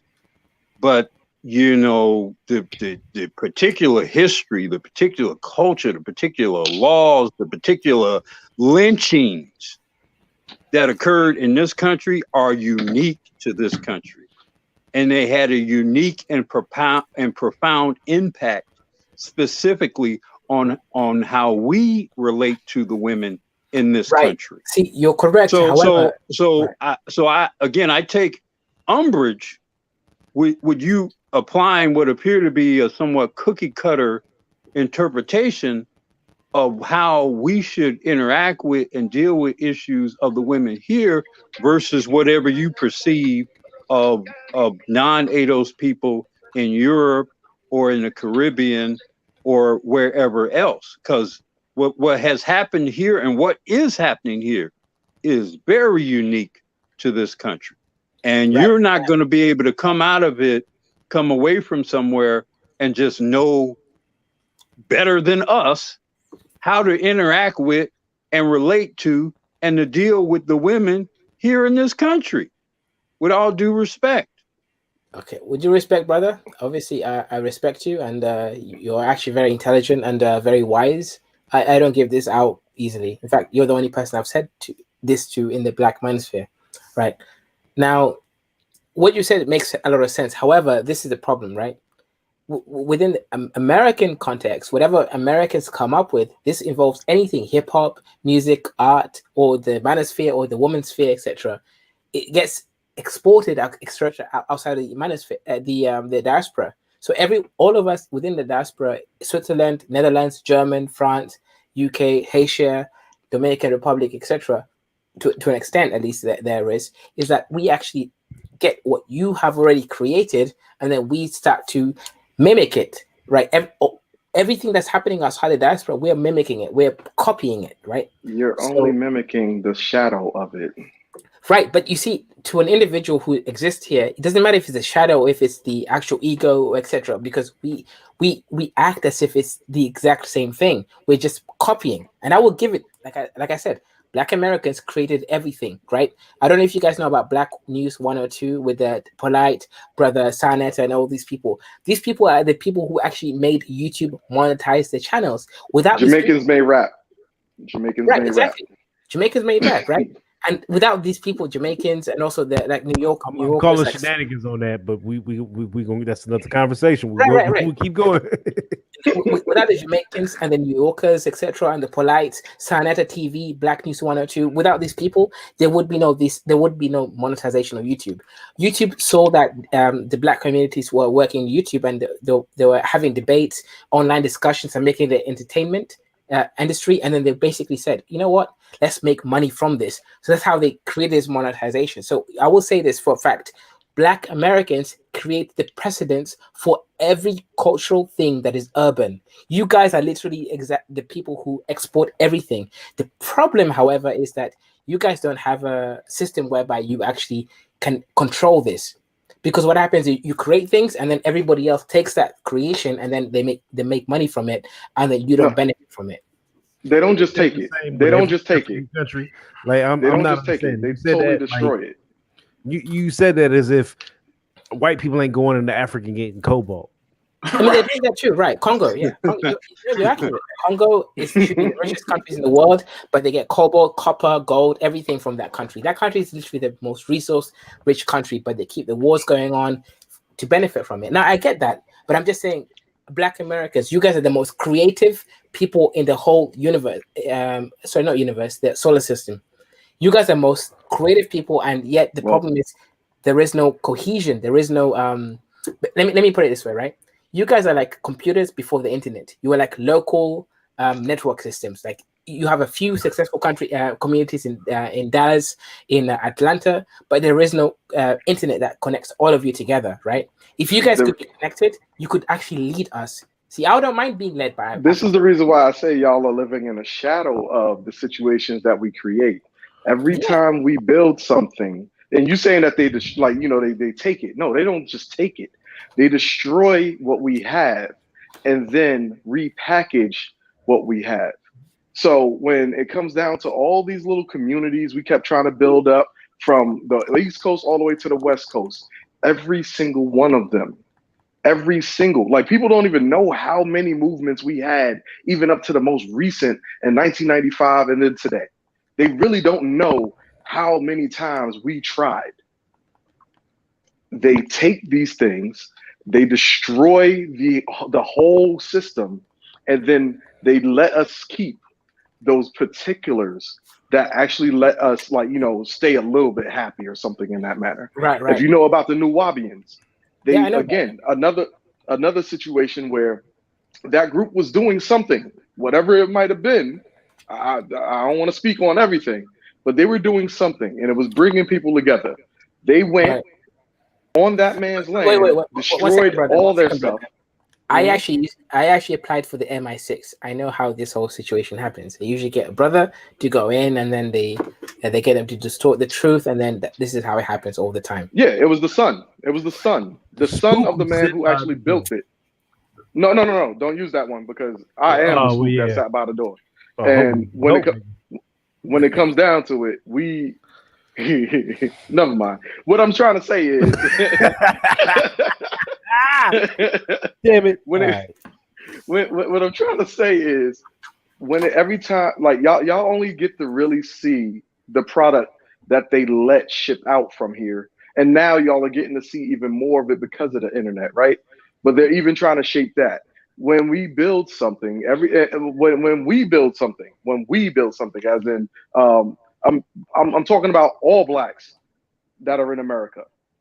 They take those particular people, such as any number of the people who are in this panel or who are watching, myself even. They take those resources, those people who are actual, let's say,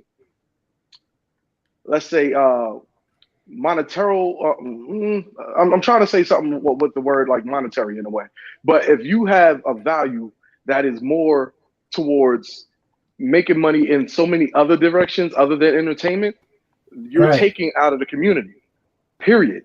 And then the funny thing about it is we also don't value those people. So what happened is when they actually come up and they're able to bring something back to the community, they have nowhere to go. They have no mindset towards coming back. So now they've completed doing certain things where now the people who can get out don't come back. It's more to it than just like the situations of just the music, the culture, and all. The music is just a pinnacle. It's just a small piece of the edge of the sword. Well, that's just a small piece. The reality is that, again, I noticed this about a lot of groups who come from Africa and the Caribbean. And they don't come over here looking their nose down at Black Americans. Let's take a look at y'all leaders, though. Because last time I checked, Many of y'all leaders be over there stealing money left and right. Right. They sit From down. what I understand, Nigeria is very corrupt. Very corrupt. I have had multiple African women who have told me that to get a job in a lot of these African countries, you got to sleep with the boss before they'll give you a job. That's true. Unfortunately, that's true. Okay, so if you're going to call it, please call it all the way out. What I'm saying is that these African leaders, they sit down at the table to hammer out that contract. Can I ask you a question? To hammer out that contract with the Chinese, the Brits, and this and that and the fourth. I read an article years ago where a black woman said, when Africans come over here and y'all meet Bill Gates and all those other type of people, you don't meet black people. There are black men who have construction companies. There's a black owned company in Texas here that's owned by a black woman. They bring in, I think, about $150 million a year. We have those things. So one second. I'll let you finish, brother. Let me just put this in there. I sat back and let you talk. Okay. I sat back and let you talk. The conversation is, well, what about if I go to Africa, I can go to some poor places and point to some poor people that ain't doing shit. I can point to some criminals. We know they exist, but there are plenty of black people. If you in the manosphere, then you should know about the Black Brain Trust. Are there not competent black men that frequent the Black Brain Trust, engineers and all that type? Okay, then. So we have those types of men. We have those types. It's just that y'all don't want to connect with us. That's the issue. Brother, let me make a statement quickly. I'll let you finish.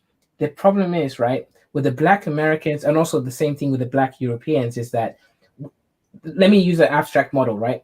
In the computers, right, you have the local systems whereby local computers within a certain area can connect with each other. Then you have the international system where the internet connects all the local systems together. The problem is the black community has very successful local systems, like in Atlanta, parts of New York, Michigan, London, etc., that are connected, but there is no connection that connects all of them together. That's what we're missing. Have you ever heard of Marcus Garvey? Right, I know about him. Yeah. Have you ever heard of Booker T. Washington? Right. These men made connections when there was no Facebook, no Instagram, no YouTube to get things done. That's a cop-out. The real issue is there is a cultural conflict based on the energy that people like you bring when you come over here with your nose looking down, thinking that you got it all together, not understanding that you come from a specific class that gives you certain advantages. That's the issue. We have shown that we are willing to work with people who are willing to work with us. We have shown that. But the reality is that when we fight for Africa, then Africa needs to come up with a school program that lets us come to Ghana or any of these other places and go to school for free. Because when y'all come over here, y'all use the black classification when it's convenient, when you want to apply for scholarships, when you want to claim black men. Okay, but when you're actually trying to come together as a group and really get money together, y'all are going to be isolated. So you can't do that both ways. I agree there, but I agree with you there, right? But here's a part of the problem, right? When we first came to Europe, in Netherlands, German, America, and also parts of UK, is this, right? When we came here, you guys made fun of us. You told us that we were African booty scratchers, right? You going back to childhood. Exactly. No, but here's the problem, right? Childhood determines your adulthood, right? Because now, see, I'm not hurt, right? I actually understand this, what the brother's saying. But obviously, I'm also speaking for the whole Nigerian African community as a general, right? See, I'm healed from it, but a lot of my brothers and sisters are not healed. So you guys call them African booty scratchers. Now, the problem is you told us that. So we always saying that. Hold on. Let us say it. This comes back to this.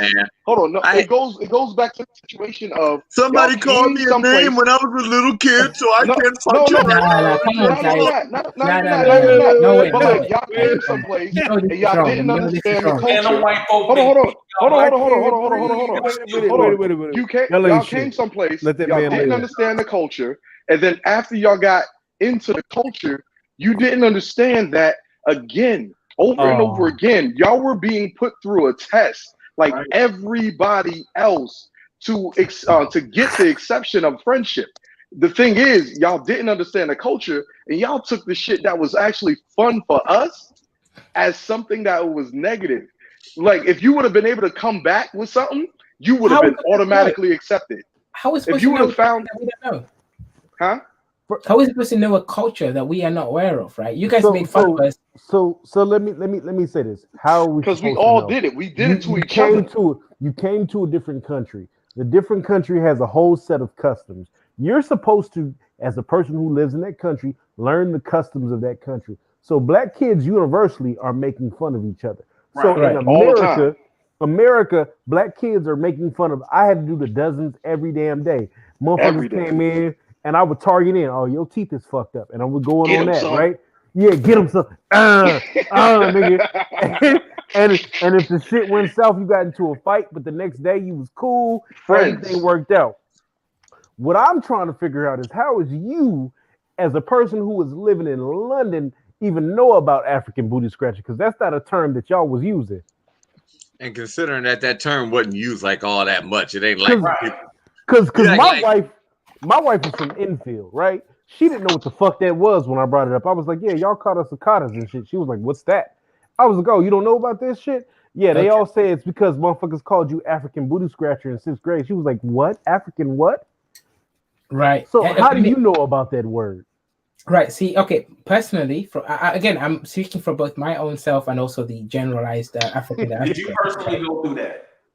Now, okay. Personally, what happened is someone called. No, I didn't get called a booty scratcher, right? So you getting offended by something you didn't even go through? No, but I'm speaking for the diaspora. I'm not speaking for myself. Let that man live. I'm speaking for the diaspora, not just myself, right? Okay, I look a bit different because I'm from East Africa, so my looks a little bit different, right? So I'm a little bit more lighter skinned than some You didn't even go through it, and he upset by it. It's not about me. It's about okay. Hold on. Let the man talk. Let the man talk. Also, shout out to Don Juan who just joined the panel. I'm gonna let you get in a second. Right. All right. My father's sure Nigerian. This is a man. My father is Nigerian and my mother. Are you sure you're a man? Is from Ethiopia, so I have like some East African, West African look. So I'm a little bit different. So I didn't fit into that so-called African booty scratcher. But many. Oh no, it don't matter. It don't matter. Like if you're from Africa, just like how some people from America think China and Japan and Southeast Asia and all these other places are all just China. It didn't matter. If you were from Africa, you were African booty scratcher. It didn't matter. It was just a joke. It was just a joke. Listen, this therapy session. This man talking it out. So let's talk it out, my man. Right. The word that they did use, however, is they use my sister is very light skinned. She almost looks white passing. Now I'm dark skinned. I actually look very black, right? So what they did, they used the words like blick for me and my sister. They called her white. You see, they were being racist against us, right? This I'm talking about British black people. They call me blick and they call my sister white. Because the problem is with Africa is a lot of us are mixed, right? We're mixed with the Arabs, we're mixed with different African tribes. So every family looks very, very, very different depending on their way. My sister's very white looking. I'm very black looking. There's pretty much Africans across the board. So let's roll on. Right. So my issue is I got called Blick. I didn't really care, but the point is many of my peers cared about this, and that's where part of that whole descent continues, right? So when some of us realize, wait, hang on, we actually care about family, we care about education, we care about success. So when I gained my master, and I didn't do a master's actually, I just did a PhD. In fact, I skipped the master's. When I got my PhD, I got a good job and I started my own company. I realized, hang on, I'm better than these people, right? But I stopped thinking I'm better than these people. And I actually got some of these people, the Caribbeans, black people, and the native black people, to join my company. And I also now actually have 2 African Americans who power my company, right? I started to try to build a bridge, but I know a lot of my brothers and my sisters still have that disdain because they're called African. But it scratches. It happened here in the UK as well, because again, we copied what the Americans build. You guys, I'm going to say this again. Black Americans are the example of the everything that exports culture to the whole world. Even Korean popular culture. Korean. Oh my God, yes. K-pop, yeah, it's heavy. Exactly. That's what I'm trying to say. Yo, they had a crew. They had a crew called Big Bang that was just a direct copy of B2K. If you go back and look at it, it's funny as hell. Yo, I swear to God, dude had braids back to the back like Omarion and everything. Everything. You know what They I had a will whole say crew. is I felt like Korea was the only country I went to that was super niggery because they had fried chicken, and I was like, y'all don't know shit about no damn fried chicken. Yo, they got This the is best chicken in the world. Kyochon chicken. Yo! Kyochon chicken. I Yo, felt in the front of same. I Noise called my Basement. mama like, I'm sorry, I'm cheating on you. In front of the like, look, you went to Noise Basement, didn't you? You went to Noise Basement, huh? Yeah. In Korea, it's out the Noise Basement. It's a black club, but it ain't black, but it's a black club. Now, Green Machine. You mentioned that Rotemi is Nigerian and he's light skinned. Yeah, Rotemi is Igbo. The Igbo tribe is actually an Israelite tribe, right? The Igbo actually originated from the Middle East, and then they came across the Sahel region, went across Mali, the Mali Empire, and then they ended up in Nigeria. House So is the also light skinned. Yeah, exactly. The Hausa are actually not really so-called Bantus, right? The Hausa are a Nilo-Saharan tribe which are mixed with the Middle Eastern people. Same with the right. Yeah, Listen, exactly. so nigga did his ancestry DNA, and I was like, oh, it's the Hausa people. So we ran it back. So you saying the house is not quite? So I'm not the king of scammers like I thought it was. No. Hausas are a Middle Eastern based so-called group who actually same with Igbo. Igbo are very light-skinned people. They have Negroid features, but their light skin come from Israel. Actually, they actually originated from Israel. They came across Egypt and then they went into West Africa. So they're not. Jew, I need some property then. Okay, let me get this shit popping. All right. That was the one where the Moroccan king was like, "Hey, it's some niggas over here that you can use, America. Go ahead and take these niggas because they don't even belong over here anyway." And that's how half of us got over here.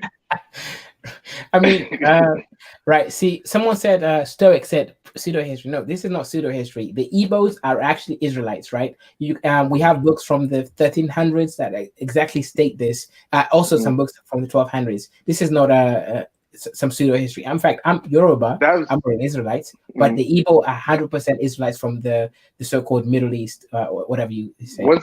Once I left America, I got access to a lot of that information. Once I left. That was part of my awakening when I got a lot of that information. Like Barry, I do want to ask one thing. I just want to put this out here. You know, listen, this is a safe space. Are you Dr. Umar? Am I Dr. Umar? Sister.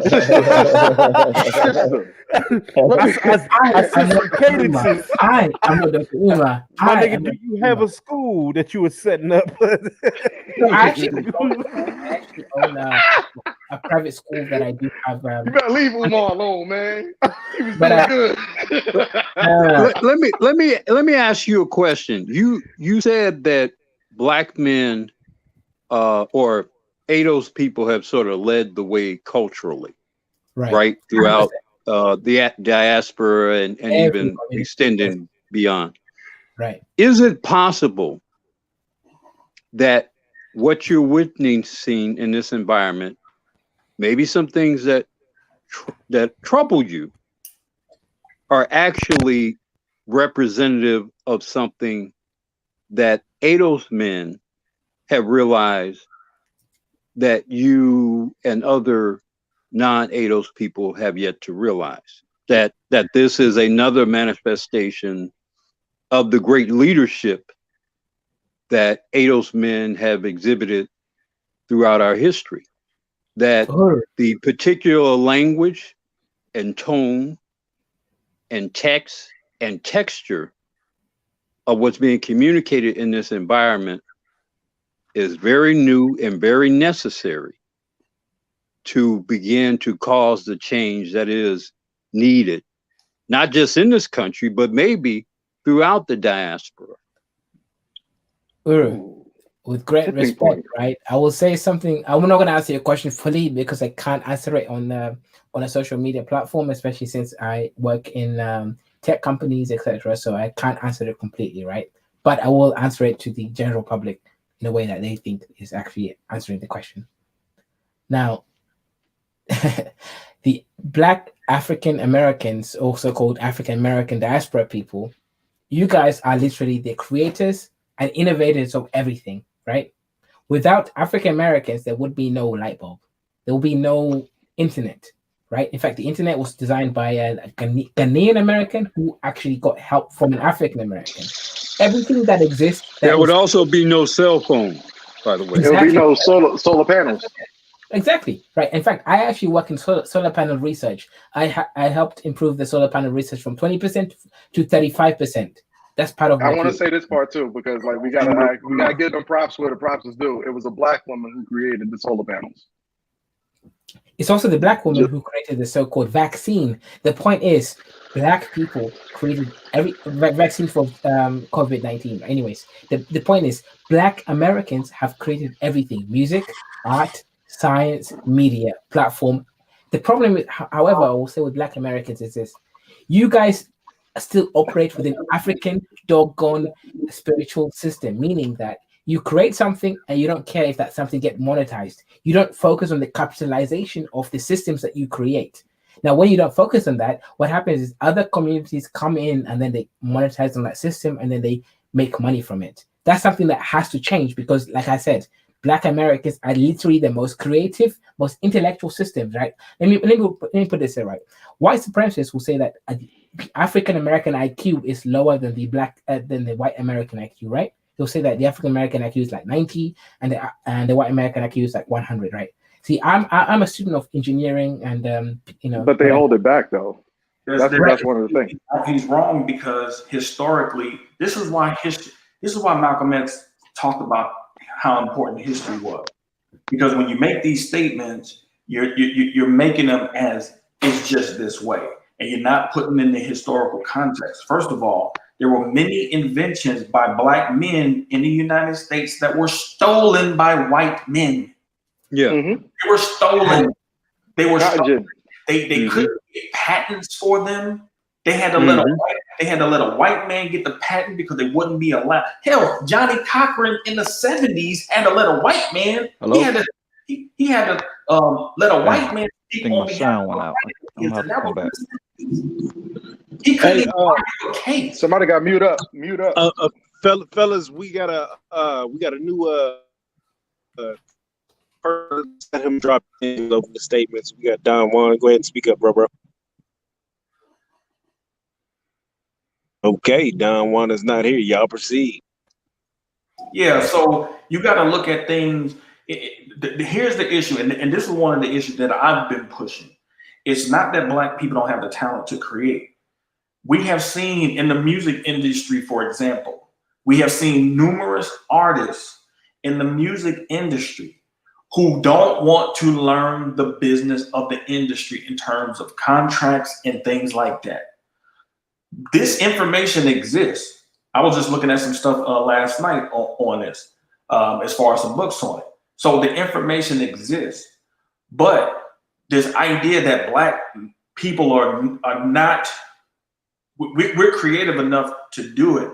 Outside of entertainment, there are Black people that are actually creating and protecting their shit. You know what I'm saying? Like it's not a game. Like they are. Rahel.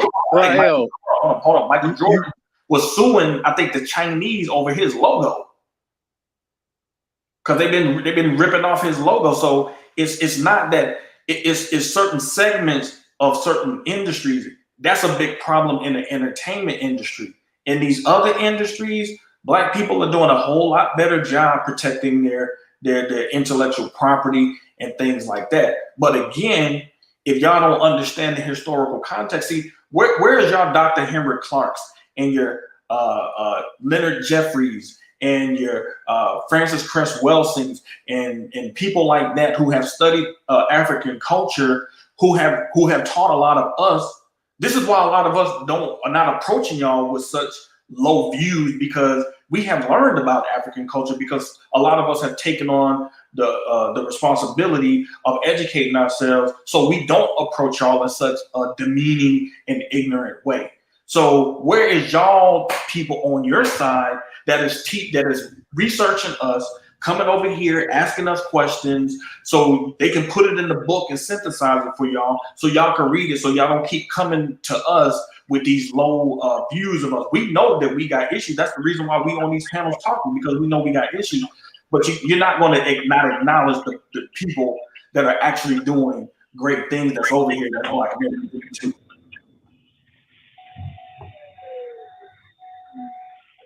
Well, you cannot really talk about the system without talking about the government, without talking about the banking industry. There's a lot of collusive activity that occur in the areas that serve as the gatekeepers to whether or not you can build an enterprise to be at or above a certain level.